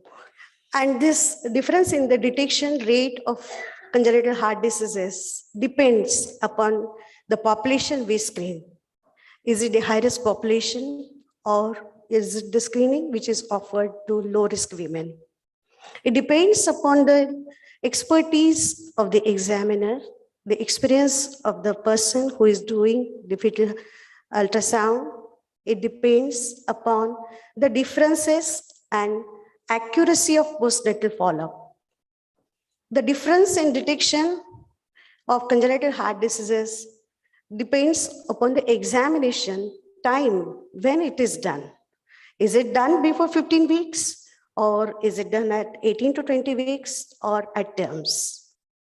It depends upon the consideration of cardiac defects or only congenital heart diseases detectable on 4-chamber view. The examination of the heart is not specified sometimes. Sometimes the referral is just for anomaly scan, or just we ourselves look into the fetal heart as just a casual examination, or sometimes it's a targeted examination along with the segmental sequential analysis of the heart. And of course, it depends upon the machine which is used for ultrasound. Lindsay Allen, cardiologist in UK, she trained the sonographers and sonologists there, and she trained them to look into the 4-chamber view in a specified way. And all those sonologists were asked to refer these cases which failed to meet the particular normal criteria of 4-chamber view. And it was seen that there was an exponential increase in the number of referrals and obviously increase in the diagnosis of congenital heart diseases. As an obstetrician, I always feel that there are about 35 to 37,000 obstetricians in India. And if each one of us starts looking into this 4-chamber view with this particular criteria and checklist, there will be exponential increase in the incidence detection rate of congenital heart diseases in India too. Because here we do ultrasounds and we take the responsibility of screening and diagnosing the fetal heart diseases. ISFAG studies also has shown that the detection rate, when it was not a targeted examination, it was done in different centers and not by a specialized team, the detection rate of this congenital heart abnormalities was up to 5 to 15%, whereas when it was targeted examination by trained person, it raised to 15 to 40%. And then when this examination was done as an extended examination at special centers with 4-chamber view great vessels, the diagnosis rate increased to 40 to 80%. There is a lot of variation or wide range in the diagnostic accuracy ranging from 5% to almost 95%. Why is it so? It is because of inadequate examination of fetal four-chamber view. Four-chamber view is not properly acquired. Sometimes if it is acquired, then four-chamber view is overlooked. There are certain abnormalities which evolve in third trimester. And if we do four-chamber view as a screening in second trimester, we'll be missing out these abnormalities unless we look into fetal heart in third trimester too. There are certain defects of the fetal heart which are not possible to diagnose in antenatal scans like secondum ASDs and some forms of coarctation of aorta. So these defects will not be able to pick up in routine screening of fetal heart by four-chamber view. And anomalies cannot be detected by mere four-chamber view. And some anomalies, they do need extra views. So we are left with improvisation, which is possible for these things. And we'll be discussing them in next slide. So coming to the reason, first, as inadequate examination, of course, we can divide this into operator dependent and machine dependent or technique dependent inadequate examination. Operator, of course, the lack of confidence or apprehension about fetal heart examination, mostly by obstetricians, and time dedicated for examination. We all busy obstetricians, the biggest constraint is of time in our heavy OPD. OPDs indoors, we manage and struggle to dedicate our time, which is required for the examination of fetal heart, and there is a possibility of missing some abnormalities in four-chamber view. Of course, lack of expertise. The lack of expertise, I would say we are more interested to get certification for aneuploidy markers, like we are in a hurry to get certification for NT. Same way, I feel we should have certification for examination of fetal heart so that we'll have a high confidence level to look into the fetal heart. Of course, good machines is mandatory, high frequency transducers, Dopplers, cine loop facility in machine, and proper presets are needed. But I feel nowadays all these machines are updated and they can fulfill the minimum demands to look into the fetal hearts. It's like a smartphone. We used to use simple Android phones, but now we are having a very high-end models of smartphones. And the same way, we have good machines which will help and pick up many abnormalities in four-chamber view. The reason for inadequate examination, we often frequently come across as normal or a limited examination due to improper fetal position when the heart is examined at inappropriate angle.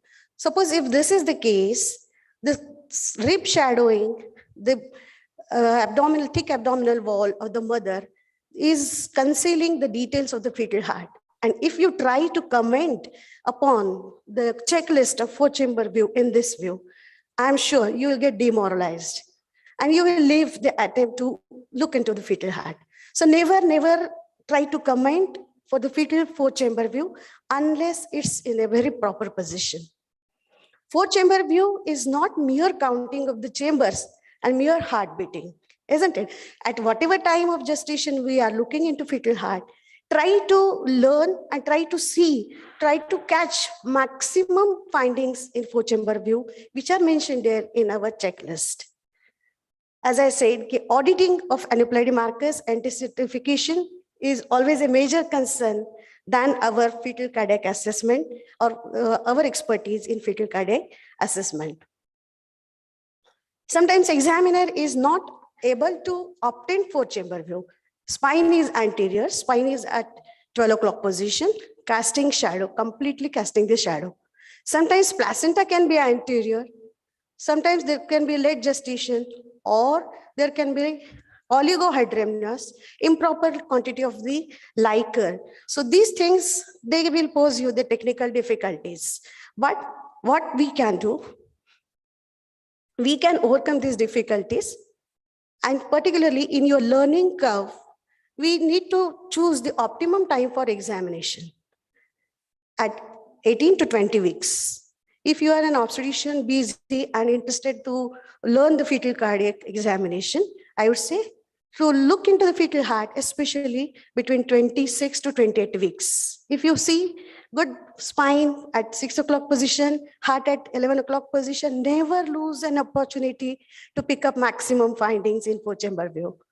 Whereas if you try to see maximum findings, try to get them at 11 to 14 week scan, I'm sure you will not be able to pick up many, and you may lose your interest in looking into fetal heart. So whenever you are looking for four-chamber view, there is a common rule. The organ or the area of interest should occupy about half to 2/3 of our monitor.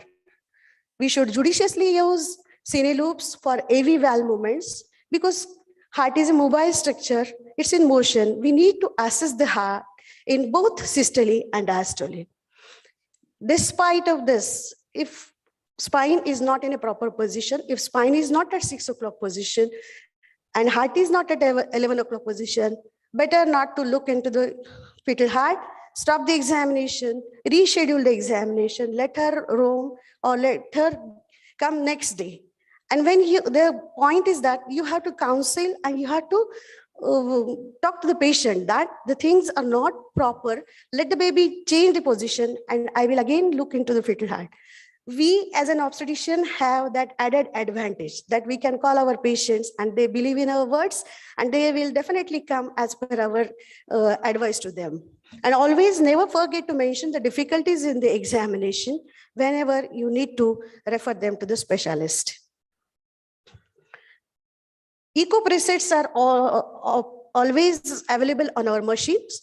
They are for the depth of the image, sector width, box zoom, pan zoom, high frame rate, and use of harmonic SSRI and CRI.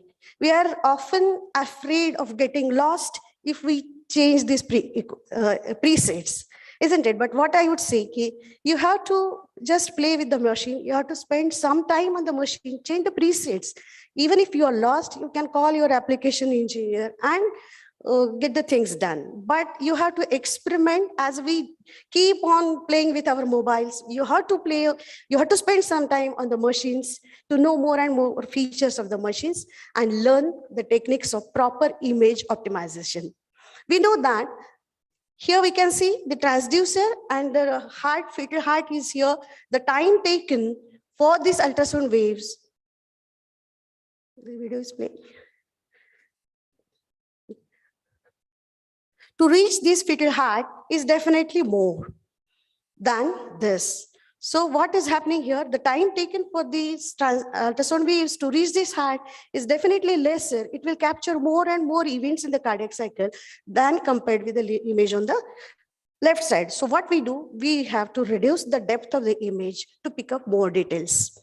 So reducing the depth of the image is going to increase our temporal resolution or frame rate. Frame rate is nothing but the number of images which we acquire in 1 second. So this can be increased by reducing the depth, as I have shown you. Second, by reducing the sector size and by lowering the line density. But the compromise in reducing the sector size is little bit of the resolution. So this is an image. This is a sector width. This span of specter takes a lot of time to cover the images which are there in this sector.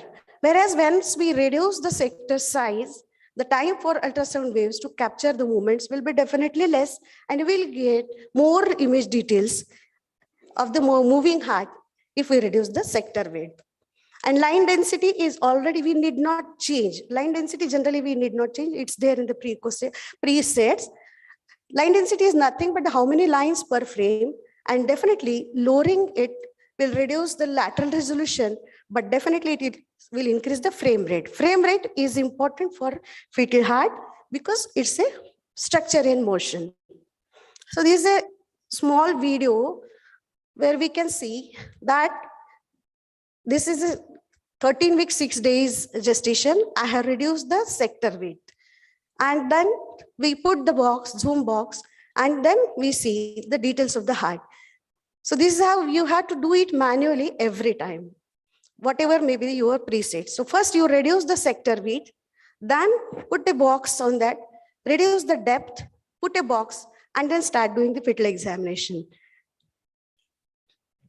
Use of color, and especially in dual mode, is very important, because what happens, in your busy practice, you just see 4 chambers of the heart, they are there, symmetry is there, everything is there, and then you just switch on for reporting. This was a case which was referred at 32 weeks. Generally, I have a practice of just whenever patient comes to me, first visit I do a scan. The same day I did her scan, and her previous scans were normal, and I could find that there was a muscular VSD. The only reason that was missed must be for not using the color. So the cardiac examination is not complete unless we use color, especially for the VSDs. Some VSDs will not be picked up by mere 2D imaging. It needs color. I would advise to use whole abdomen. What happens generally when we are learning to do fetal heart examination? So when first we get 4 chamber view, mil gaya. So what we just press the maternal abdomen and we see that we don't miss the view, isn't it? And that's why we don't change the position of the transducer. But what happens, if we change the position of transducer, we can bring the transducer from other side. Here, what is happening, the ribs are coming in the way. Here, what I have done, I have come from the abdominal side, I have brought the ribs to the posterior. The same way we can use whole maternal abdomen and insulin from the different angles and try to get maximum information. So sometimes what happens, in a single 4 chamber view, we may not be able to pick up all the abnormalities. Our aim is to complete the checklist.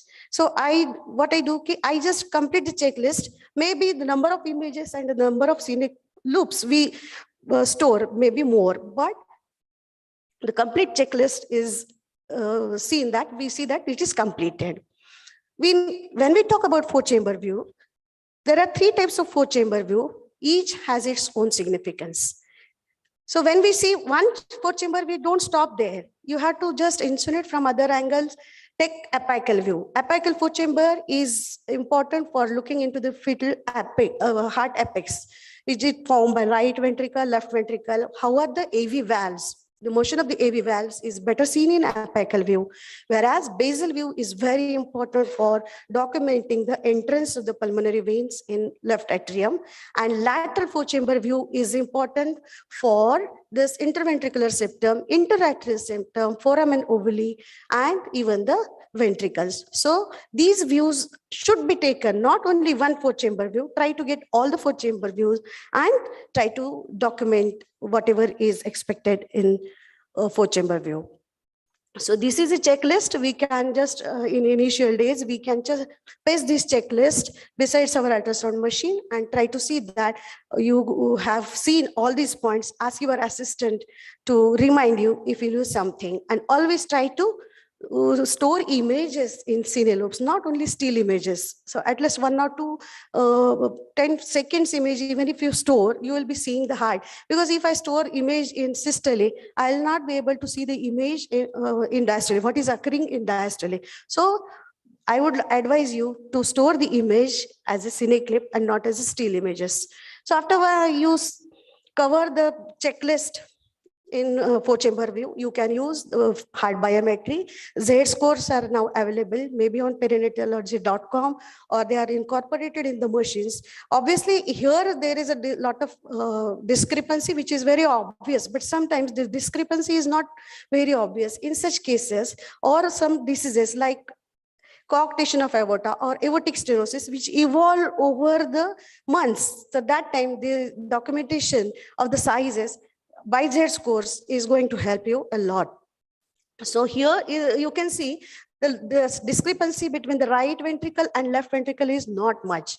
And when we use the Z-scores, the right ventricle diameter was minus 0.4, which is normal, whereas left ventricular diameter Z-score was minus 4.58. So obviously it is a small left side of the heart. 3 vessel view, what we are going to get in such cases, right pulmonary artery as such is always bigger than aorta. So it's very difficult to tell, is it there any pathology in the left side of the heart? How to comment?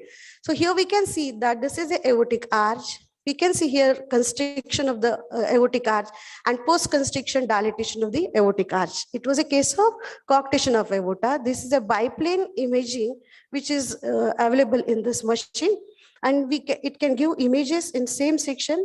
Two orthogonal planes we can image in same section. So this is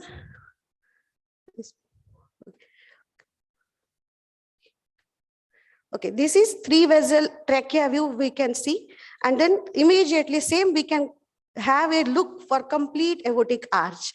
So this biplane imaging will give us, we can see this video is not being played. It's okay. But we can see little reversal of flow from the aortic arch. Here you can see the constriction. And this same will be seen in our 3VT view by this biplane imaging. So we can incorporate such type of pictorial diagrams when we are conducting trainings. So pictorial diagrams of fetal cardiac abnormalities, we can just display in our ultrasound room till we get used to this fetal cardiac screening. So like this, here we can see that this is the spine, this is left side of the heart, this is right side, this left side is small, right is dilated. We don't know which is abnormal. So the same way here, right is small, left is bigger. So what is the cause? This is how you have to go on correlating what is occurring in the heart, why this is so. And definitely once you are updated, once you are expert in 4-chamber view examination, definitely you will look into the further sequential segmental analysis of the heart, 3-vessel and 3-vessel trachea view. Okay. So when we see 4-chamber view and we follow the checklist, remember by default, you are going to rule out these 5 important diseases by default without your knowledge. If you say, if you scan one patient and after a few days you come across, this is the thing. So you should be very confident that I have checked the checklist and it's not possible.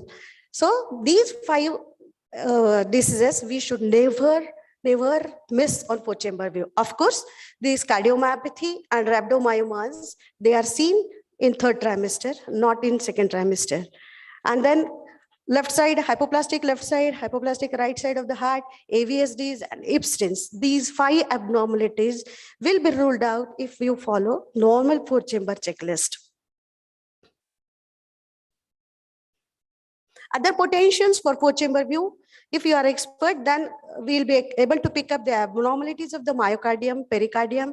We'll be able to pick up the abnormalities of the pulmonary venous connections, abnormalities of the foramen ovale, azygous vein connections, and of course the abnormalities of the cardiac rhythm will be picked up by 4-chamber view.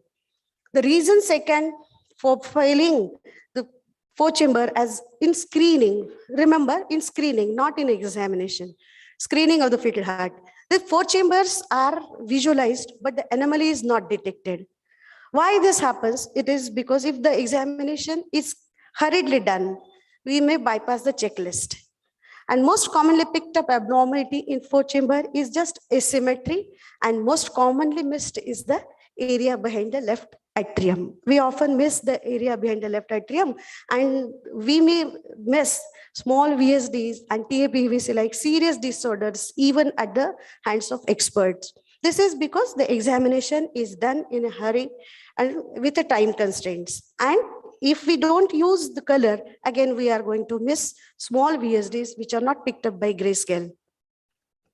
So examination of cardia is never complete without color. The third reason why 4-chamber doesn't help in screening is there are anomalies which evolve in 3rd trimester, like valvular stenotic lesions, coarctation of aorta, which are seen more in 3rd trimester. And I have told that in such cases, we can use Z-scores to document that this is evolving anomaly. And the 2nd trimester, the scan was normal And this anomaly is being evolved in third trimester. Certain cardiac tumors like rhabdomyomas are always third trimester surprises. They are not seen in second trimester. Cardiomegalies like and cardiomyopathies, they are also seen in third trimester commonly than in second trimester. The third reason is there are few other defects which are detectable postnatally only, like septum secundum ASD, patent ductus arteriosus, and coarctation of aorta.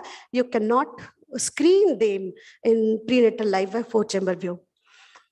Fourth reason is the heart anomaly is not detectable in four-chamber view. That means there are certain diseases where the four-chamber view will be normal. They are like transposition of great arteries. Of course, corrected transposition will have abnormal four-chamber view. But detransposition, tetralogy of Fallot, double outlet right ventricle, truncus arteriosus, or interruption of aortic arch or arch abnormalities, they need extra views to incorporate for the complete examination of the fetal heart.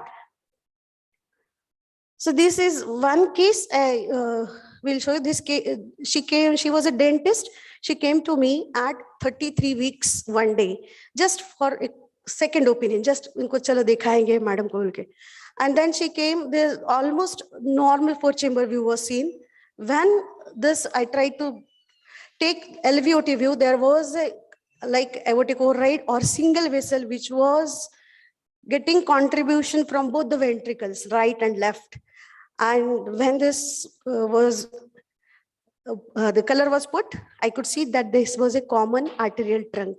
Believe me, at 33 weeks, one day, diagnosis of common arterial trunk, her husband was an orthopedician in Rajasthan. So she went to AIMS Delhi. Her co-sister was there in Delhi. She got delivered in AIMS. The baby had common arterial trunk. Baby was operated, but unfortunately, baby could not be salvaged. So the only thing is that maybe the four-chamber view alone was seen and other views were not seen because of the number of patients or because of the time constraints. So this is how it's so serious. If we only four-chamber view is not enough unless we have in mind other views and unless we have we look into the other views. So certain diseases, as I told you, they do have some clues on four-chamber view.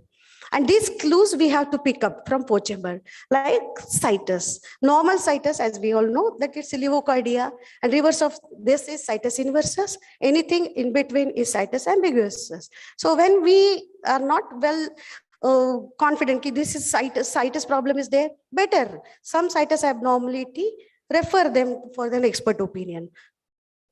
So this is again a case where stomach is seen on left side, but gallbladder has come to the center. Stomach, left side situs solitus, but heart was on the right side, dextrocardia. Four-chamber view, this is an old case. Four-chamber view shows the left side, there is no flow across the mitral valve, where there was a little flow reversal across the right side of the heart. And this is bicaval view, where in IVC was entering and SVC was entering in right atrium. This was a case of right heterotaxy or right isomerism. Fetal autopsy was done.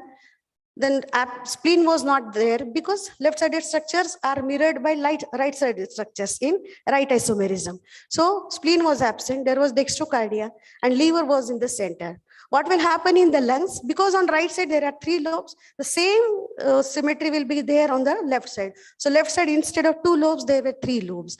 Even the right atrial appendage was repeated on the left side, and left atrium had right atrial appendage. And this shows dilated right side of the heart, whereas this is a stenotic small hypertrophied left ventricle because of mitral stenosis. The clue was the heart on the right side. So this is how you have to pick up the clues. So these positions of the heart, like the normal position is levo position. Meso position again is associated with abnormal ventricular connections like TGA or DORV or chaos or TAPVC. So you have to just pick up the clues about in the four-chamber view and incorporate extra views to come to the diagnosis or to refer them for a proper cardiac evaluation. So cardiomegaly is an important clue. We have to rule out cardiac causes for cardiomegaly and extracardiac causes. What are the causes for cardiomegaly? Another clue is axis deviation, because it's very important, especially in early fetal echoes at 11 to 14 week scan. The axis deviation also very important, and it predicts 79% of this congenital heart diseases. We know that normal axis of the heart is 45 degrees plus or minus 20 degrees. So if there is excess left axis deviation, in tetralogy of Fallot, suppose their 4-chamber view will be normal, except there is left axis deviation. So you should be able to pick up the clue from 4-chamber view. In common atrial trunk, or coarctation of aorta, Epstein's anomaly, there is left axis deviation. When you see that left axis deviation, your antennas should raise, and you should now have suspicion to look into these abnormalities in other views. Whereas right axis deviation can be seen in DORV or AVSD or common atrial diseases. So area behind left atrium is always overlooked, as I have said, because this is very important. This is the only vessel behind the left atrium is aorta. If you see any excess vessel, then it's abnormal, isn't it? So maybe zygous or azygous connection. And here you can see the aorta. Where is the aorta? When we see a line from sternum to the spine, the aorta is to the left, isn't it? But some cases it comes to the right, and this is always missed. And obviously when our aorta, descending aorta is seen on the right side, it is going to be right aortic arch. And then we feel, oh, she has diagnosed right aortic arch. But believe me, it is so simple. You can just pick it up from 4-chamber view. And you have to look into the area behind left atrium. There should not be any vessel behind the left atrium and aorta. If there is any vessel behind this, then there is a suspicion of abnormal pulmonary venous drainage. So this is also a case where we can see this is a small 4-chamber view, but one vessel is entering here in the right atrium. This is the aorta, spine, left atrium. This is right atrium. One vessel was here entering, and that's why right atrium was little bigger. There was small perimembranous VSD. And what happened, you know, there this umbilical vein was directly entering the right atrium. This is 16-week fetus, and there was little left axis deviation. So the couple opted for termination. It was a case of ductus venosus agenesis with tetralogy of Fallot. The patient, she had come to me at 11 to 14 week scan. That time, in this is case in 2017, and that time in that scan, I could not pick up ductus venosus. But you know, I just mentioned ductus venosus could not be documented. That was the thing I gave in the report.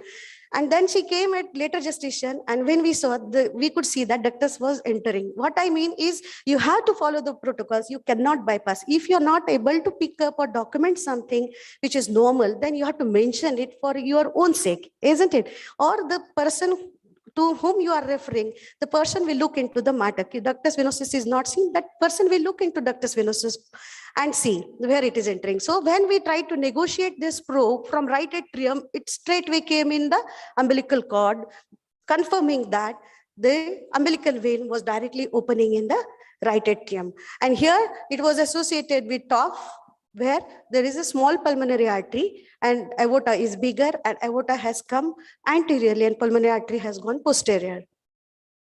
Along with this, we need to see the coronary sinus in 4-chamber view. See, when we see such cystic structure in 4-chamber view, so it is a dilated coronary sinus. Generally, there are two superior vena cavas, but left is obliterated normally, and only right superior vena cava is there. But sometimes we see 4 vessels in 3-vessel view, and that is left persistent superior vena cava, which is going to drain in coronary sinus, and that's why coronary sinus will be dilated. So when you see this is a cystic structure which is not normal, this cystic structure is seen in left atrium, that is showing that coronary sinus is dilated. So we need to look into more views and why this is dilated. Generally, it is persistent left superior vena cava, but remember, this is very important clue for coarctation of aorta also. So you need to look for the parasagittal view for complete aortic arch.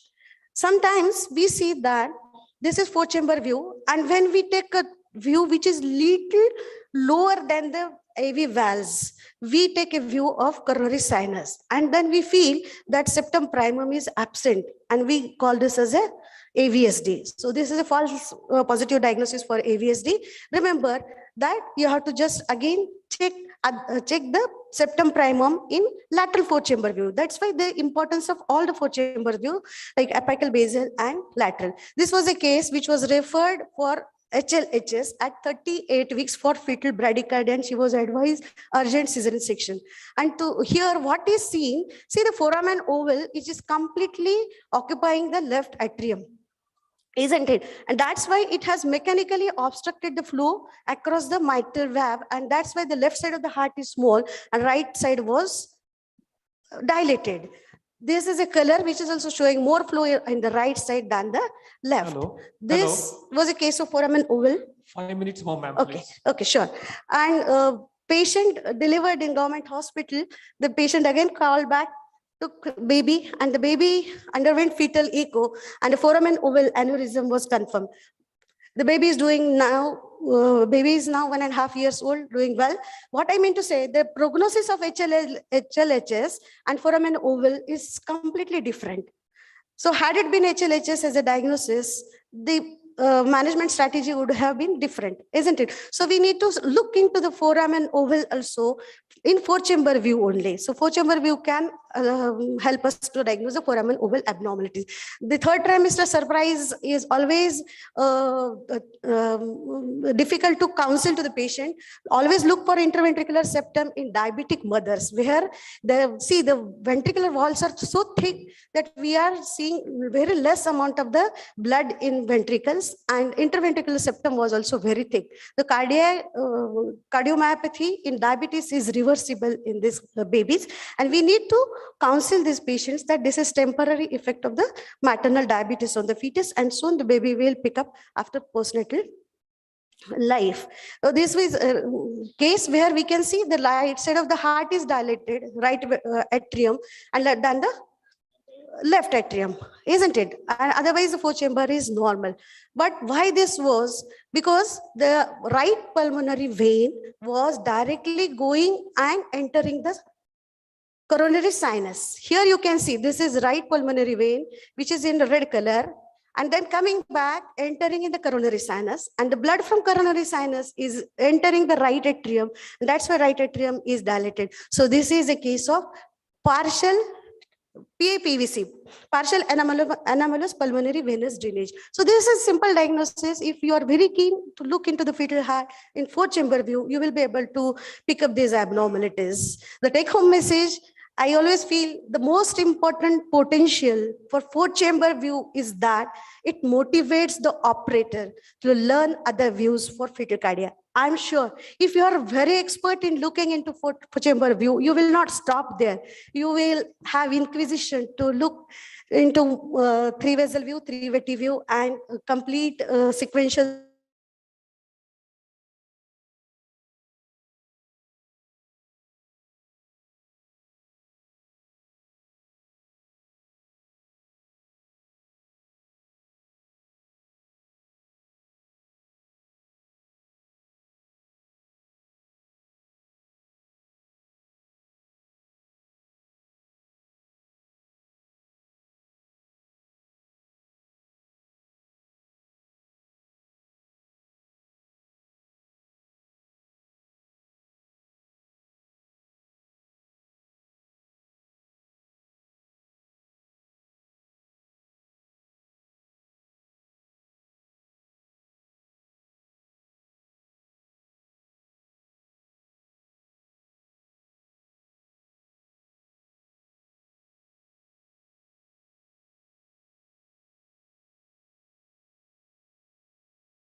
Yeah, there is some internet issue at the hotel, so we are trying to rectify it. Just give us 2 minutes. Done and shown us the autopsy specimens also. Thank you very much, ma'am. And let us get into the next talk, that is the twin pregnancies or multiple gestations.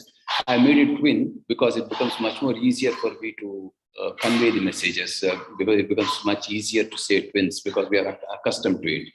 We all know that the incidence of twins is increasing enormously, basically because of assisted reproductive techniques. And not only that, increased, what do you call it, as a aging maternal population, as well as late conceptions. Most important thing is here we are dealing with two aspects. That is, one is the mother, the other one is the fetus. And the risk is associated for maternal as well as the fetal risk. If you take the morbidity into consideration, it is almost twice the morbidity of a singleton, as well as 7 times the mortality of a singleton. And at the same time, complications such as the preterm birth, IUGR, anomalies occur more in frequencies in the multiple gestations or the twin gestation. And there are certain unique complications which are absolutely unique for monochorionic twins, which are such as the TOPS, TTTS, as well as the TRAP. So these are all the things that we have to keep in. That's the reason why we are much more worried. And then I'm sure in your practice, the number of twins or multiple gestations are absolutely increasing in number. So we need to have a very clear concept about what we are going to deal with this, how we are going to deal with these twins. Now, we should formulate an outline. That is, the first outline is whenever you get an early pregnancy, whether it is twins, multiple gestation, or a singleton, the first thing which we do is the dating of the pregnancy. And the dating is basically done by crown rump length, right? Second thing is in a multiple gestation, it is absolutely essential that we need to identify the chorionicity and amnionicity. We know very well that the importance of chorionicity, identifying the chorionicity, because your report, if it just says twins or multiple gestations without the mention of chorionicity, it is of no use, because the management or the follow-up of these multiple gestations will be basically based on the chorionicity, and that is the reason why it is essential that we need to establish the chorionicity. I will take you through how to identify this chorionicity, and then we need to know what is twin labeling, and not only that, how often are you going to do, at what time of pregnancy we are going to do, and what are all the components that we are going to evaluate at various times and at which frequency which we are going to examine these multiple gestations. Now, so let us say take the dating. We all know the ideal method of dating is by taking the crown rump length, because we know that the biological variation catches up after 12 to 13 weeks of gestation. That is the reason why the crown rump length is an ideal parameter which can give us the accurate gestation age in the same way that the expected date of delivery. That is the reason why we need to date these pregnancies early, and the crown rump length is the biometric parameter which we use. Now, when we have twin gestation, the largest crown rump length is the one which we are going to take. That is one more factor which we all know, and we have to follow that. But then, if the gestation age is more than 14 weeks, it is the head circumference that you are going to take into consideration, not the crown rump length. So that is one more factor which you have to keep in mind while evaluating the multiple gestation. And particularly if it is an IVF conception, you need to know the date of conception, or the date of particularly the date of oocyte retrieval, because as we all know, there are certain calculators. Even perinatology.com also has got a calculator in order to identify the expected date of delivery, because if you date the pregnancy at this gestational age, your management strategies are absolutely different, because you can identify the growth pattern, you can identify the possible abnormalities that you are going to come across based on the dating of the pregnancy. And that's the reason why it is extremely important. We basically have the oocyte retrieval date, or the time of oocyte retrieval is taken as the point of conception, because we all know it's about 12 to 24 hours that the conception or the fertilization takes place. But then there are certain loopholes in it that it can happen within 5 days of intercourse. So that is the reason why we have to be a little careful. But basically, on a broader perspective, this is how we are going to calculate. There is what is called as the perinatology.com. Here you can put the conception date, that is by date of ovulation, egg retrieval or insemination, day 3 embryo, day 5 embryo, and based on that, if you calculate, you can get the expected date of delivery. This is one thing which we can also make use of.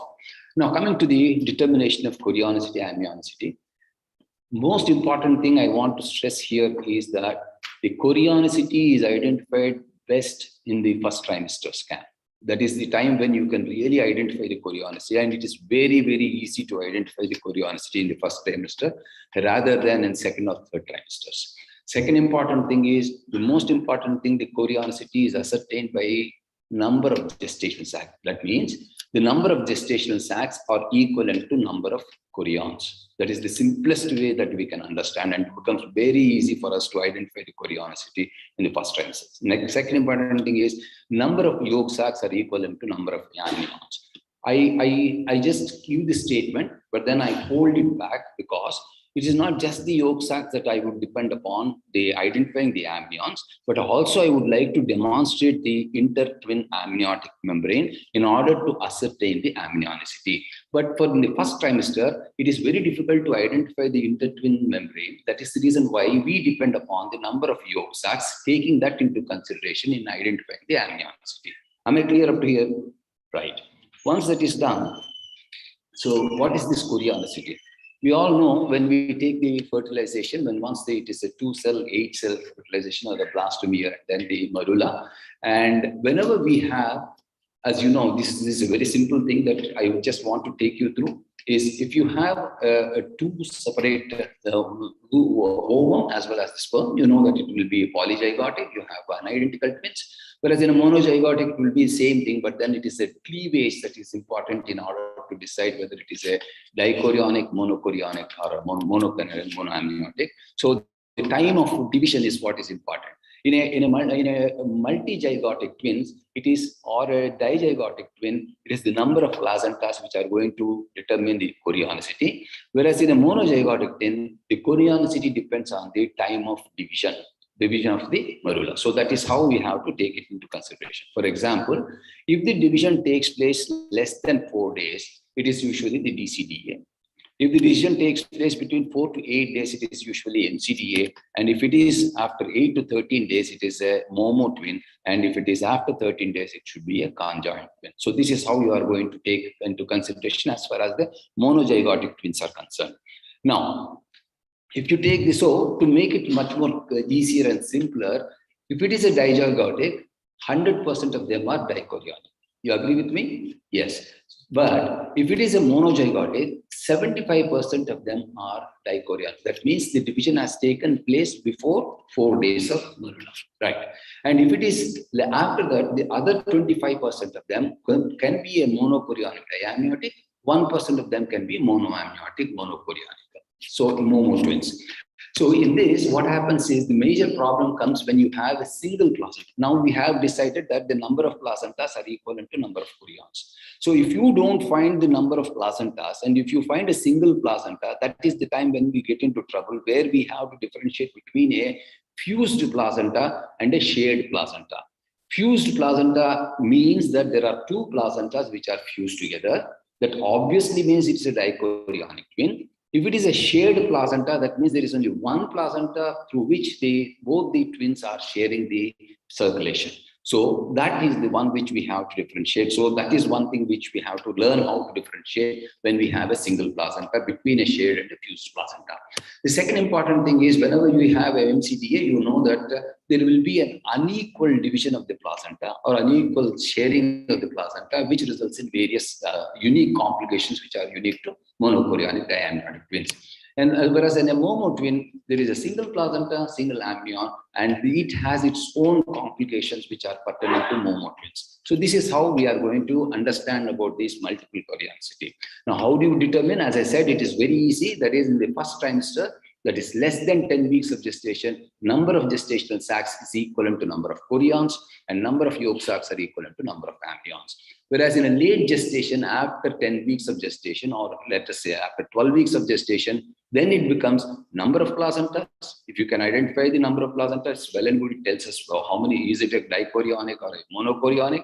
Or if in case if it is not, and if you have a single placenta, then you need to differentiate between a shared placenta and a fused placenta. In that situation, we depend upon what is called as the lambda sign, or the twin peak sign. I will explain you the twin peak sign also. Then we have the intertwin membrane thickness and at the same time the fetal gender, which we may not be able to identify. So these are the factors which will tell us whether it is a monochorionic or a diachorionic twin. Now, there are multiple papers that have been published in the White Journal, which very, very clearly says in the first trimester, the sensitivity of picking up is almost 99.8 and the specificity is almost as high as 100%. So that is the ideal time when we are going to pick up the chorionicity. Now we know, now I'm sure you all will agree with me, how many, what is it, a multichorionic or a monochorionic? Please, shout, you have to shout. Fantastic. So it is a multichorionic twin because there are 3 gestational sacs. That's simple, isn't it? Right. Now, the problem comes with the amnionicity.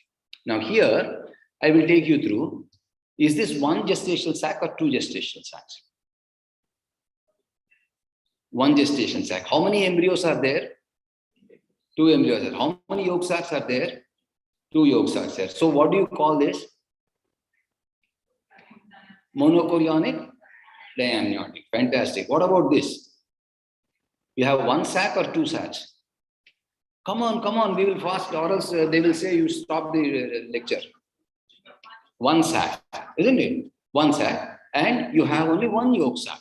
But what are you trying to see? You can see the intertwin membrane. So you know that it is a monochorionic diamniotic. Here you have only 2 yolk sacs, isn't it? So it still can be a monochorionic monoamniotic because we are not seeing the embryo as well as we are not seeing the intertwin membrane. Here you can see 2 embryos with the yolk sac and you are not yet able to. The reason why I have shown you all these images are that, remember, to identify the intertwin membrane before 8 weeks is very, very difficult, even in spite of doing a transvaginal examination. So that is the reason why you have to be very careful. You need to depend on some feature which can guide you in future, that is either to do to identify whether it is a monochorionic monoamniotic or it's a monochorionic diamniotic, because you know there is a difference between a monochorionic diamniotic and a monochorionic monoamniotic. Do you agree with me? Yes. Fantastic. Now this is what do you call this as?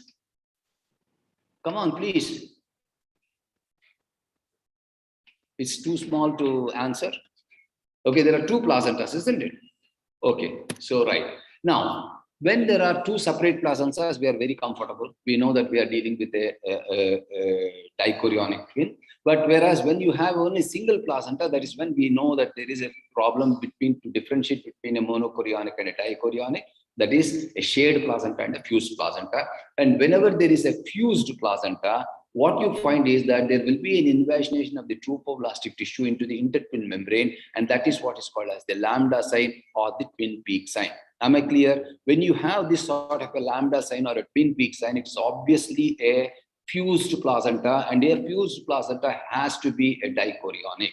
Am I clear up till now? Because this concept has to be very, very clear and very, clearly understood. Now, this is a classical case where you can see, I will show you 1 second.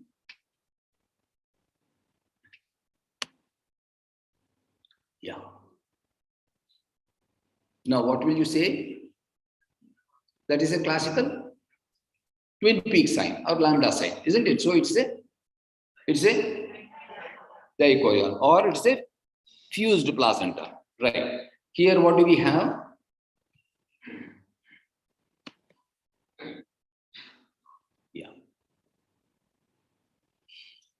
Yeah. Oh, sorry. Yeah.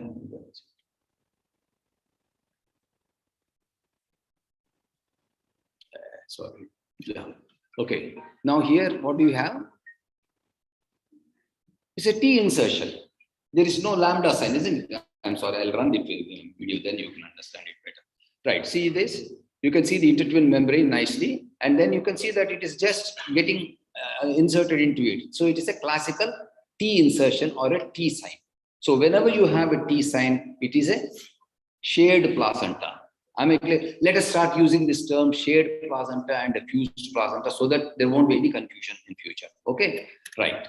So then that is the one. Next, another sign which I have told you about the chorionicity is to measure the intertwin membrane. The intertwin membrane in a dichorionic twin is usually thicker or thinner? Thicker. Why is it thicker? Amnion, chorion, chorion, amnion. That is the reason why it is thicker. Whereas in a monochorionic diamniotic twin, it is thinner because it is only one chorion, one amnion. But then, if you try to use this particular feature to identify the chorionicity, quite often you will be wrong. The reason is because the tangent of the ultrasound beam is extremely important to identify the thickness. So if you are inadvertently going to insunate the ultrasound beam at an angle where you find that the intertwin membrane is thicker, then you will label it as a dichorionic twin. Am I clear? So that is the reason why we don't use.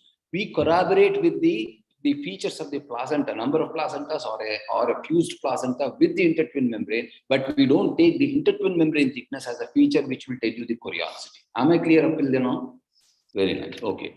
So that is subjective. And what we can do? This is a classical Momo, isn't it? It's a transvaginal examination, more than 8 weeks of gestation. I can see both the twins there, and there is a single amniotic fluid there, and there is a single placenta. It has to be a momo twin. Okay. Now, these are other situations where you can find this sort of a situation where the cleavage of a morula has taken place only after 13 days. In that situation, what do we have? We have what is called as the conjoint twin. This is a conjoint twin where there is a thoracophagous. This is an omphalothoracophagous, which has been fused. So, okay. So these are the different varieties of conjoint twins that we come across. Now, so in order to get a complete understanding of this situation, it can be compared to what is called as the apartment analogy. What is this apartment analogy? Suppose we both are staying in 2 separate apartments with 2 separate kitchens and 2 separate bedrooms. Are we going to have problems? No. If we are trying to live in an apartment where there are 2 bedrooms, but there is a single kitchen, there is a possibility that there can be some friction. If suppose you are living in an apartment where there is only 1 kitchen and 1 bedroom, invariably we will fight. So that is actually the dichorionic, monochorionic, and monochorionic, monoamniotic twins are concerned. So this is as simple as that. If you can understand this, it is done. My job is done. Right. So what's happening? Okay. So basically, less than 10 weeks, what we do is we count the gestational sacs. 2 gestational sacs, dichorionic, single gestational sac, monochorionic. Count the heartbeats also in each sac. And then if it is more than 10 weeks, count the placentas, 2 placentas DC, 1 placenta DC or MC, because it can be a fused placenta or a shared placenta, and check the gender, which we are not allowed to. So he was very serious about it. When he was giving his lecture, I thought I was frightened to the way he was talking. Right, and then he's not there. Right. So then we can depend upon the lambda sign or the T sign. At the same time, we identify the thickness of the intertwin membrane. In the 3rd trimester, remember, it is very, very difficult to make out the chorionicity. If you can't make out, you just mention that it is a monochorionic twin. Don't venture to say that it is a monochorionic. You make out dichorionic, you say dichorionic, where there are 2 separate placentas. If you can't make out, treat them as monochorionic. That's a lesson which we have to take it. In the 3rd trimester, don't venture to do that unless you are very sure about the placentas. Am I clear? Right. Now, twin labeling. This is again an important factor because quite often nowadays what we are trying to do is we are not only trying to follow them up very regularly, because twins have to be followed up very regularly. I'll show you how often we are going to follow them up, but then we need to follow them up very clearly. So we need to know which twin is what you are dealing with, because not only that, if I do a scan at Hyderabad and send it to a Solapur, here you have to know which twin I meant as what is normal, what is abnormal, what was the growth pattern, all those things. Unless I label them and unless the labeling is understood by you, it will not be possible. That is the reason why you need to label the twins, right? We can label the twins based on the right side, left side, upper, lower. That's very conventional that we can always do. And we always label the twin which is closest to the internal os as the twin A or twin 1. Am I clear? Right. Now, there are certain situations where you can also make use of the insertion of the card and say that the insertion of the card has taken place. Of twin A, the card is inserted at the lower part of the placenta. Twin B, the card is inserted at the upper part of the placenta. If you have two separate placentas, you can say that the card of the twin A has been inserted in the anteriorly placed placenta, or the twin B, the card is inserted in the posteriorly placed placenta. That is another way. Another important way is you can take the intertwin membrane and say the insertion of the intertwin membrane, depending on the intertwin membrane, is it lower to the intertwin membrane or above the intertwin membrane? So these are all the various ways by which you can label these twins. Am I clear? Am I confusing you more? Right. So that is one aspect of it. The second important is, suppose you are working in an institute where your own patients, that is your gynecologist, sends to you, and again you do it, scan and send them back. Then you can have a good understanding between your gynecologist and yourself, saying that all twin A's are on the right side, all twin B's are on the left side. So whenever the twin is on the left side, you call it as twin B, and whenever the twin is on the right side, you call it. But then, if I am doing as an individual practitioner, if I say that all twins are on the right side or A and all twins are on the, you will get confused. So that is the reason why it is not possible. It is only in the institutions that it can be possible. Now, the problem comes when there is a discordant twin. That is when it is important. And if you find out a discordant twin, particularly a recipient, which is potentially a recipient, you always label it as a twin A. That becomes much more easier for the next person who is going to take over the case. And then for you also, tomorrow when you are re-examining the patient, it becomes much easier for you to identify that all the recipients are labeled as twin A. Is that clear? Right. Now, labeling of a momo twin is always inaccurate because you don't know, they keep on moving. So it's not possible to label the momo twins. Now, I think all of you, one time or the other in your lives, you would have got into what is called as the perinatal switch phenomena. Am I correct? Yes, no? Right. This perinatal switch phenomena comes only when you are doing a LSCS, that is sections. What does this mean? I have labeled twin A as an abnormal twin. Let us say the twin A has got a congenital diaphragmatic hernia. Twin B is absolutely normal. Okay, now you deliver it by the babies by cesarean section. Both the twins appear normal. So you are completely bound. Then you might have taken the twin B, which got switched into twin A, and that we have delivered. That is the reason why, keeping this in mind, they have suggested that whenever you have this sort of a situation where you are going to do a cesarean section, where you have an abnormality which is not obvious externally, in that situations, before the section, you need to evaluate the twins, you need to identify the discordant twin, discordant anomaly, and then do the cesarean section. After the cesarean section, in the postnatal period, once again, you have to postnatally evaluate these babies. Am I clear? That is the reason why it is essential to understand this the perinatal switch phenomena. Am I clear? Because this is again, you are going to get into this trouble one day or the other. If you have not already gotten, you will get it. There is no doubt about it.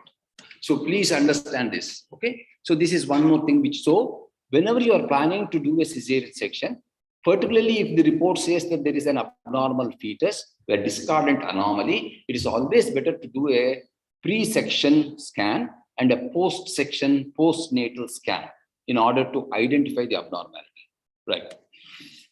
Now, timing. How often are we going to do these scans? If it is a dichorionic, it's considered as a singleton, isn't it? Most of the dichorionics are considered as singletons. Okay. So you do 11 to 14 week scan, date the pregnancy, identify the chorionicity, screen for trisomy 21 or the aneuploidies.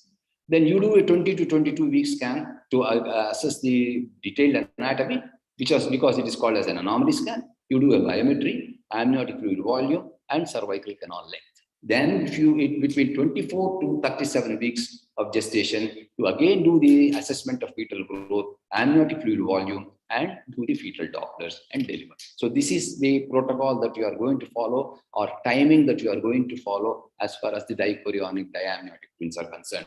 Whereas in a monochorionic monoamniotic twins, your approach is entirely different because you know that there are certain unique abnormalities that you can come across. So as usual, in 14 weeks, 11 to 14 weeks of gestation, you again do the dating scan chorionicity as well as the screening for aneuploidy, wherein once you have identified the chorionicity as a monochorionic twin, then your timing chart varies. So at 16 to 18 weeks of gestation, you are going to assess the fetal growth, because selective fetal growth restriction is known to happen with monochorionic because there is an unequal sharing of the placenta. Am I clear? Right. So unequal sharing, so fetal growth is important. Not only that, there can be fluid change. Not only that, there will be a recipient and a donor. In these situations, what happens? You need to identify the vascularity or the hemodynamics of the fetus, particularly the ductus venosus. Previously, we used to categorize by Quanteros staging, where presence of bladder, absence of bladder. But now we don't do that. We still do that, but then that will be too late by the time you identify the twin transfusion and send them for a laser coagulation. So in these situations, what we do now is we try to do the ductus venosus because, as you all know, whenever there is an unequal sharing between the donor and the recipient, it is basically because of right heart overload. So what is your idea is now you need to identify the preload and afterload on the ductus venosus because the brunt goes on to the right atrium and the ductus venosus is the one which reflects on that, and the ductus venosus sampling is the most important thing which tells you whether this particular fetus or in the two fetuses, one of the twins, that is the donor as well as the recipient, the difference between and when to subject them for fetoscopic laser ablation. That is so. So at 16 to 18 weeks, you do a ductus venosus sample as well as the uterine artery sampling. At 20 weeks of gestation, do the anomaly, biometry, as well as start sampling the umbilical artery, ductus venosus, and middle cerebral artery also, because now you know that you can get into what is called as the TAPS, that is twin anemia polycythemia. So you need to sample the middle cerebral artery to identify the presence or absence of the anemia. Am I clear? So these are all very, very important factors. And remember, if you see this chart, every 2 weeks you need to interrogate them. That is an extremely important. So once you have identified a monochorionic twin, please ask the patient to come back for a Doppler examination every 2 weeks. I know it sounds very difficult, but no, to safeguard yourself, you need to ask them, because tomorrow they can always say that you didn't ask us to come after 2 weeks. So that is better that you ask for a 2 week scanning, a 2 week interval scan, so that you will do the Dopplers, identify everything, identify the discordant anomaly or discordant growth, and based on that, you can plan the management, right? Now, coming to the second outline. Second outline is, I'm not going to deal with the, twin monochorionic diamniotic unique abnormalities because it's going to take long time. And not only that, I'm not going to deal with multi-embryo reduction or the cell-free embryo reduction. But then I will just take you through the important factors which you need to look for as a diagnostic sonologist. So, screening of aneuploidy, prenatal diagnosis of aneuploidy, screening for structural abnormalities, diagnosis and management of discordant twin pregnancy, reduction, selective reduction, and preterm birth. So these are the factors that we are going to deal with. Now, whenever there is a screening for aneuploidy, it is just like the preterm, first trimester scan, the first trimester screening procedure. Whenever you have a DCDA, you take as a singleton and try to evaluate them based on the nuclear translucency, maternal age, as well as the serum beta HCG and pre-beta HCG, as well as PAPA.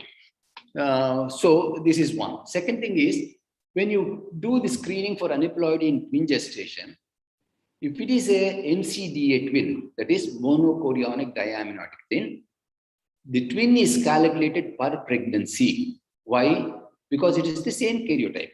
So you don't need to separate them off. You take it as a single prior pregnancy, take the average of both the nuchal translucencies, use the combined screening, and risk stratify. Am I clear? Because this is a practical problem which we are going to face. Okay. So if you have a monochorionic diamniotic twin, you need to treat them as a calculated per pregnancy because it is the same karyotype and because there is no different zygotes.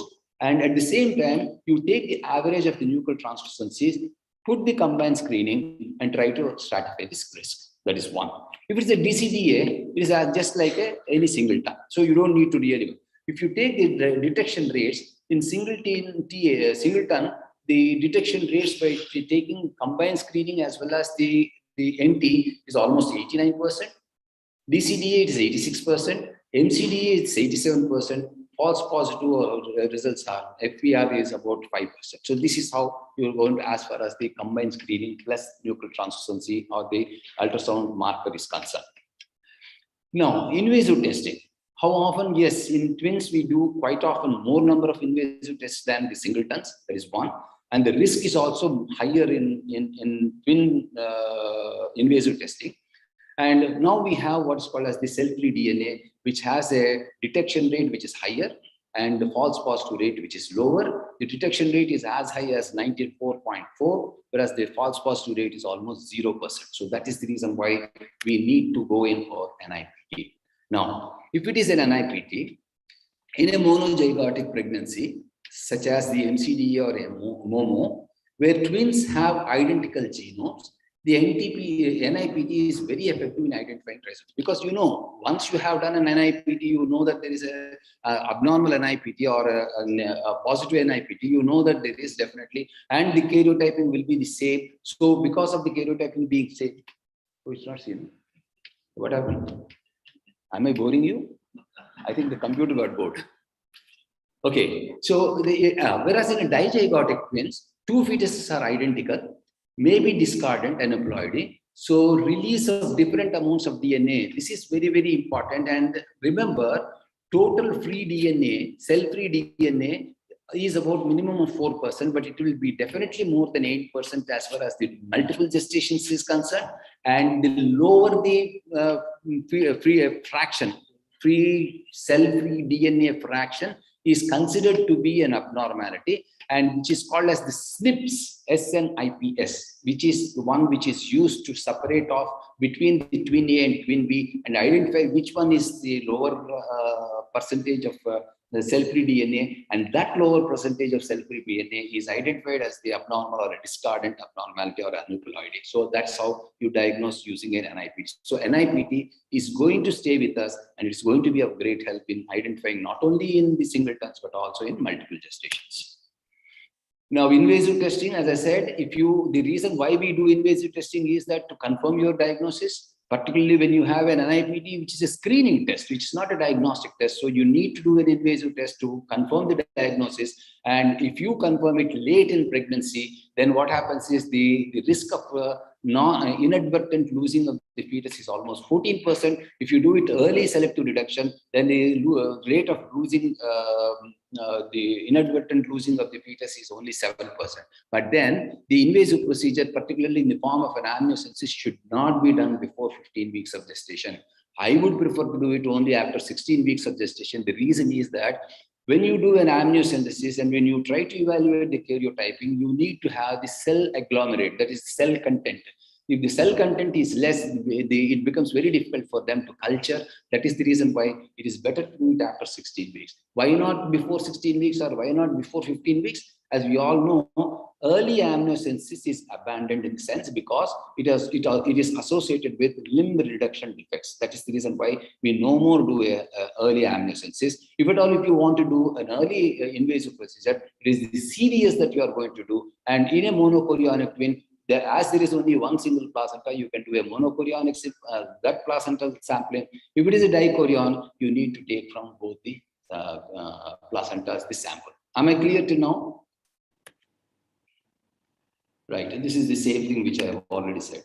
Okay, screening. Oh yeah. Well, okay, right. Fine. I'll finish off. No problem. So screening for preterm birth. This is one of the common problems that we come across as far as the multiple gestation is concerned. As we all know, in twins, it is about 60% of the time the delivery occurs around 37 weeks, 12% of the times it is 32 weeks. Whenever there is a short cervix, what do you mean by short cervix in a multiple gestation? Less than 25 millimeters. It predicts preterm birth before 34 weeks. If the cervical canal length is less than 20 millimeters, then it's a good predictor that there will be a preterm delivery at 32 weeks of gestation. So this is one important. So this is the chart that we need to remember. When there is an exponential reduction in the size of the cervical canal, the possibility of preterm birth is very, very high. For example, if it is less than 15 millimeters, the incidence of preterm delivery is almost 66%. If it is 46%, or no, 26 to 35%, the incidence of preterm delivery is only 6 to 7%. So this is one thing, again, we have to be very clear in our thought. Now, coming to the significance of chorionicity, why do we know? We need to know because the presence of complications in the form of miscarriage, perinatal morbidity, mortality, preterm delivery, such as fetal growth restriction, selective fetal growth restriction, and major structural abnormalities. If you take singletons, the incidence of miscarriage is only 1%, whereas in an MCDA twin, it is almost 10%. So similarly, prenatal, postnatal mortality is about 5%, preterm delivery is 10%, selective fetal growth restriction is 30%, major anomalies is 4%. So that is the reason why we need to identify the chorionicity, and that is basically because of imbalanced blood supply, which results in all other abnormalities, unique abnormalities. And the structural abnormalities, remember that in a dichorionic twin, it is only 1 in 25 twins, in 1 in 25 pregnancies. In a MCDA, it is 1 in 15 pregnancies. In a MOMO, it is 1 in 6 pregnancies. So this is another important thing that we should keep in mind.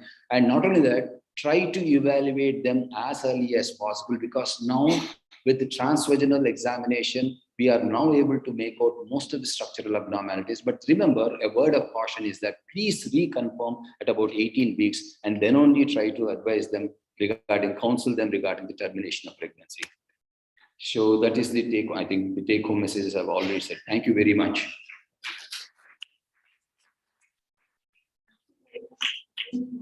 Excellent presentation and absolutely a fantastic strategic approach to pregnancy. Are there any questions? You mentioned about the slips in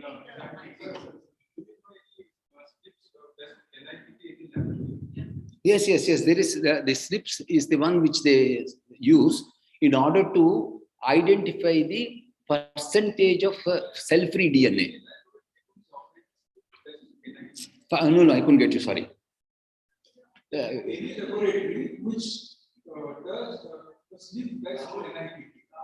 Most of the, I think. No, you have to ask for it. No, you have to ask. You have to mention that this is a twin gestation. You have to ask, say that this is a discordance, or in case if there is a discordance, say that there is a. Then only they will do it. Why? I mean, to me, I think. No. I tell you, LifeCell does it. Newberg does it. But then you have to ask them. If you just send them, they won't do it. As you said, they will do a parallel sequencing. They won't do a slip sequencing. You see, without slips, you cannot. You cannot. Yes. Yeah. So how early can we diagnose that? Pardon me?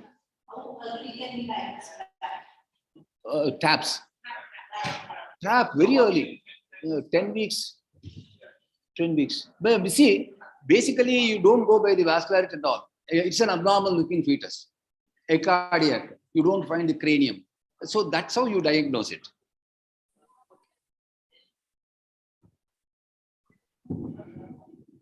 Thank you very much, sir. Thank you, sir. Thank you, chairpersons. May I request Dr. Rohini Deshpande, madam? Thank you, sir. One of the slides I liked very much was the time interval for monitoring the twin pregnancies. It will be easy for us to counsel your patients and show them in writing that this is the time interval you have to come for follow-up, and that will make our job very easy, sir. Thank you very much. Thank you. May I request Dr. Rohini Deshpande, madam, and Vaibhav Meru, sir, to felicitate our speakers, Dr. Praveen, sir, and Dr. Megha, madam.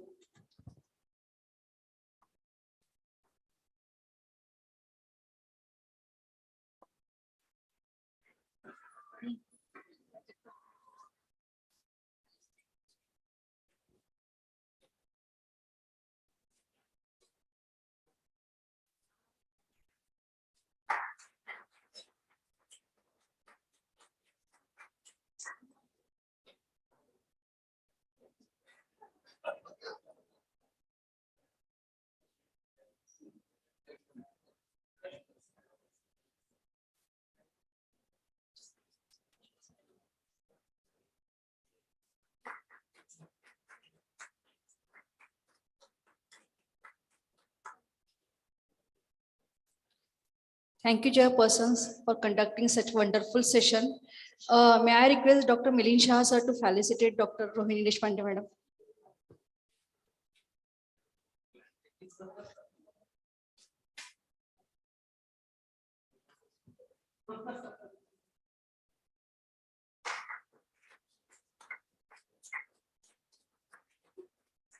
May I request Dr. Gurram sir to felicitate Dr. Vaibhav Meru sir.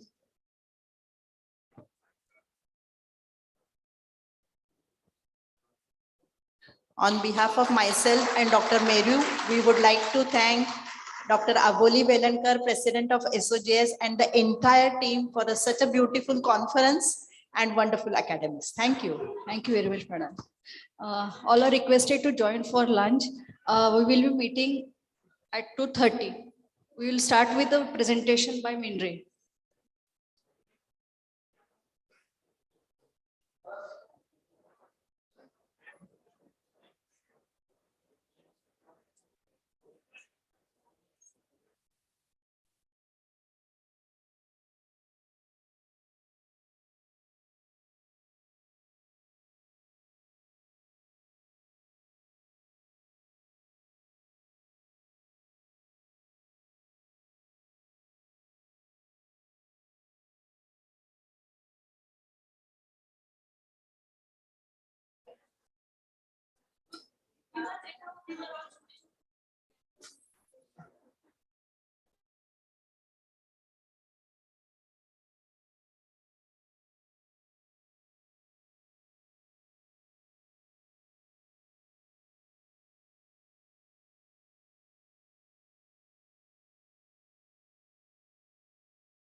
Good afternoon, everyone. We are starting in 5 minutes with presentation by Mindray.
Good afternoon, everyone. Please take a seat.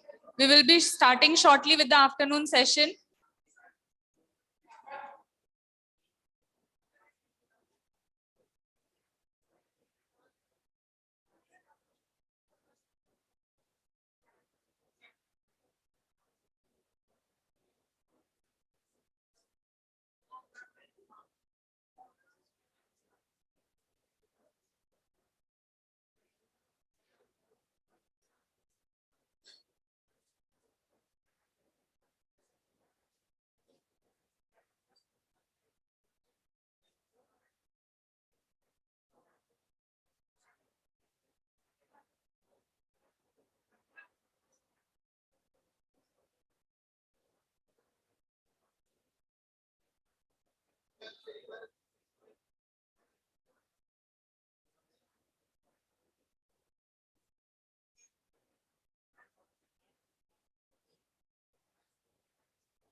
Good afternoon, everyone.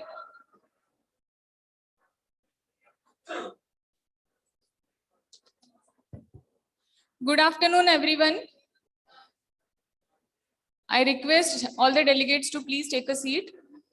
There is a Mindray product launch, so I request the Mindray and company to take over.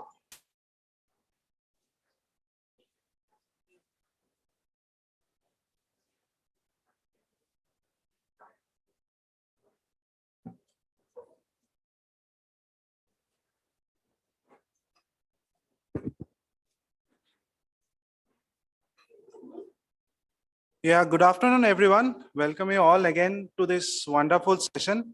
So first and foremost, I like to thank Solapur Obstetric and Gynecology Society for giving us a wonderful opportunity to get associated with you. And also with this association, we like to do a lot of more programs in future to increase the clinical awareness. So again, just for a small duration, we like to introduce a new product in a Mindray product portfolio, something known as DC80A with our X-Insight platform with a tagline of insight and intelligence. So X-Insight is a new platform with the introduction of a dual core engine. With a graphics processor, we can now render out 3D 4D images around 3 to 4 times much faster compared to a traditional imaging. So this is a technology we're calling it iLife Pro, which is a very popular in the 3D 4D market. And it gives a realistic approach to if you're doing a 3D 4D imaging, especially for your fetal face and 3D structures. Combined with the iLife, we have something known as Hyaline, which is basically a transparent mode, which will give you a much detailed view of our internal structures of our 3D anatomy. So whenever we are doing any 3D structure or taking any section of the fetal face, so there's a lot of obstructions and occlusions that comes in front of the face. So this is a new solution that we have introduced, something known as Smart Face. With just a one-touch optimization, one-touch operation, you can just remove the any umbilical cord or any occlusions in front of the face, which is a much faster approach to get a much better face profile. So this is another like a breakthrough in the color Doppler imaging technology, something we call it glazing flow, which is a 3D 4D approach of a color Doppler technique. Again, Smart Planes CNS. This is our a technology we generally, which is a little on the artificial intelligence part, where we just need to take a normal BPD sweep and machine will give you the standard 4 sections of the fetal head. That is the cerebral, thalamic, and the ventricle section. Along with that, we can get the automatic calculation as well as the annotations. The same concept has been used for fetal heart also. You just need to take a routine section of the 4th chamber and machine will give you the standard 6 views of the fetal heart. And not only in obstetric, we are now innovating a technology in pelvic imaging also. So Smart Pelvic is Mindray's unique smartness solution for the dysfunction evaluation of the pelvic floor. It provides automatic evaluation packages for your anterior compartment and the anal levator hiatus.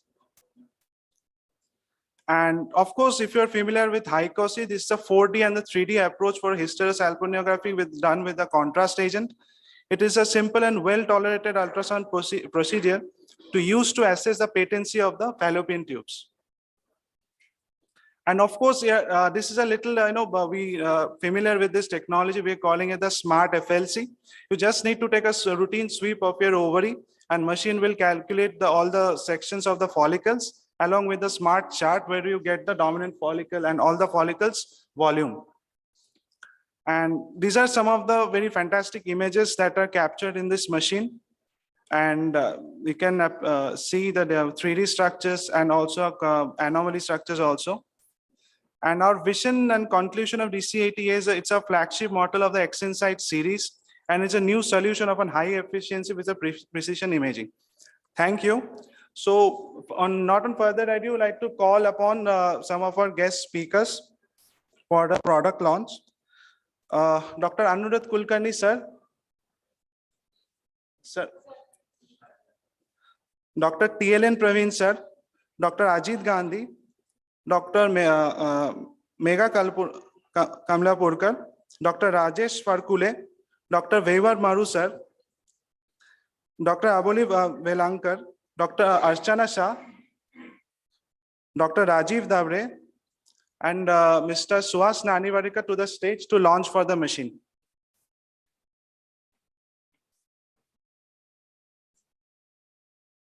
And Xavier also, please.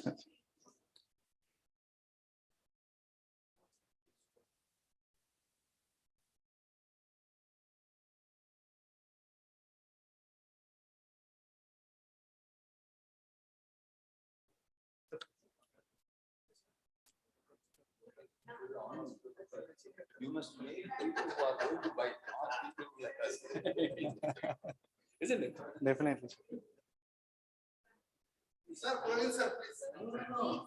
Sir, please.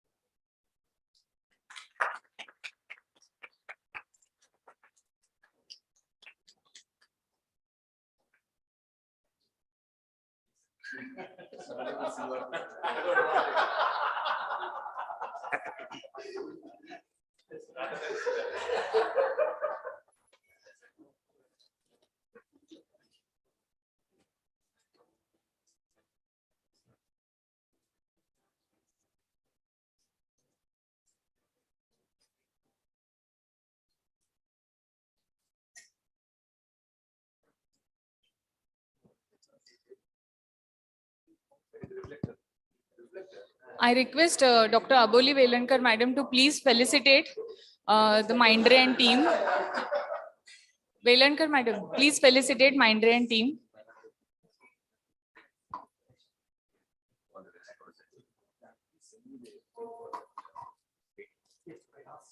Yes. Thank you, sir. Thank you.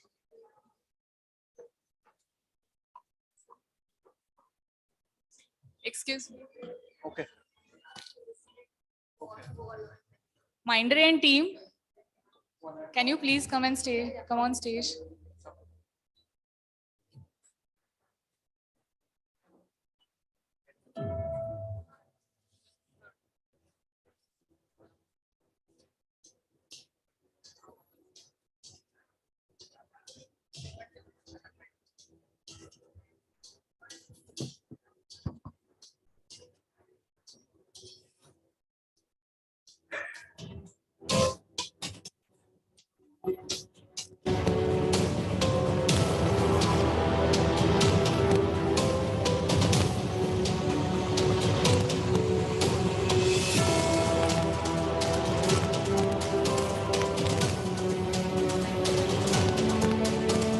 Now we move on to our third session.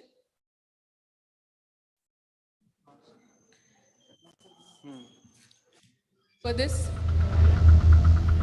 Dr. Rajesh Dabre sir, dear chairperson. Sir is a consultant at Ashwini Sarkari Rugnalay and at Ashwini Rural Medical College, Kumbari. He is the owner of Krishnamai Nursing Home, director of Navjivan Infertility and IVF Center. Welcome to sir.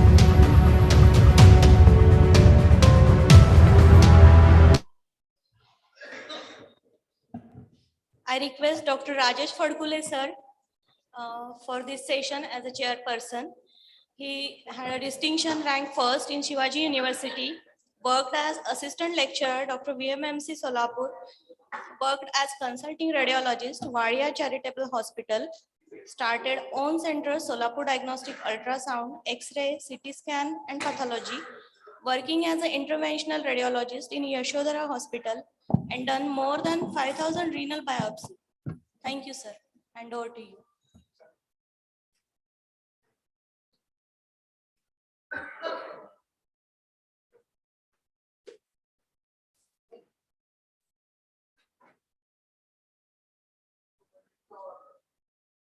To continue our post-prandial session, may I invite Dr. Megha Kamlapurkar madam to give a speech on fetal environment ultrasound perspective.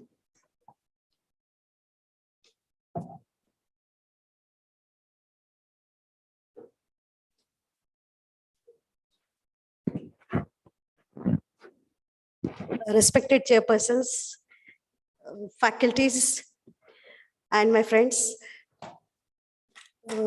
After talking on a very vibrant topic of fetal heart, talking on fetal environment, that too in a post-lunch session and keeping the audience awake is really challenging. Let's see how I take that challenge.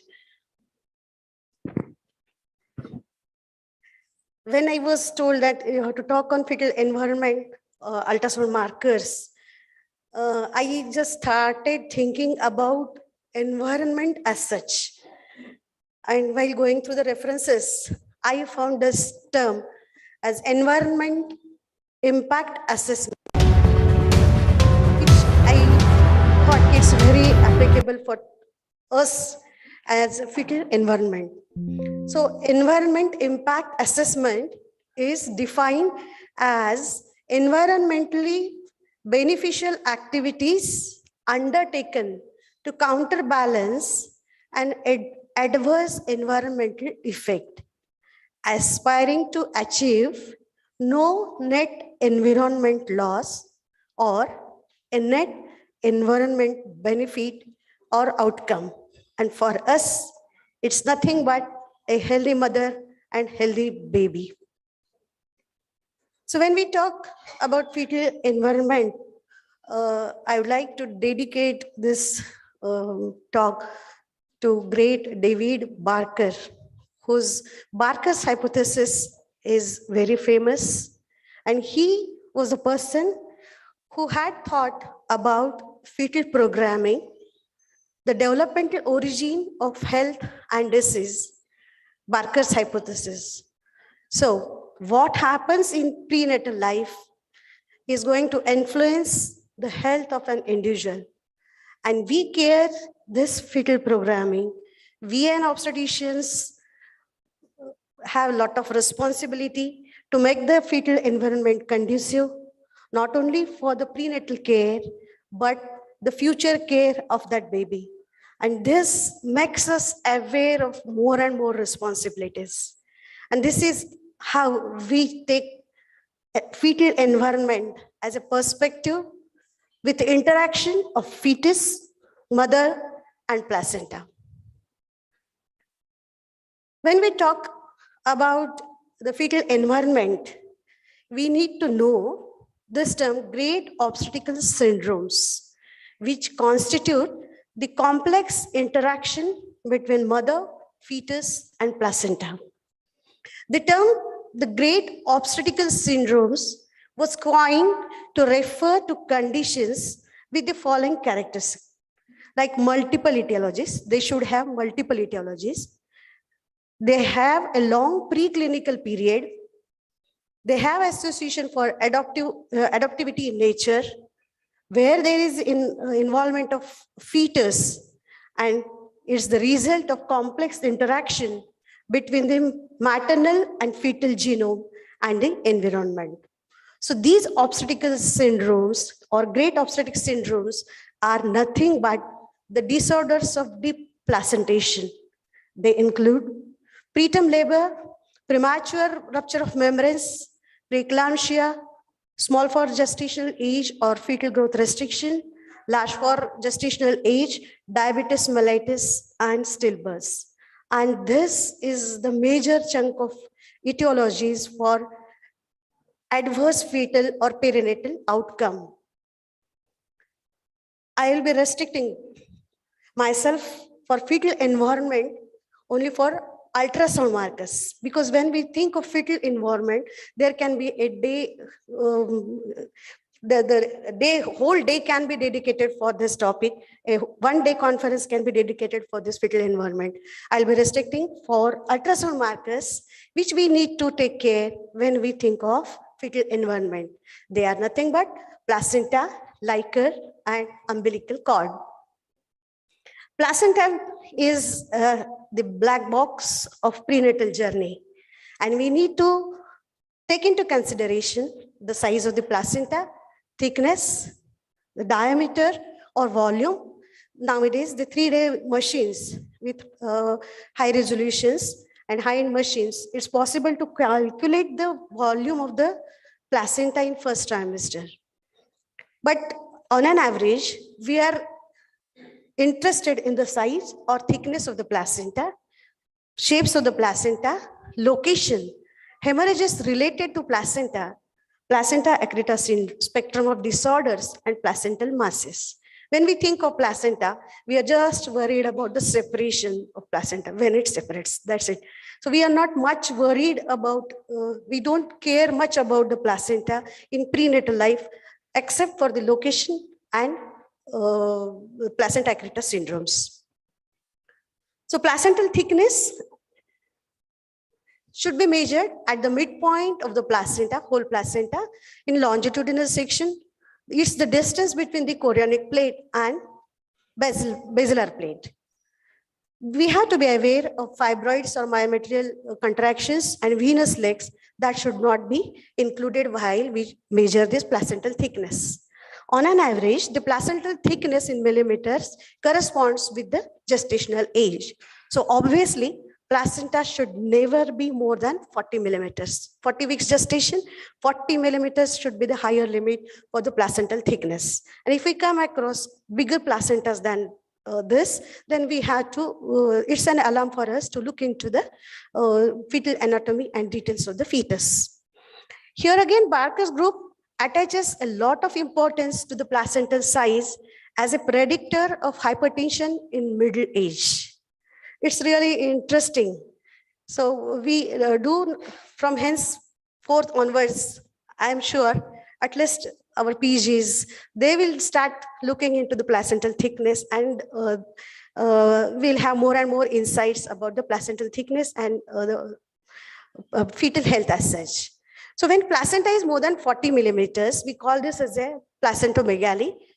And then this is common in diabetic pregnancies or fetal growth restrictions or fetal CMV infections, chromosomal abnormalities or non-immune hydrops or maternal and fetal anemia. In case of big placenta, more careful examination of the neonate also is advised, though pregnancy outcome is normal. So whenever we have a big placenta, we need to consult or we need to talk to pediatricians that look into the baby in a broader perspective, because the placenta was very thick. And I here remember our great teacher, Dr. D.V. Kurdukar sir. He never used to leave us unless we used to mention about the placenta in delivery notes. So he used to ask us what was the placental size, how was that, and was there any abnormality? And if we failed to that, we were heavily punished. So even for normal deliveries or after cesarean section, looking into the placenta is very important, because that is going to record the antenatal events. Various shapes of the placenta are described. We can see various shapes on ultrasound also, like circumvallate placenta or filamentous cord incision, succinturate lobe of the placentas, because these shapes are high risk factors for preterm delivery, abruption, fetal growth restriction, and sometimes retention of placenta and even vasa previa. Filamentous insertion of the cord, where cord inserts into the membranes, between the membranes, amnion and chorion, rather than directly entering the placental tissue. The incidence of this in normal pregnancy is 1%, whereas in monochorionic twins, it's very high, about 15%. And it is associated with fetal growth restriction and intrapartum fetal heart abnormalities. So placenta, filamentous insertion, we can see here placenta, the cord is getting inserted at the end of the placenta. And here in this picture, we can see the vessels of the cord entering the membranes than directly entering the placental tissue. Other variation is vasa previa, where the normal incidence of vasa previa though is very less, 0.04%, but it's a deadly variation, because it's related, it's associated with very high perinatal mortality. The risk factors for vasa previa are resolving second trimester low-lying placenta. If we see low-lying placenta in second trimester, and if it migrates in third trimester, but still we have to look at the level of cervix and confirm that nothing is there. So just above the internal os, if such lines are seen, just put the color and confirm, is it not a vessel or is it a vessel? Succensurate lobe of placenta, filamentous cord, multiple pregnancy. And as I said, echogenic lines above the internal os, they give us an alarm to look into this condition as vasa previa. This is very important, and the early diagnosis is important before the lady lands in labor and membranes are ruptured, because it increases the fetal death, and as the membranes are ruptured, the fetal death is up to 97%. Whereas if we take care or we opt for elective cesarean section, the fetal survival chances will be more before the rupture of membranes. So key is to prevent an adverse fetal outcome and offering the lady an elective cesarean delivery before membranes rupture. What is the differential diagnosis for this vasa previa? It's a cord presentation, or the cord which is lying over the internal os. But we can see that the cord moves with the changing position of the mother. And for this, we need to reschedule the examination. So if we see a cord just above the internal os, just call her after some time and again do TVS and then see still that cord is there, confirm. Otherwise, for just cord presentation, or otherwise, if the loop of the cord is there, it may get displaced after some time. Regarding the placental masses, chorioangiomas are the commonest one with incidence of 1%, though they are benign tumors. They are hypoechoic and may show calcification. These are hypoechoic mass in the hyperechoic placenta. The differential diagnosis can be myomas or large venous legs or placental teratomas or incomplete mole. They are often third trimester surprises, and every time Doppler doesn't come for help, and it can be deceptive. Chorioangiomas, normal outcome is very well known, but more than 5 centimeters, they have poor prognosis, and the complications are because there is AV malformation. It works as a AV malformation, and therefore this is a high output state for the fetus. It's associated with polyhydramnios and preterm labor, fetal growth restriction, IUFD, non-human hydrops, and therefore the treatment for this is laser devascularization. And when we see such chorioangiomas in our scans, we need to have detailed structural survey of the fetus. These placental cysts are very common. They are subchorionic or subamniotic membranous cysts, simple cysts, and they are commonly associated with diabetes mellitus or fetal maternal RH incompatibility. One large cyst, but only large cysts, they have association with fetal growth restriction, otherwise they are benign. Differential diagnosis is venous legs, where we can see a flow on Doppler. Another important aspect for placenta is placental abruption, and it's very difficult to diagnose placental abruption on ultrasound. But we can see that placental abruption is there and ultrasound can be normal. This is possible, but the role of ultrasound here is not for the diagnosis, but it's for the management of the patient who are conservatively managed by the obstetricians. What are the clues on ultrasounds? They are bulky, enlarged, thick placenta, or sometimes we can see retroplacental or retromembranous clot. Sometimes we can see an organized clot, which is, of course, echogenic. There can be intraplacental anechoic areas or subchorionic hematomas are more common before 20 weeks of pregnancy, whereas after 20 weeks, retroplacental hematomas are more common. Myometrial contractions and myomas can mimic with placental abruption, and we need to take care for that. Placental infarction, some disturbance. Okay.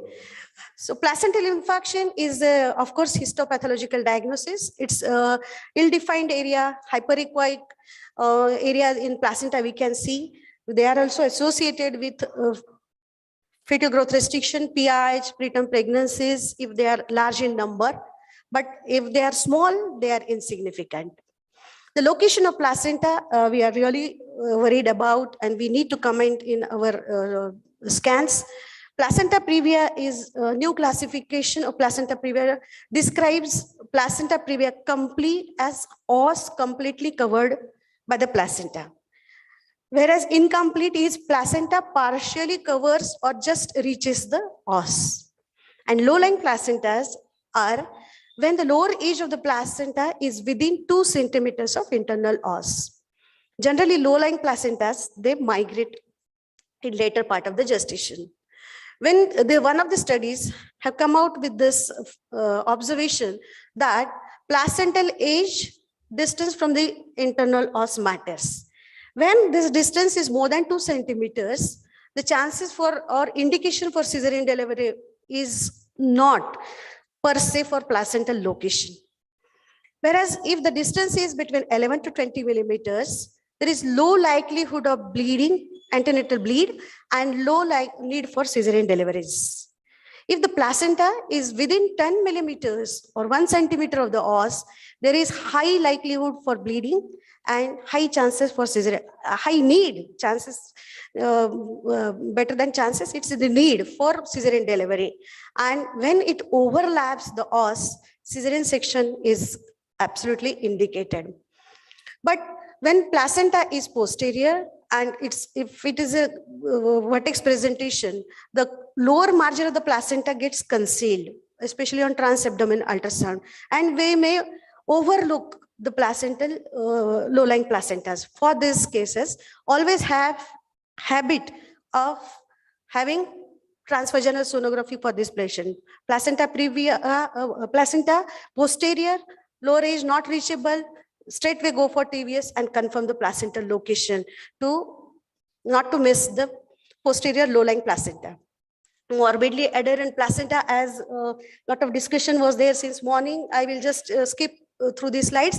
One important point is first trimester low implanted sac, always, or previous cesarean section, always have in mind this possibility of morbidly adherent placenta.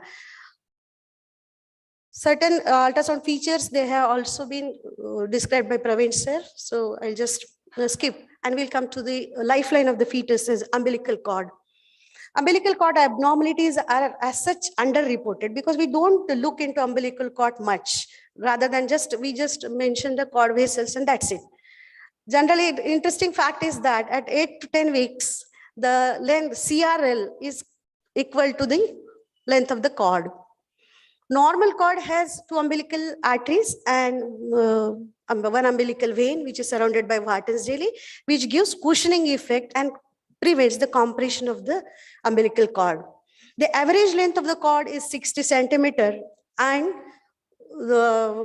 less than 32 centimeters or 30 to 32 centimeters, we call it as a short cord. These are very important features. We cannot calculate cord length on ultrasound, but we postnatally, we can just look into the cord length. We were supposed to do that exercise in labor room by Kudukar sir.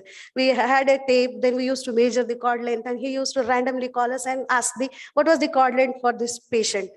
So this is important because cord length is dependent upon so many factors. I'll come to that in the next slide.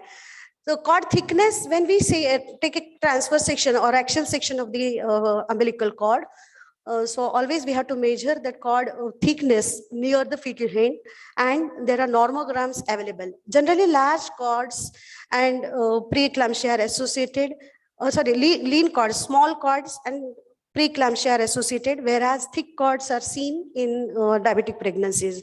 Thickness of cord more than 95th centile between 10 to 14 weeks is significantly associated with aneuploidies. I have not encountered, but I have this reference.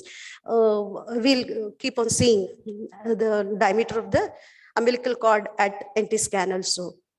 As I was saying, that cord length is very important because the length of the cord is determined by the amniotic fluid and fetal movements. And sometimes it can be hereditary. Miller and Associates, they have identified cord to be short if the fetal movements are less. So when are the fetal movement less?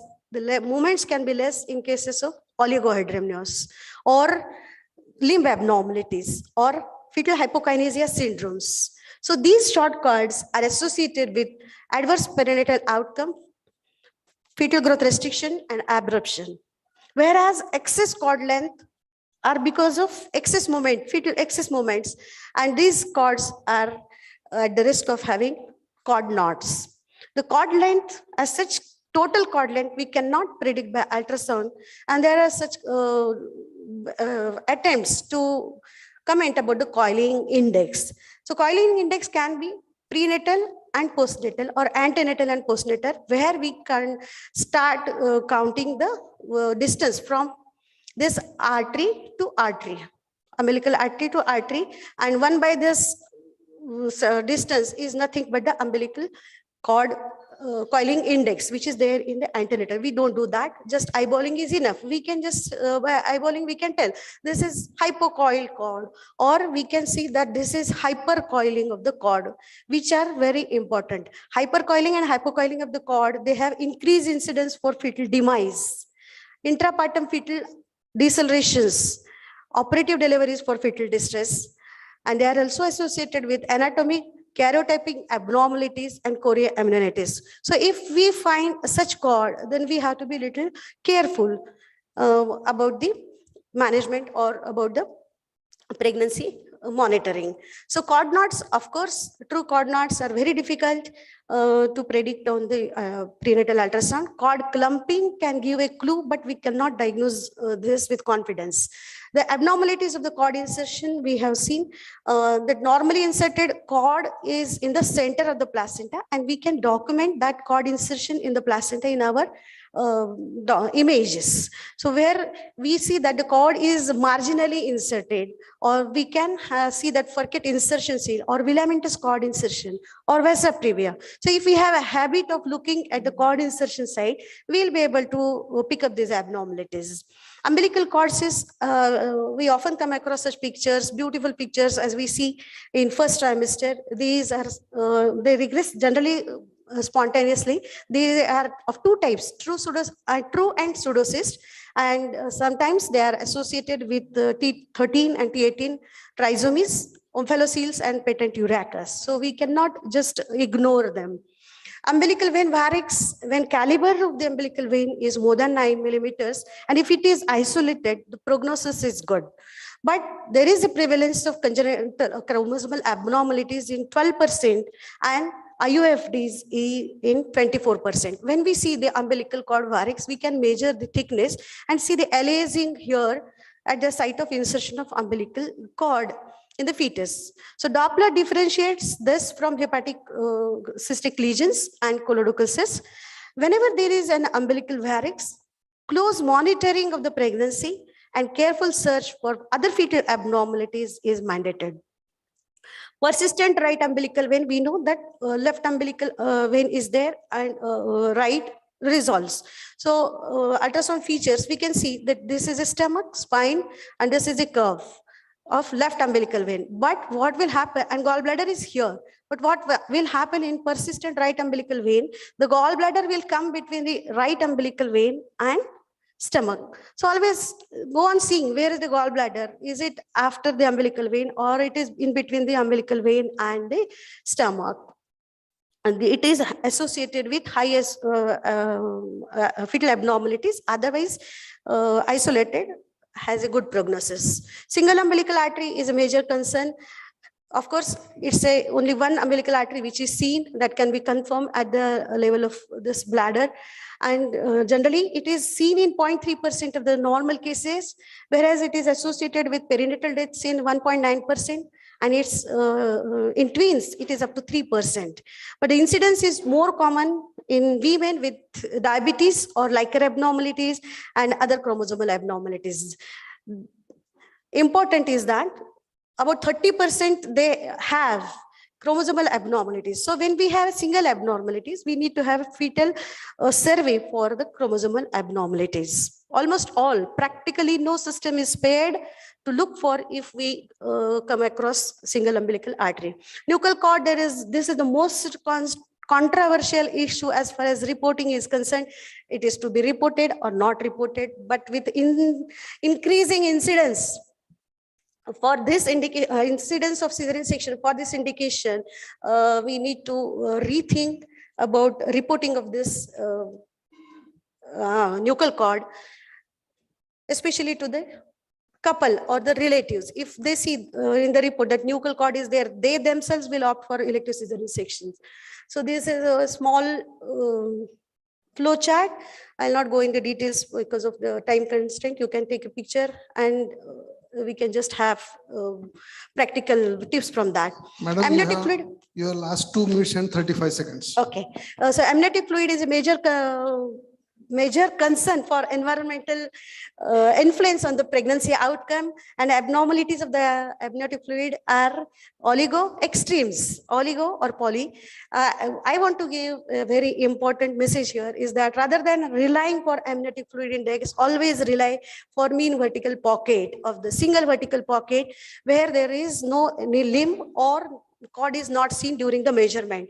And 0 to 2 centimeter single vertical pocket, we call this as an oligohydramnios. 2 to 8 is normal, and more than 8 is of course polyhydramnios. So when we come across oligohydramnios, because of time constraints, you can click the picture. I can skip this slide. So these are the very important conditions. When we see very less liquor, the most probable cause is rupture of membranes, leaking, normal fetal growth, and normal Dopplers and normal fetal anatomy will be there. The cause of oligohydramnios here is just the rupture of membranes, whereas we can see urinary tract abnormalities like renal agenesis when it is by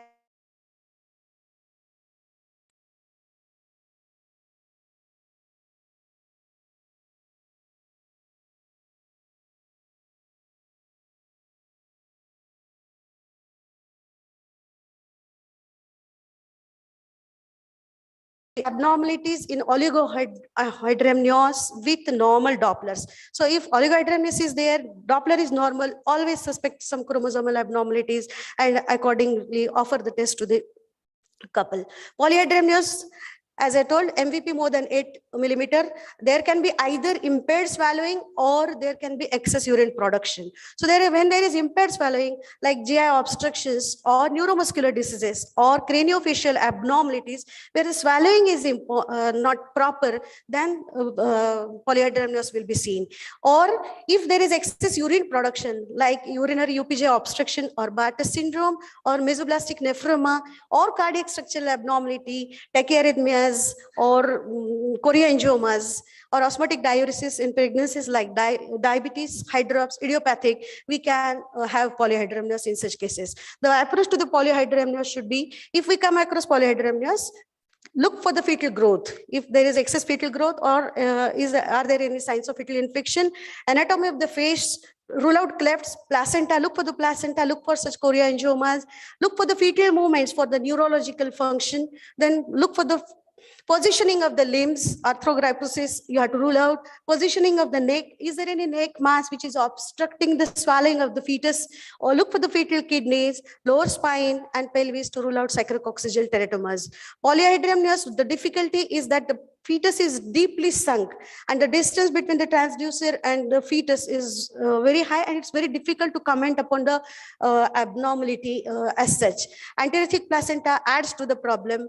We can just opt for high penetration mode in such cases and get into the details of the fetal anatomy. Amniotic fluid content, particulate matter, we can such amniotic fluid is anechoic, but particulate matter can be seen, severe particulate matter which can be seen in dermatological disease like ichthyosis, where the liquor can be very high. This was a case where liquor was too thick and I could not say anything, and postnatally we could see that this is a minor form of ichthyosis which we could not predict by any ultrasound feature on, for this baby. Amniotic bands, they originate from wrapping of the chorioamniotic membranes and uterine synecdoche. Amniotic band syndrome is a serious disorder. On the other hand, which results in multiple skeletal abnormalities, chest abnormality, compression, and because of the entrapment of the fetal parts.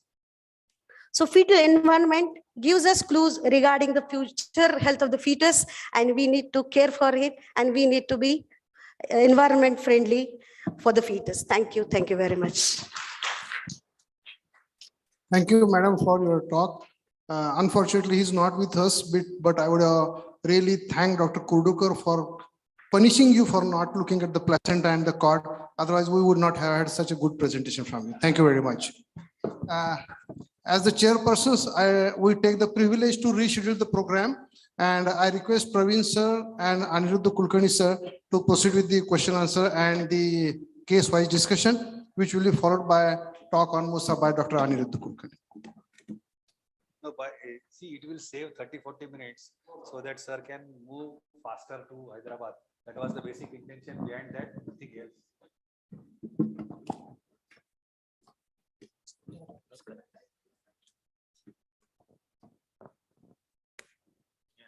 मैं तो करा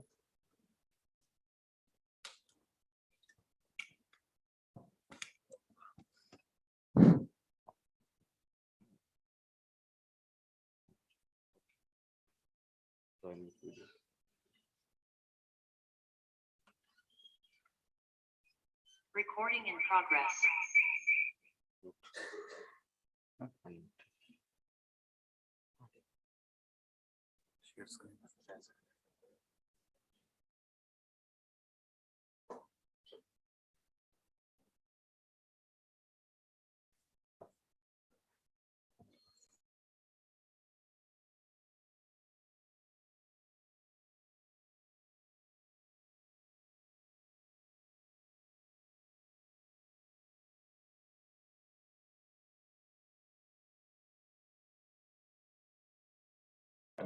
So we'll start with interesting question.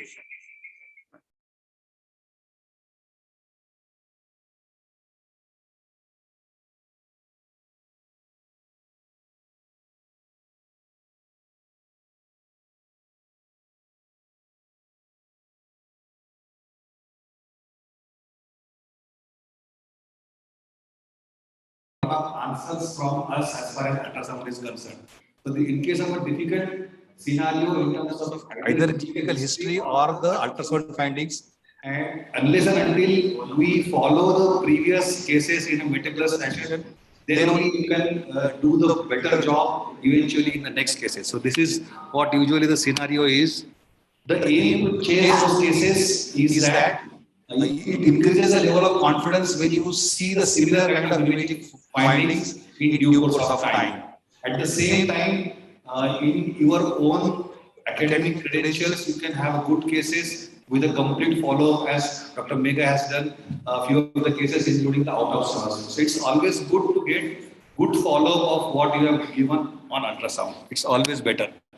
So we'll deal with two clinical scenarios in which there is a huge solid pelvic mass, and primary impression is that probably this doesn't look like a fibroid. That is clinical scenario number one. And the post-MTB, particularly post-MTB with either bleeding or some degree of other sequelae that can happen because of post-MTB. So these are the two commonest headache entities as far as imaging guy is concerned, and similar it is for the clinicians as well. So these two entities I will deal with, and few of the complex fetal conditions Dr. TLN sir will deal with. So this was a 48 years female, protruding mass at the vaginal introitus. And at the vaginal introitus, the clinician says that there is something which is ballooning out at the external os, and she can palpate that, and it was a very soft or bulging situation. So I did ultrasound, and then I realized that the uterus entirely was lifted anterosuperiorly because of the mass which was there, which was seen on transabdominal scan. Then I realized that transabdominal scan alone will not suffice for giving the answer. So perform the transvaginal ultrasound. Then I realized that it was a huge, completely solid mass. There were a few vessels which were appearing like a pedicle. But at the same time, we are showing some branching, but that branching was not arising from the primary vessels which was seen within the vessel. So it was a completely solid looking mass behind the uterus. So we were thinking what it could be. So eventually, this was the comparative between a grayscale ultrasound and a color Doppler. Then we asked for one of my friend, Dr. Sharad Konde, for MR. So he said that there is a mass definitely which is behind the uterus and again protruding outside, but the mass is having variable appearance on MR as well as on CT. It takes a lot of contrast, but still he was not very sure in stating that probably there is some amount of malignant nature of that mass. So we decided to go ahead with biopsy. This is again, you can see multiple whirling kind of appearance on MR. Then we did a biopsy. So one of the prominent features during the biopsy was as the needle was coming out, you can see that the entire mass or certain substances is getting pulled up. I think you must have seen that something is pulling. It's very easy. You can identify that. Can you see that needle is pulling the entire tissue?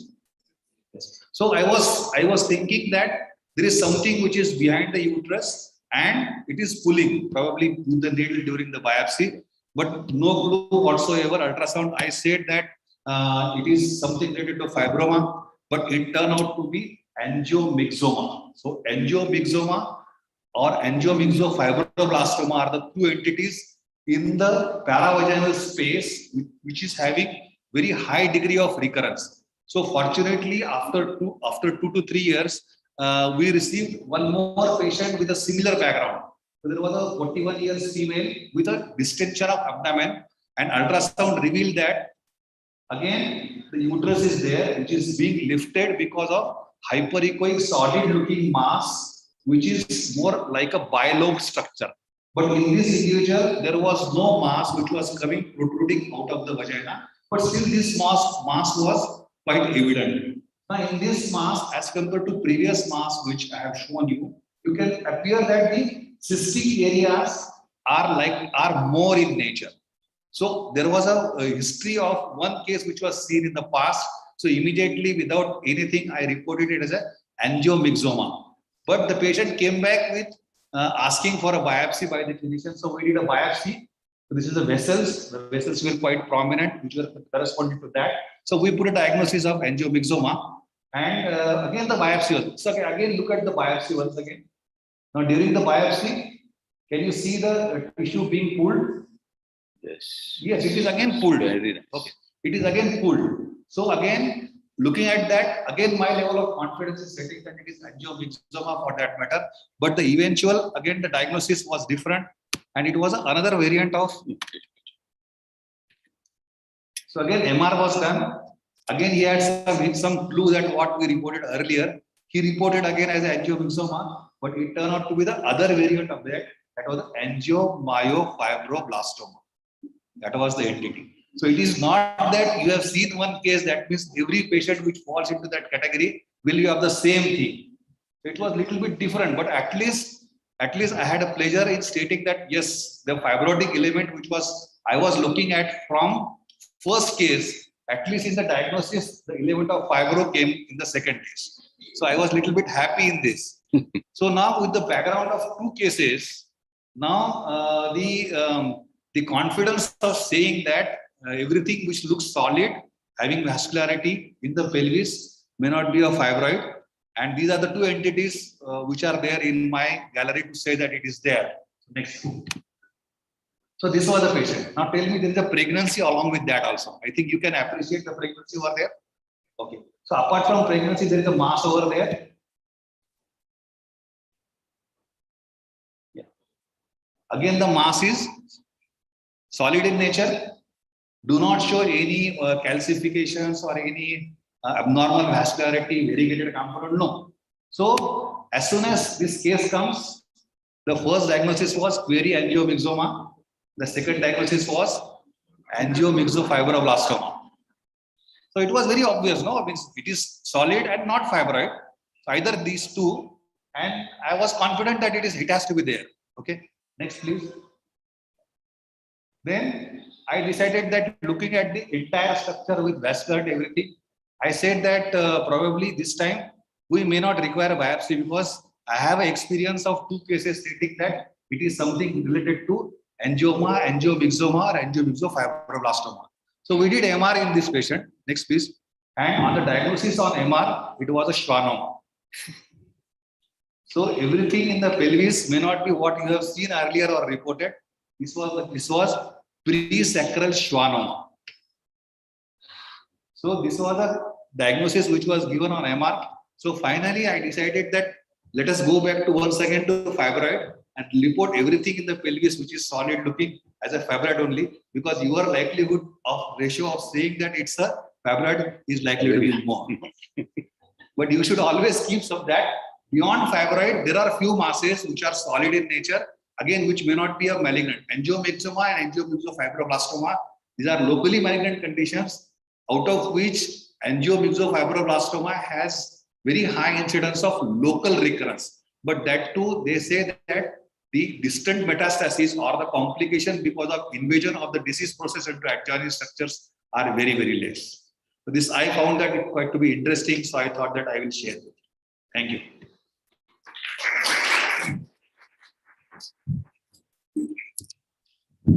Thank you, Anirudh. It was wonderful. I think he woke you all up. I was sitting there and seeing many heads were drooling down. And that's why we thought we'll shift the cases in front so that we'll wake you up and then start his lecture. Right. So let me also take you through 3 interesting cases. They are not as interesting as Anirudh's, but then it's more to the fetals. So because pelvis is a Pandora box. I mean, see, once he says angiomyxoma, the other time he says angiomyxofibroma, the third time he says schwannoma. What to remember is very difficult. Right. So I had a patient who was 29-year-old and a non-consanguineous marriage. First trimester NT scan was done. It was normal, 1.4. And then the combined screening was low risk. Nasal bone was present. No tricuspid, ductus normal. Uterine artery 1.88. First trimester structural evaluation, absolutely normal fetus. Then she came back to me at about 24 weeks. Actually, I asked her to come back at 20 weeks, but she came back to me at 24 weeks. And this is what I could find.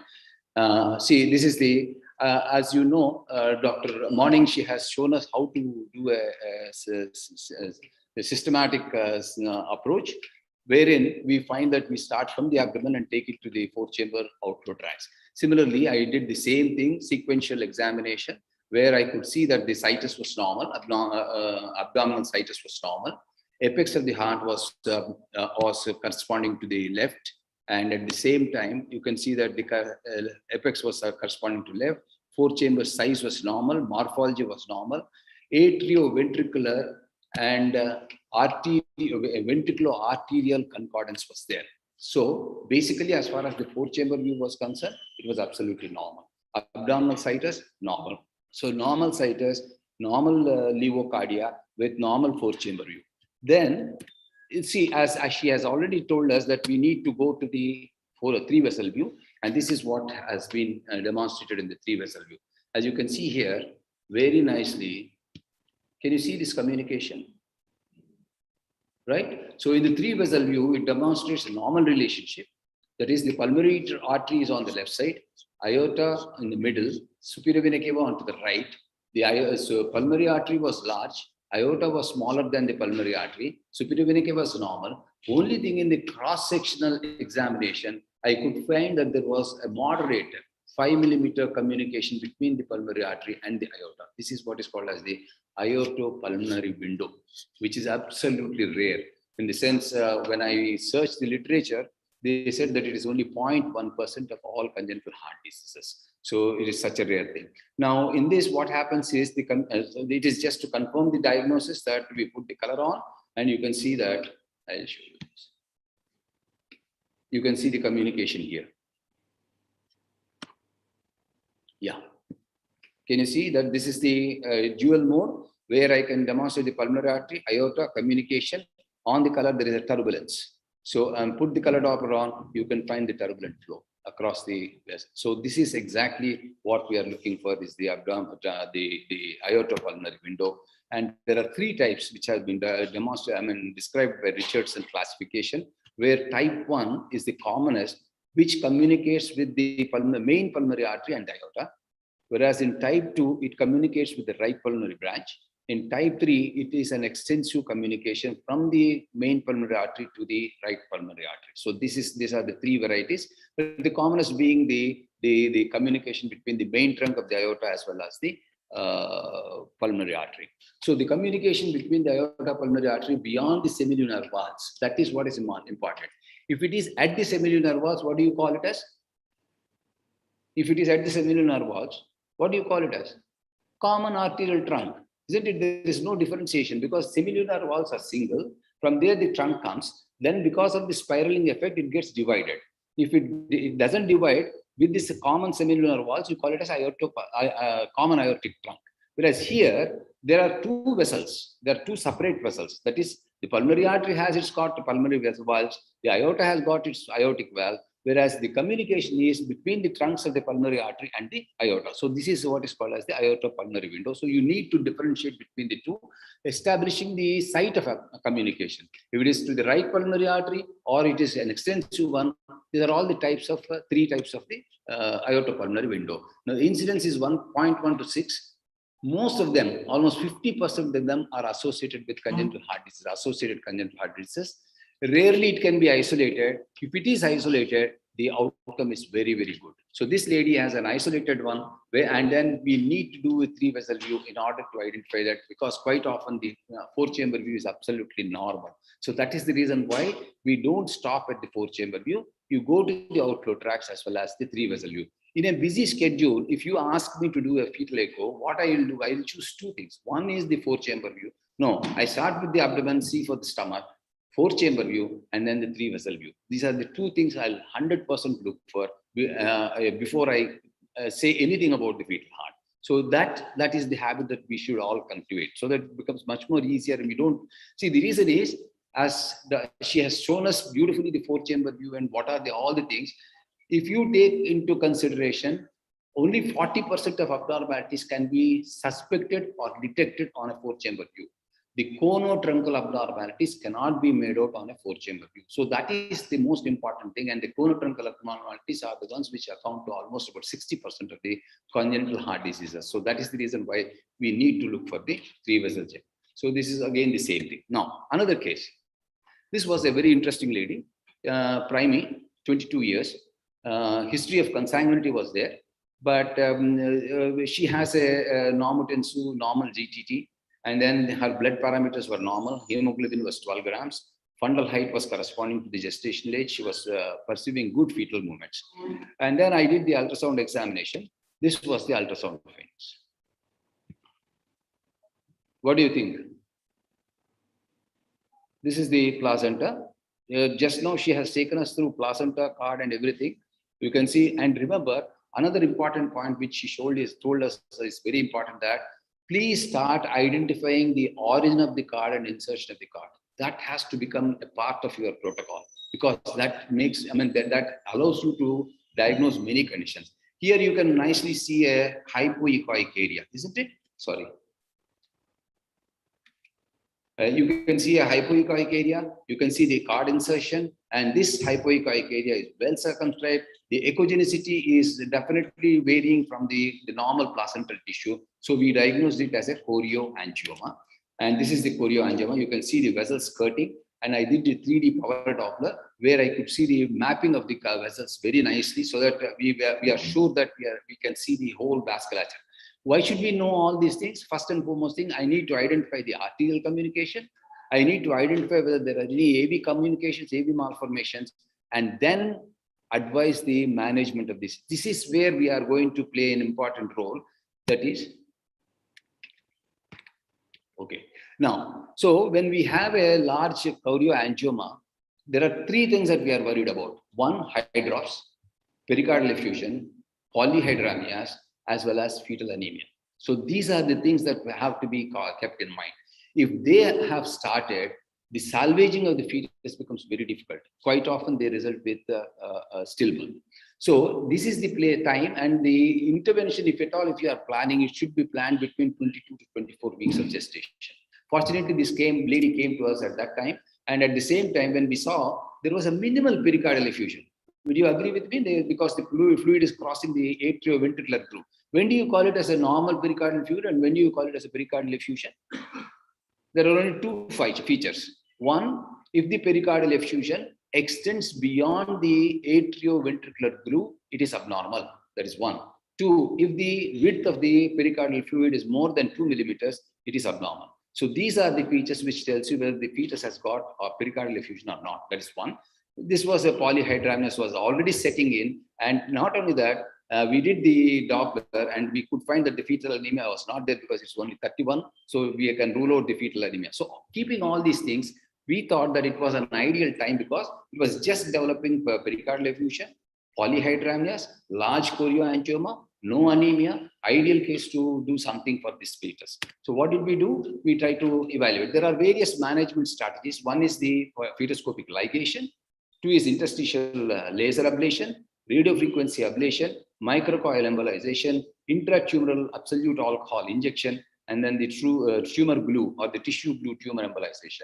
So of all the things, see, fetoscopy and intralaser coagulation, they are associated with some amount of morbidity. So that is the reason. And then radiofrequency ablation is definitely a little high risk. And the efficacy of intratumoral absolute alcohol ablation is not that good as you can see in these other methods of management. So what we thought to embolize this one to using what is called as the tissue glue. So first and foremost thing, what we did is we mapped the vascularity very nicely. We could find the arterial feed. Always remember, you need to identify the arterial. Why should you identify the arterial vein? Why not the umbilical vein? Why umbilical artery? If you put the gel into the umbilical vein is the one which goes into the fetus. So you are going to ablate the fetus.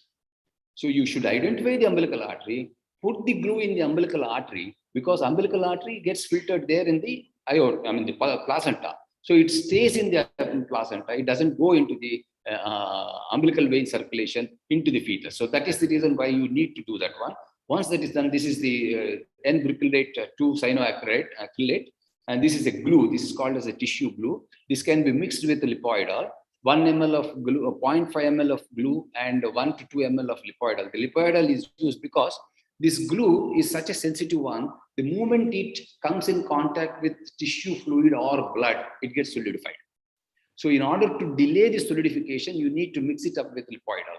Once you mix it up with the lipoidol and flush your 20 cc gauze needle with saline and the lipoidol, then inject the glue, preparing the glue, and then inject the glue. And you can see this is how you inject it. This is the needle, and I could identify the arterial supply. I inserted the needle into it, and once that is there, well placed, then I injected the glue into it. So this is the result that you can get. How here, see this one? This is post-embolization. Absolutely no vascularity within the tumor. You have seen I'll show you the other slide where pre-embolization and post-embolization. I just wanted to show you that there is no umbilical artery was absolutely patent, and where I was sure that I was not injected into the umbilical vein, and then it was only the umbilical artery. So yeah, I'm much more safer. Now this is the pre-embolization where I could see the vascularity, and this is post-embolization. So absolutely normal, and this baby has delivered, and it's absolutely normal. So this is how we are going to take care of this chorioangiomas. This was the post-delivery placental tissue with the chorioangioma, nicely seen chorioangioma, right? Okay, case 3. Are you still interested? Are you with me? Very good. Right. So this you are going to take. I am not going to talk about it. You tell me. I'll give you one clue. This is absolutely normal. So this is obviously not normal, isn't it? So what is normal? What is abnormal? Just look at the normal changes that we do as far as this section is. Okay, I'll give you one more clue. Whenever you do a fetal brain evaluation, there are 3 sections that you are going to take. Am I right? What are the 3 sections? Transcerebellar, transventricular, transthalamic, isn't it? In all the 3 sections, what is one most important structure you are going to look for? Huh? CSP. Fantastic. So whenever you see the CSP here. Is it normal, abnormal? Is it present or absent? Sorry, first. It is present. It is normal or abnormal? If it is normal, I wouldn't show you, no. So it is abnormal. So that's the reason why I put a normal CSP here. See, CSP is always a rectangular fluid-filled structure, more length and less width. Okay, am I clear? So it is not just looking at the presence or absence of CSP that is important. It is also important to identify whether the CSP is of normal morphology or abnormal morphology. That is the message that I wanted to convey. That is why. Right. So with this, what are the factors which I am going to look for? First and foremost thing I am going to look for the interhemispherical fissure, and these are the cingulate gyri, and that should be the callosal sulcus, which I am not seeing the callosal sulcus. Genu of the corpus callosum I am not seeing. The rectangular CSP has become distorted and it's abnormal. Third ventricle is seen nicely. Thalamus is seen good, and the parieto-occipital sulcus as well as the lateral horns of the lateral ventricles are seen clearly. So keeping that in mind, so let us know a little bit about the CSP. First and foremost thing, as I said, it is a first and foremost thing is you have to see the CSP in all the three axial sections. That is one. CSP starts appearing from 18 to 20 weeks of gestation and disappears by about 37 weeks. So remember, if you don't see a CSP at 19 weeks, don't report it as agenesis of corpus callosum, because it still has time to appear. So we have to be patient. Not only that, if you don't see the CSP at 37 weeks, patient comes to you for a second opinion, and then you jump and say CSP is not, say the other person has missed agenesis of corpus callosum. No, 37 weeks it starts disappearing because it shrinks, it gets dried up. Okay. Then another thing is you need to look for put the color Doppler on, and normally whenever there is a normal corpus callosum, you will see the pericallosal artery, the callosal marginal artery skirting the corpus callosum. Then we need to find the CSP ratio. CSP ratio is the length by width. It should be more than 1.5. If it is less than 1.5 with distorted morphology, it has to tell you that there is something wrong with the corpus callosum. If it is absent, you will say absent corpus callosum. If CSP is absent, you say absent corpus callosum. If it is present but distorted, you say partial agenesis or dysgenesis of corpus callosum. Fantastic, great. So this is the CSP ratio. This is the normal CSP ratio. This is the abnormal CSP ratio. We have to keep this in mind. And now, what will you do next? Immediately, you have to do a sagittal section. So this is what the sagittal section. Can you find what is wrong with this? This is what is this? This is vermis. Vermis. This is the tectum. Okay, that is the cavum septum pellucidum, and you can see only a part of the corpus callosum. You don't see the rostrum and the genu. You don't see the splenium. Corpus callosum develops from the center and extends on either sides. Okay, and the first and foremost thing that gets involved because of vascular insult is the genu, rostrum, as well as the splenium. Okay, so this is how it looks like, and you put the color Doppler on, you see that there is an abnormal coursing of the pericallosal artery, which confirms your diagnosis of partial agenesis of corpus callosum. So this is the video where you can see the corpus callosum nicely, part of it, genu, rostrum is not seen, splenium is not seen. Okay, so this is what you have to learn, and the learning points are that CSP basic exam, screening examination, where it has to be seen presence or absence, size, morphology are extremely important in order to identify corpus callosal abnormalities. So this is how we are going to take about as far as the corpus callosum is concerned. Okay, thank you very, very much.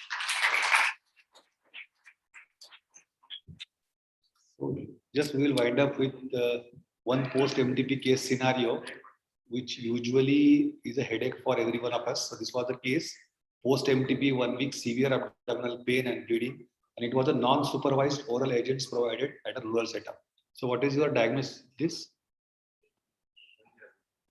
So primarily we are looking at distorted endometrial echo-complex, loss of endomyometrial junction halo, various areas of hyperechoic heterogeneity within the cavity where there is aggressive vascularity of arterial and venous nature extending beyond the cavity and endomyometrial junction into the structures. And for years together, we used to call it as a AV malformation, but the new terminology nowadays used for all the RPOCs showing features of abnormal AV communication, wherein it is not a pelvic congestion syndrome. In case of a pelvic congestion syndrome, it is the subserosal vessels which are dilated, which are extending into the broad ligament and the parametrium, and not into the endomyometrial junction region or cavity involvement. So all such lesions secondary to retained products of conception showing features of abnormal AV communication is termed as a enhanced myometrial vascularity and not termed as a AV malformation. So it is called as enhanced myometrial vascularity. What is the POC spectrum that we usually get? after any medical termination of pregnancy, there is a minimal amount of fluid, there is air reservation, it goes into the cavity. But as you can see here, the heterogeneity within the cavity giving rise to echogenicity, complex pseudo-echogenic mass, ballooning of the cavity and extending of the hyperechoic content with abnormal vascularity into the adjoining component, increasing chances of you stating it to be retained products of conception. So whenever endomyometrial junction halo is lost and there is aggressive vascularity entering into the myometrial substance, showing features of arterial and venous communications abnormal, it is called as a EMV, that is enhanced myometrial vascularity. This term was coined by Van de Bosch, stating that it's a tangle of tortuous blood vessels with a peak systolic velocity more than 20 centimeters per second. And usually there is some or the other history of early pregnancy, either loss or some degree of medical termination of abortion. Now, depending upon the velocities and the blood picture in terms of a clinical scenario as hypovolemic shock, if the velocity is less than 40 centimeters per second, it is said to be safe zone, where you can monitor that lady sequentially, and it is called as what you can say expectant management treatment. But whenever there is a more than 80 centimeters per second with a significant amount of history of bleeding PV, all those patients will definitely require some or the other interaction. At the same time, isolated only increased peak systolic velocity beyond 80 centimeter may not be sufficient enough in doing active intervention. If it is associated with clinical significant blood loss, which is obviously evident depending upon the clinical condition and biological markers, then only active intervention is required. The active intervention could be either methotrexate systemically, or maybe uterine artery embolization in few instances, or many instances even it could be a total abdominal hysterectomy or sometimes histoscopic removal along with the uterine artery embolization. So always remember, clinical scenario and peak systolic velocity and transvaginal color Doppler are both should be given equal weightage. And this terminology, don't label it as a AV malformation. AV malformation for all practical purpose has to be congenital in nature. In terms of a post-MTP cases, we cannot say it's a post-acquired or acquired AVM. We have to label this terminology as a enhanced myometrial vascularity. These are different cases, and the outcome which I want to show you, this patient was enhanced myometrial vascularity for which uterine artery embolization was done. The velocities were closer to 80 centimeters per second.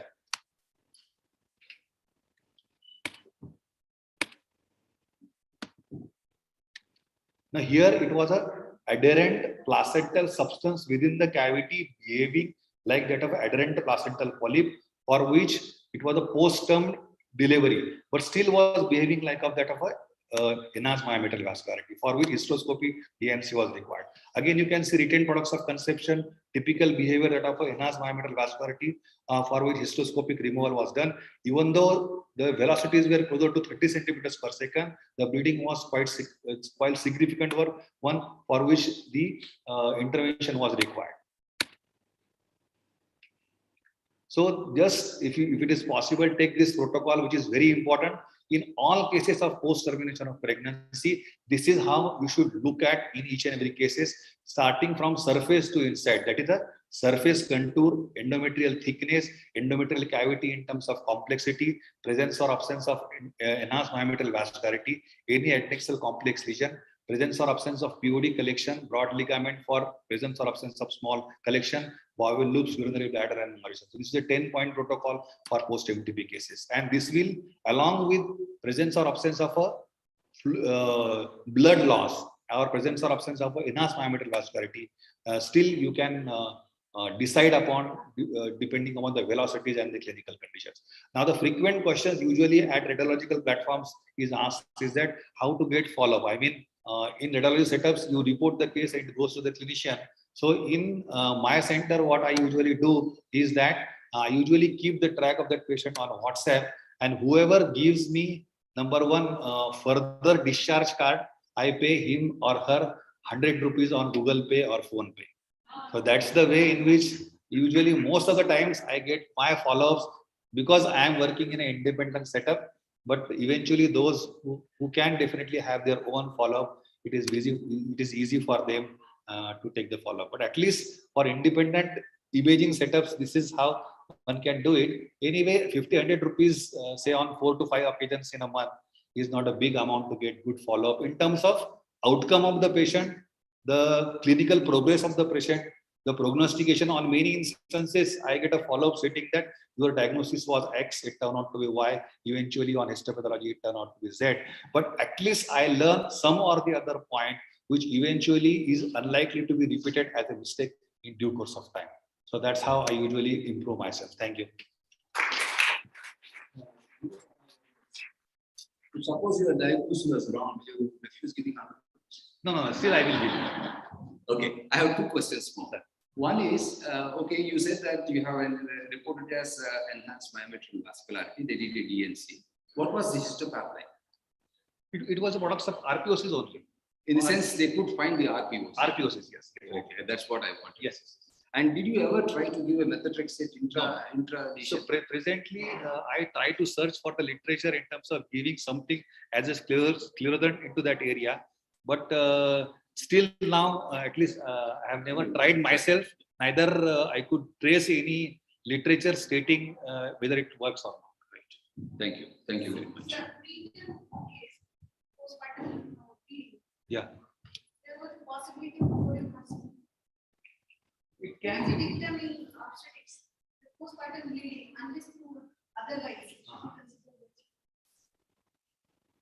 I mean, this is due to me. I mean, at least I No, come again, I didn't get you. preterm labor, retained placenta with features of enhanced myometric vascularity.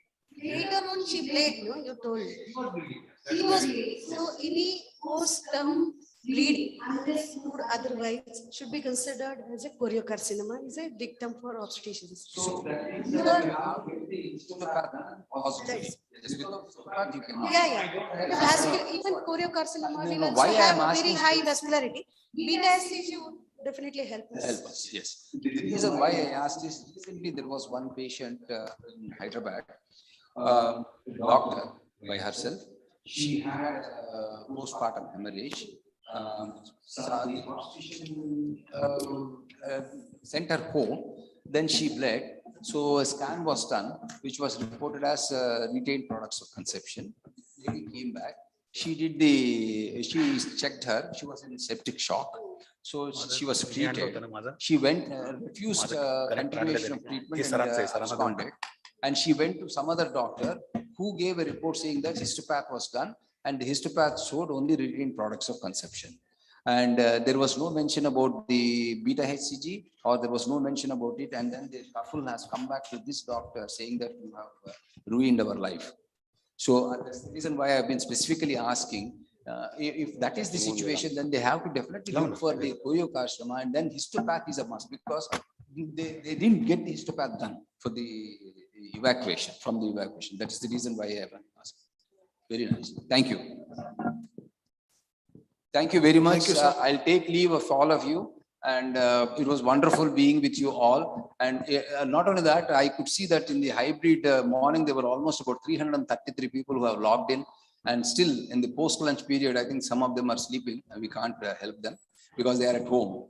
And it's only 2:36, but still good. Thank you very, very much. Thank you, sir. Thanks a lot. Thanks a lot. Yes. Yes. You wind it up? Yes. Yeah. Bye. Now I request Dr. Aniruddha Kulkarni sir to take up his talk on fibroid mapping, fibroid adenoma assessment. Okay. In the morning, he played so well and he was so humble in telling us that he was just an average student. But the way you played just reminded me of a talk on IUGR by Dr. Suresh, who said that one scan don't label the patient as IUGR because some of them can cope up with the growth. Okay, so please continue. Thank you.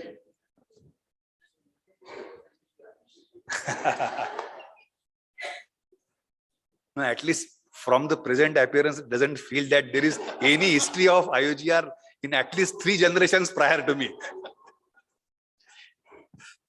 Okay, it's good to see that there are still few people on Sunday post lunch.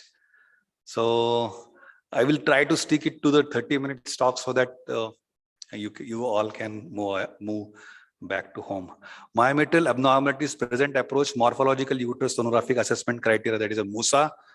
I took it seriously when I listened to Dr. Praveen sir's talk on Musa and IOTA in one Shirdi conference, I think 4 years back. Okay. Just give me a 2 minutes. Huh? I need to log in for Zoom.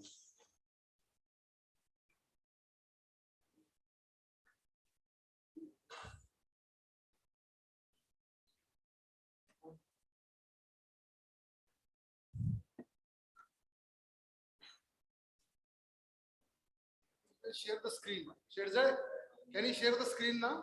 Yes. Yeah.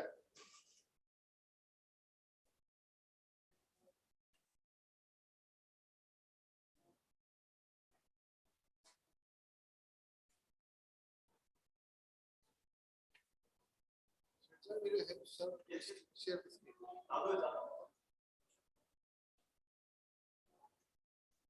Can you just check with the people? It's working? Okay. So, no financial disclosures, no copyright dispute.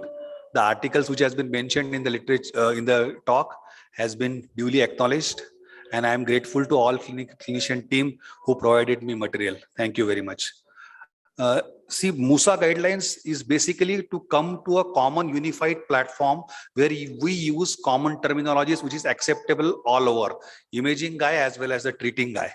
On the similar ground, we have what is called the IETA or IOTA. On the same line, it is there. It is primarily for uterine myometrial component pertaining to fibroid and adenomyosis as a common.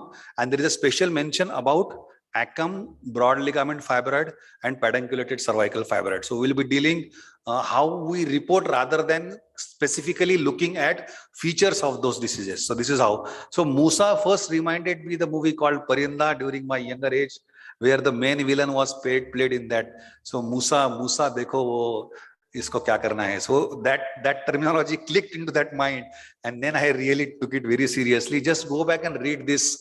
This is very important article by Van de Bosch, which defines all the terminologies. So it is either we connect that audio to our laptop, so that I think people will enjoy more looking at the presentations rather than anything. But it's quite mandatory to go back and read this article, that is terms definition as a measurements to describe the sonographic features. It's a very good article. Again, there is a specific system which has come into play for reporting adenomyosis. I will show you a few cases. And finally, what is important is symptoms classification. What is a management protocol for those cases that you reported is an abnormality in terms of fibroid or adenomyosis.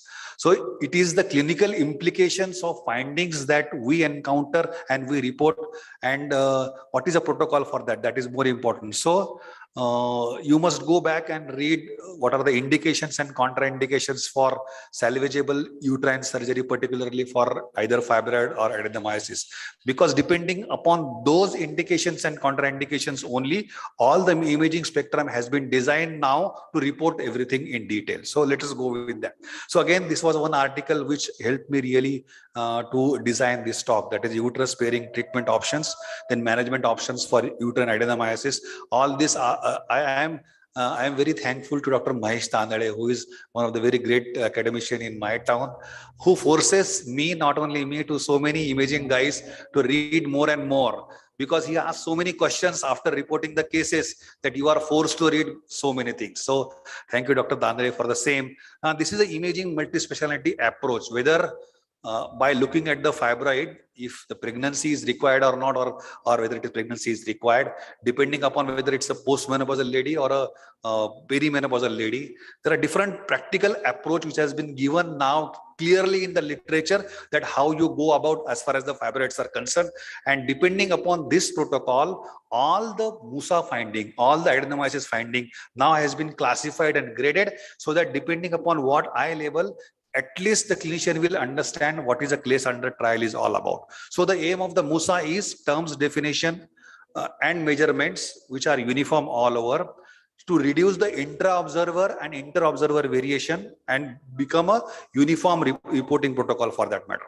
We all know for years together we have been doing pelvic ultrasound followed by the transvaginal ultrasound. So we do abdominal ultrasound with low frequencies and a higher frequency transvaginal ultrasound. So starting from uterus, myometrium, adnexa, ovaries, but it is very important whenever you find anything abnormal from MUSA guidelines in the endomyometrial junction, myometrium, then always extend your examination and search for deep infiltrating endometriosis in the component behind the posterior fornix, behind the uterine wall.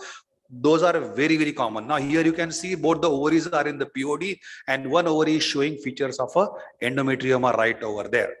So in the same patient, when I did a detailed ultrasound, you can find that not only the ovaries were kissing each other with a feature of endometrioma in one ovary, but here you can appreciate that it was involving the more than 5 millimeter of bowel outside wall, that is serosa and muscularis mucosa, which is a classical feature of deep infiltrating endometriosis. So it's mandatory. Whatever finding that you get of adenomyosis or fibroid with adenomyosis, always look for that.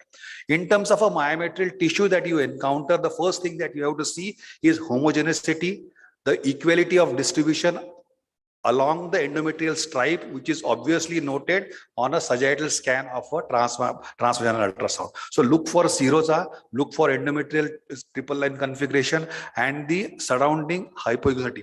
Now, because of the comparative mode of transvaginal 3D ultrasound and the endomyometrial junction at the MR, now a lot of comparative studies are coming, and now endomyometrial junction zone is known as a busy junctional zone, because all the findings which previously we used to say as a bulky uterus or say adenomyosis, so all these findings, it is mandatory to look at the endomyometrial junction, which is nicely seen on 3D. So how do we describe? So description of uterus is uterus, myometrium and myometrial lesion.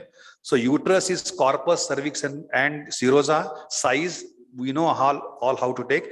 Myometrium in terms of wall symmetry, overall iconicity, and depending upon the size, focal size, diffuse lesion, vascularity, all the terminologies have come, and that has been put into a tabulated form so that it becomes a reporting protocol. So starting from uterine corpus, myometrial lesion, numbers, size, location, shadowing, age. So this is what is called as a MUSA reporting protocol for myometrial lesion, and we will try to cover one or few examples depending upon that. So uterine size, in case of adenomyosis, we have to exclude the cervical size and take the remaining size. So it is a fundus, cavity of the fundus, cavity and cervix in non-adenomatous condition, but in case of adenomyosis, excluding the cervix. So length, epidiameter and transfer diameter, then again a volume, still people do not give much significance to that.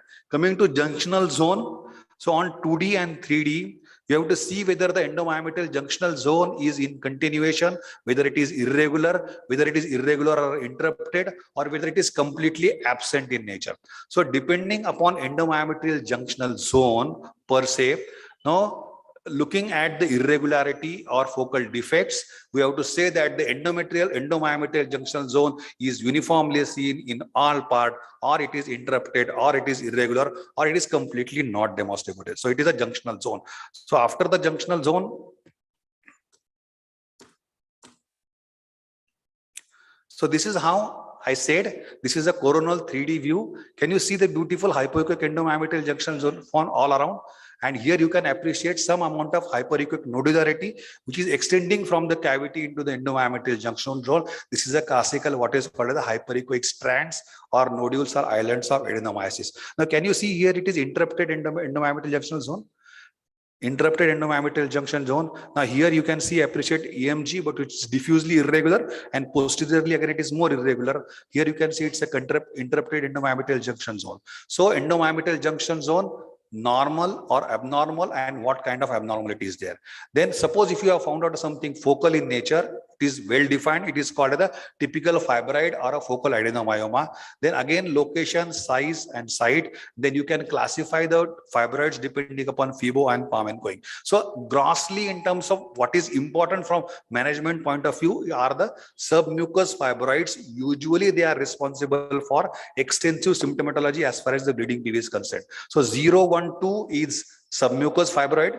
0, 1, 2. 1 is more into the cavity, brushing the endomyometrial junction zone. Here it is more into the intramedullary cavity, and this is completely. So 0, 1, 2 is submucous. 3, 4, 5 is intramural. Then whenever it is affecting the endomyometrial junction as well as reaching up to the cavity, what we say? We say it is 2 to 5. So what does my report should say? There is a large fibroid brushing the endomyometrial junction and cavity, reaching beyond the serosal circumferences outside. It is of the category 2-5. So this is how I'm going to report. So I'm going to say whether it's a completely submucosal, completely intramural, or a variant in which all the walls are involved. So submucosal, all cavity, more than 50% is grade 1, less than 50% into the gravity is grade 2. Intramural can be a transmural one, that is 2 to 5, which we have seen earlier. Or if it is subserosal, we have to see whether it is just subserosal or a pedunculated subserosal one. And that is how the complete report. So the best way of doing it is take all the sizes, report where it is, give this kind of a cartoon to the clinician, which is more useful. And always remember, whenever it's a cervical fibroid, cornual fibroid, or a broad ligament fibroid, these are labeled as a different entities altogether by the Musa classification. They do not come into any category of Musa criterialization for that matter. So this is how we classify the fibroids. Now tell me, what about this? Now this is a submucous pedunculated fibroid. Can you appreciate the vessel pedicle over there? Now, in case of a submucosal pedunculated fibroid, there is always a echo dropout area which is seen at the level of internal os. Probably I can demonstrate you here in next one of the cases. Now here, can you see this dropout area? Whenever you see that the cavity you are not unable to define, there is a dropout area at the level of internal os. That is because of something is getting prolapse from the cavity into the cervical canal. Then you withdraw the transducers, which is primarily into anterior or posterior fornix, more outside the external cervical canal, and look at whether that entire is coming into the cervical canal and it is also protruding outside the cervical canal. So it's very, very important. Now this is classical focal adenomyoma. Now, as we know, in case of fibroids, the vessels, they are circumscribed circumferentially, and here in case of focal adenomyoma, they are traversing and branching within the substance of that focal mass. Now, can you see the focal adenomyoma in the posterior wall? And it is showing some degree of vascularity, which is through the lesion. Now, can you appreciate the calcifications over there? So there is a subserous fibroid, again a partly into the myometrial component. There is another fibroid which is there in the anterior wall as well, but this dense calcification. So all you can report it as a location and subclassification, but whenever it has got some complication in terms of number 1 calcification, number 2 degeneration, number 3 dread degeneration, or subsequent higher degree of sepsis involving either because of increased blood flow or on many occasions because of even pregnancy. So that is subclassified and need to be mentioned differently apart from just doing the fibroid mapping. Now coming down to ill-defined lesion, if less than 50% of the myometrial substance is involved, it is localized, not localized, it is more otherwise as a diffuse. It is difficult to delineate and measure specific size in such lesion. We need to calculate the penetration ratio between the lesion and the remaining normal myometrium. So when we say echogenicity of the lesion, it can be uniform or non-uniform, homogeneous or heterogeneous, hypo, iso, or hyperechoic, depending to remaining myometrial component into that patient. Whenever we found cyst, calcification, or rim, need to be labeled separately. So Musa has defined it very clearly. So this is a globular enlargement. Here we are not going to measure the cervical component. We are going to take this measurement. It's a asymmetrical thickening, presence of a tiny cyst at the endomyometrial junction layer, evidence of a hyperechoic islands or hyperechoic streak sign. This is called a fan kind of a shadowing over there. The vascularity is translesional over, and in patients where obviously signs of hyperechoic islands or streaks are noted, we will find that the endomyometrial junctional zone, which is a busy zone, will be showing interrupted irregularity within the endomyometrial junctional zone, which again can be better picked up on 3D ultrasound. Now coming down to shadowing, can you appreciate the shadowing over here? This is classical shadowing. So the shadowing can be edge shadowing, it can be internal shadowing, fan shadowing, and you need to mention the uniformity or inhomogeneity in terms of shadowing or presence of calcification along with the shadowing. This shadowing is not of a calcification, but it is because of the inhomogeneity or heterogeneity of different component within that. Now, what are the things that you can see here? Can you see a tiny cystic lesion over there having a hyperechoic rim over there? This is a classical adenomyosis. Now, here we have seen one more, this initial fibroid which was there, and again it is showing shadowing which was seen in earlier.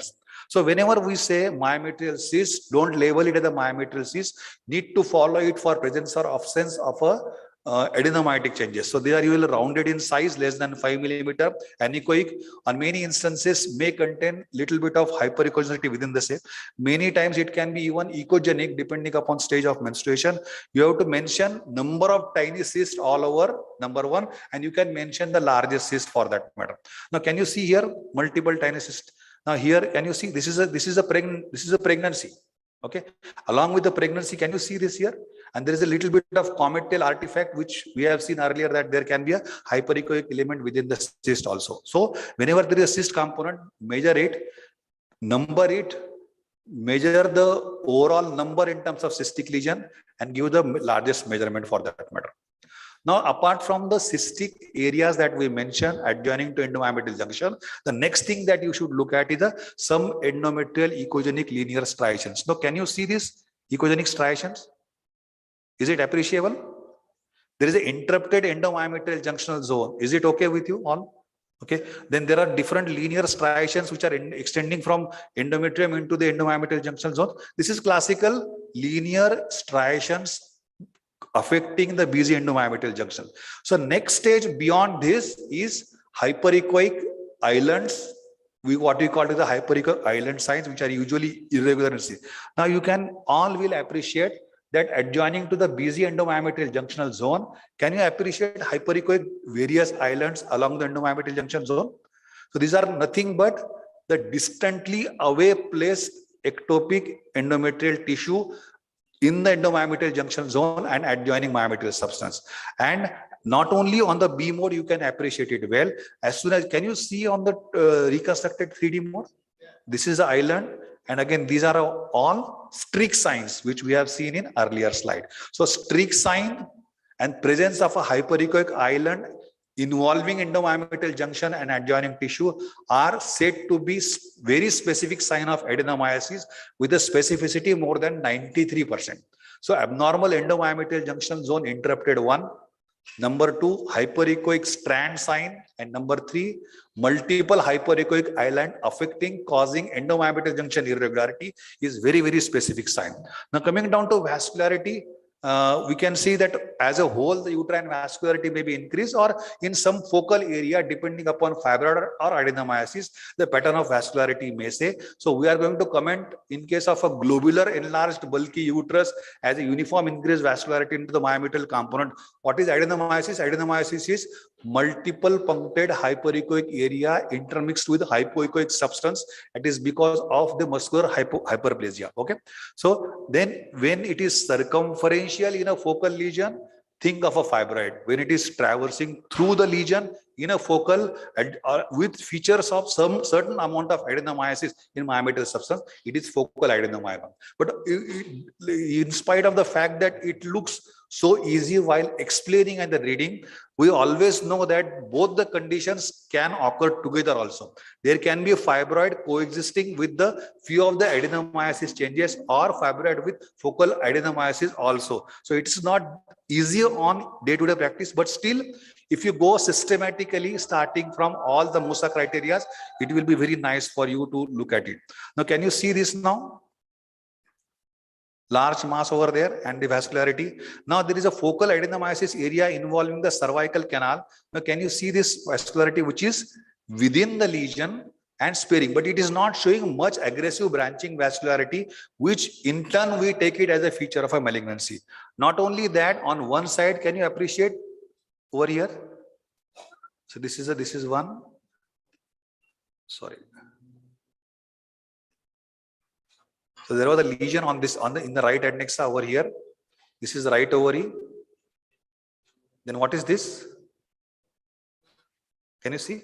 This was in fact hematosalpinx on that side. So ovary was normal, there was a hematosalpinx. And this is classical adenomyosis. So overall bulky nature, ballooning with distorted ecotexture symmetrically on either side, no asymmetrical thickening. But at the same time, looking at the lesion itself, we will say that probability we are looking at the adenomyosis. So again, the first slide which we decided, that is uterine corpus, myometrial lesion, number, size, location, shadowing, cyst, hyperechoic strands, islands, junctional zone, vascularity, type of vascularity. So similarly, you start reporting the same, and fibroid we have seen depending upon its location characterized, you are going to measure.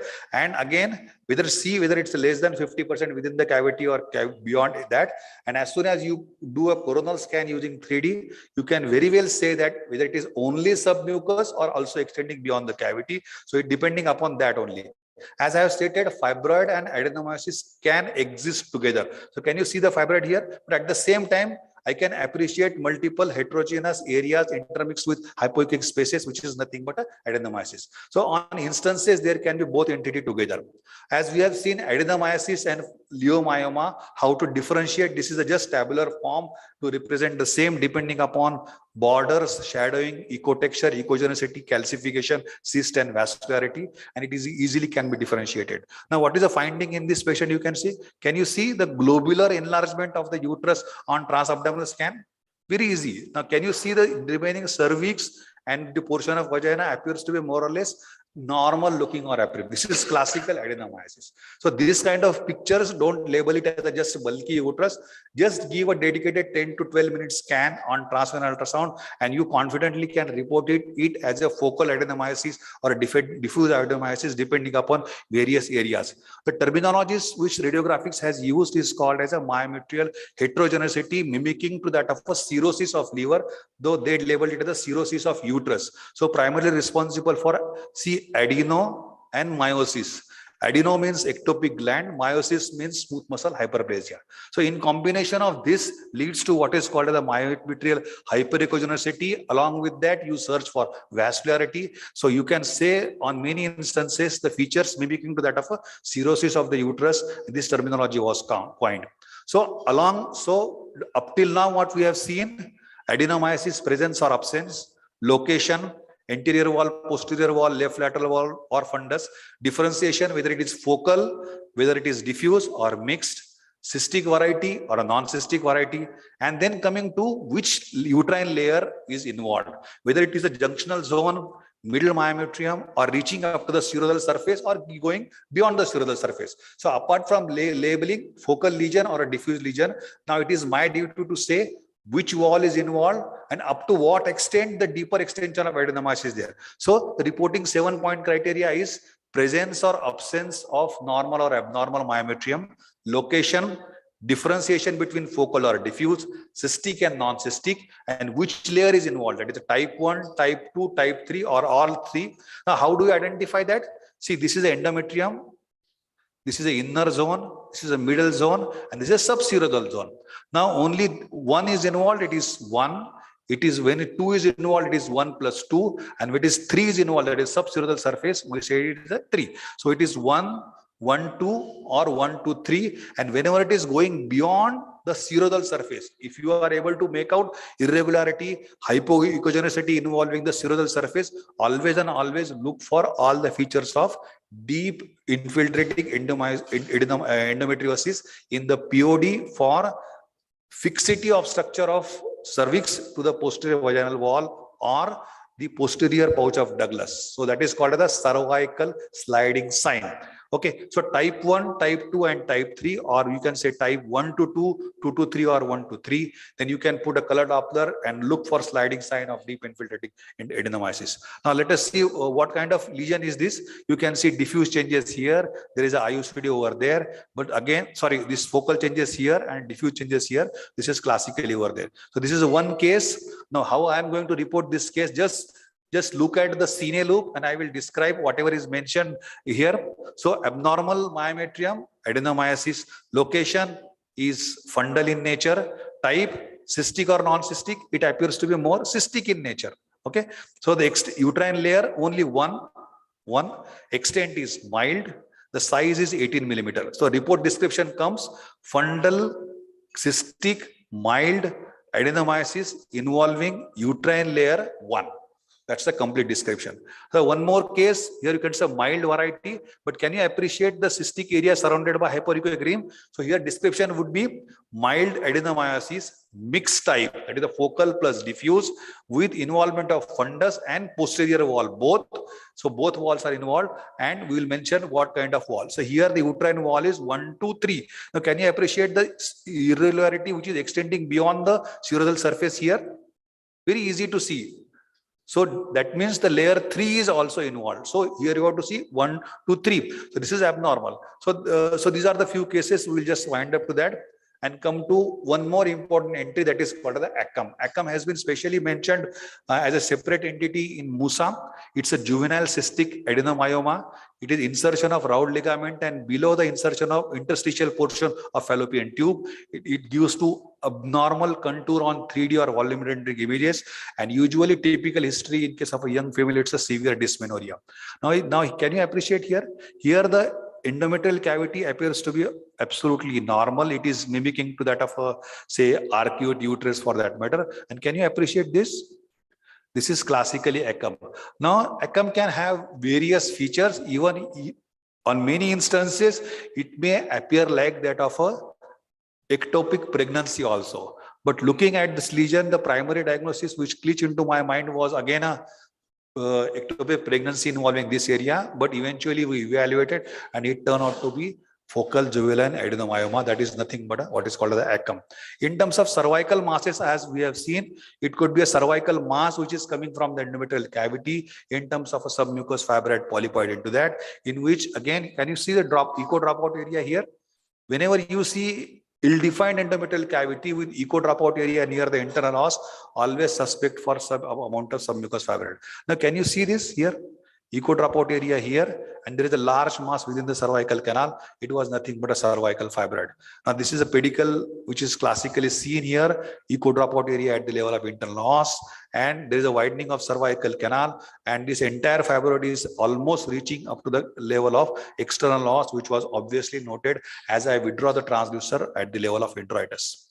Broad ligament fibroid, whenever they are present, usually anterior posterior wall and bicornal widths is absolutely normal. And you can see that there is a classical feature of a fibroid which is there in one or the other corner. Then you need to mention it as a non-classified fibroid, broad ligament fibroid, or non-classified fibroid as a cervical pedunculated fibroid, giving a mentioning about its vascularity, size, and different areas of interest in the same. There are certain complications of fibroid which needs to be mentioned, and those do not come into any category of palm and coing in terms of submucous or other fibroids. They need to be mentioned as a special condition. So here I am going to say that it's a non-classified variety of palm and coing, where depending upon the size of the lesion, depending upon the clinical presentation, only the judgment as far as treatment protocol will change. This is what is called as a lipoleomyoma. So lipoleomyoma, angiomyolipoleomyomas, they are not uncommon in uterine environment. The feature is that you will get a lot of hyperechoic area surrounded by hypoechoic rim, and this shows posterior strong echo enhancement and not the shorting. So this is classical lipoleomyoma or angiomyolipoleomyoma in few instances. Again, reiterating what we said on the first slide, starting from the corpus till the external os, from the corneal region to the broad ligament region, everything needs to be mentioned in detail in terms of site, size, location, focal, diffuse, which area of uterine wall is involved, how do you identify the amount of vascularity and type of vascularity that it has. And if you follow mathematically, then definitely you can decide into which category this patient is lying, and it is very helpful. This was an interesting case, and yesterday only I have received. This patient came to me for upper abdominal pain, and you can see that there is a liver abscess in the left lobe of liver. But usually in nowadays, according to protocol, there is nothing called upper abdominal ultrasound, lower abdominal ultrasound, renal ultrasound, or a pelvic ultrasound. All ultrasound needs to be abdomen pelvic ultrasound in case of females. So immediately I followed that patient, and I found so many interesting findings in the pelvis. After talking to the patient, realized that she was having this lesion. So this was a classical endometrioma on right ovary. This is again, I think, yesterday's patient only, 12th of February. Now, what more? Can you see a tiny cystic area over there? So this was adjoining to the uterine scar. In the morning, I had demonstrated the uterine scar now. So this patient on MR, I have sent in it for MR. I will not be surprised if this is a focal adenomyoma over there because of the cystic component. So not only that, remaining portion, can you appreciate it, adenomyosis over here? So areas of adenomyosis over there. Okay, so completely what I can say, not reported. The patient did not come for pelvic ultrasound, but fortunately I could see many patients. So as I stated, immediately if it was adenomyosis, I extended my examination for search for deep pelvic endometriosis. And what do you find? This is classically what is called as a red Indian hat sign. Can you see this? This is a classical red Indian hat sign, which is seen very nicely. So deep infiltrating endometriosis is when, see, usually bowel wall has, say, serosa, muscularis mucosa, submucosa, and mucosa. So all out of which, if more than 5 millimeter of serosa and muscularis mucosa is involved in endometriosis, we label it as a deep infiltrating endometriosis, and we need to search for deep infiltrating endometriosis in all the patient who shows some or the other features of adenomyosis. So thank you very much for your patient listening. And once again, I just love Harsh Bogle for years together. He says across all professions, including imaging guy and clinician, consistency is a direct product of work ethics. So if we follow work ethics meticulously in normal patients also, then only you can find out some good abnormalities whenever it is required. So thank you very much once again. I always enjoy coming to Solapur for some or the other reasons.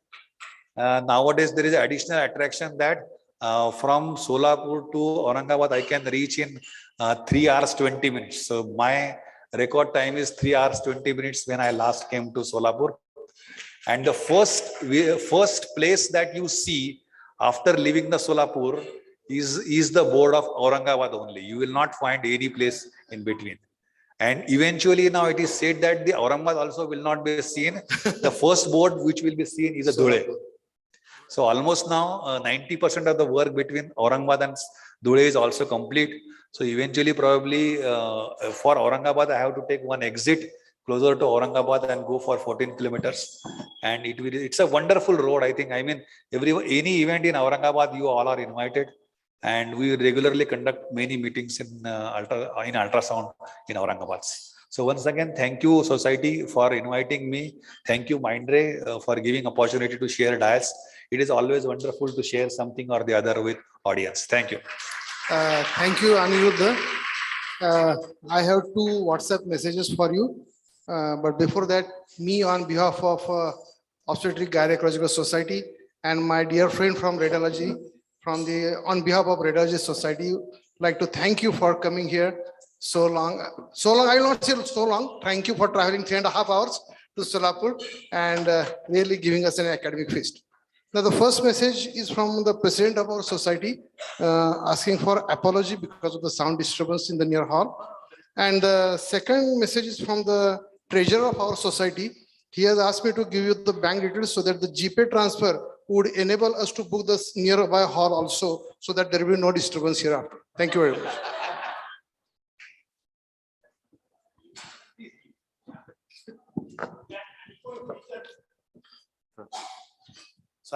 Surrounding the scar.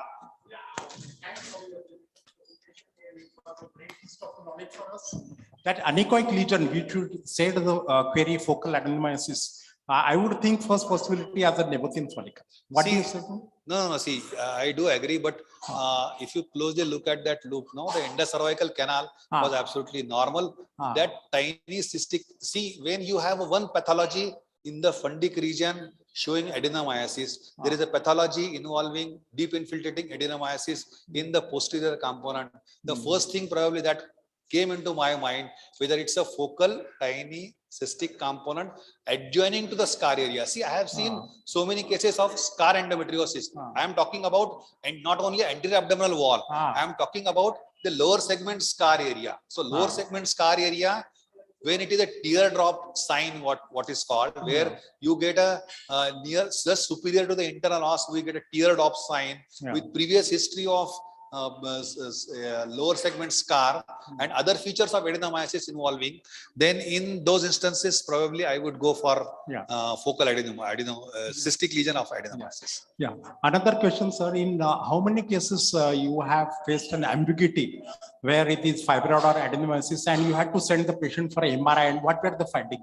See, nowadays, with the standard protocol of labeling focal, diffuse, involvement of layer and vascularity, more or less MRI is a problem solving tool wherein you want to comment about the adjoining structure involvement apart from what we have labeled in terms of deep infiltrating endometriosis. Primarily for adenomyosis, primarily for fibroids, very few people they go for MR nowadays because ultrasound transvaginally really show beautiful signs of male lesions. Thank you very much. But MRI still is useful in problem solving. Hello, sir. Sir, regarding EMV, is there any role of uterine artery embolization in EMV? Yes. See, because we were having a little bit of time constraint, I have not discussed the management options. And I think there are so many people in the hall who are quite expert in terms of management. But there are, in terms of uterine artery embolization, number one, even for adenomyosis nowadays, it is being asked at many centers.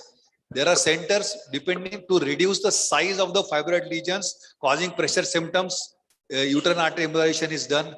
Again, the other option which is done is what is called as the HIFU or MR or ultrasound guided focal compressive technology used to reduce the fibroid size. So these are different techniques which are used.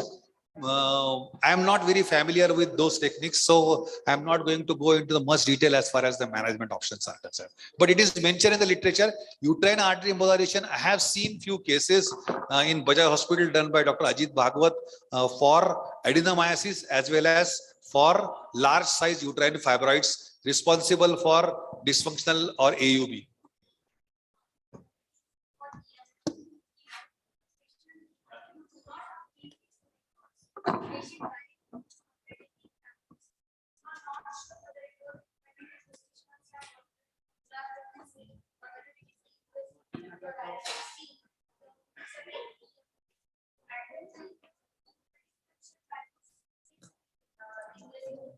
Yes. There is the in terms of a gestational trophoblastic disease, in terms of its spectrum, it's a number one is gestational trophoblastic disease, invasive mole or a choriocarcinoma, and then there is a one disease from intermediate trophoblast is also there. In case of intermediate trophoblast, you will not see increase in the beta HCG, but the placental lactogen will increase. So beta HCG all the time will be normal. There on ultrasound and MRI, all the features will be similar to that of a invasive choriocarcinoma, but the blood markers will not say. But the practicality, what I can say is that if there is no documented earlier thing, the first thing that you can mention is enhanced myometrial vascularity with known history of some insult in terms of medical termination of pregnancy. However, looking at the echo-characterization of the lumen as multiple hyperechoic heterogeneous area intermixed with cystic spaces goes in favor of some or the other variation of a gestational trophoblastic disease, needs to be correlated with beta HCG. Placental lactogen serum estimation is costly. It takes 8,000 rupees. So I think still you can go for MR rather than going for placental lactogen. Thank you, sir. Thank you, sir. Thank you, audience. Now I request Magai Madam to please felicitate our chairpersons, Dr. Dabde, sir.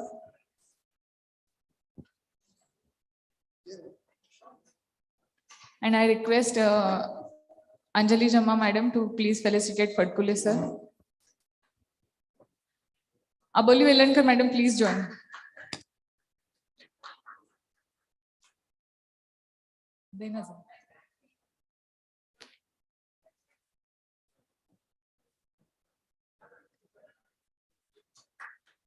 I request Dr. Archana Shah ma'am to please give the vote of thanks.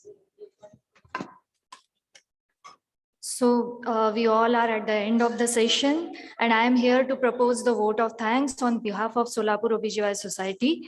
It is said that the mediocre teacher tells, the good teacher explains, the superior teacher demonstrates, and the great teacher inspires. So I thank all the speakers for their excellent informative talk, demonstrations that inspired and motivated all of us to use ultrasound as a diagnostic tool for betterment of women's life. The cherry on the top of the cake was the case-based interactive session. Thank you so much for the great academic feast. How I can forget all the delegates who are attending the CME the whole day, either physically or online. Thank you for making this event a great success.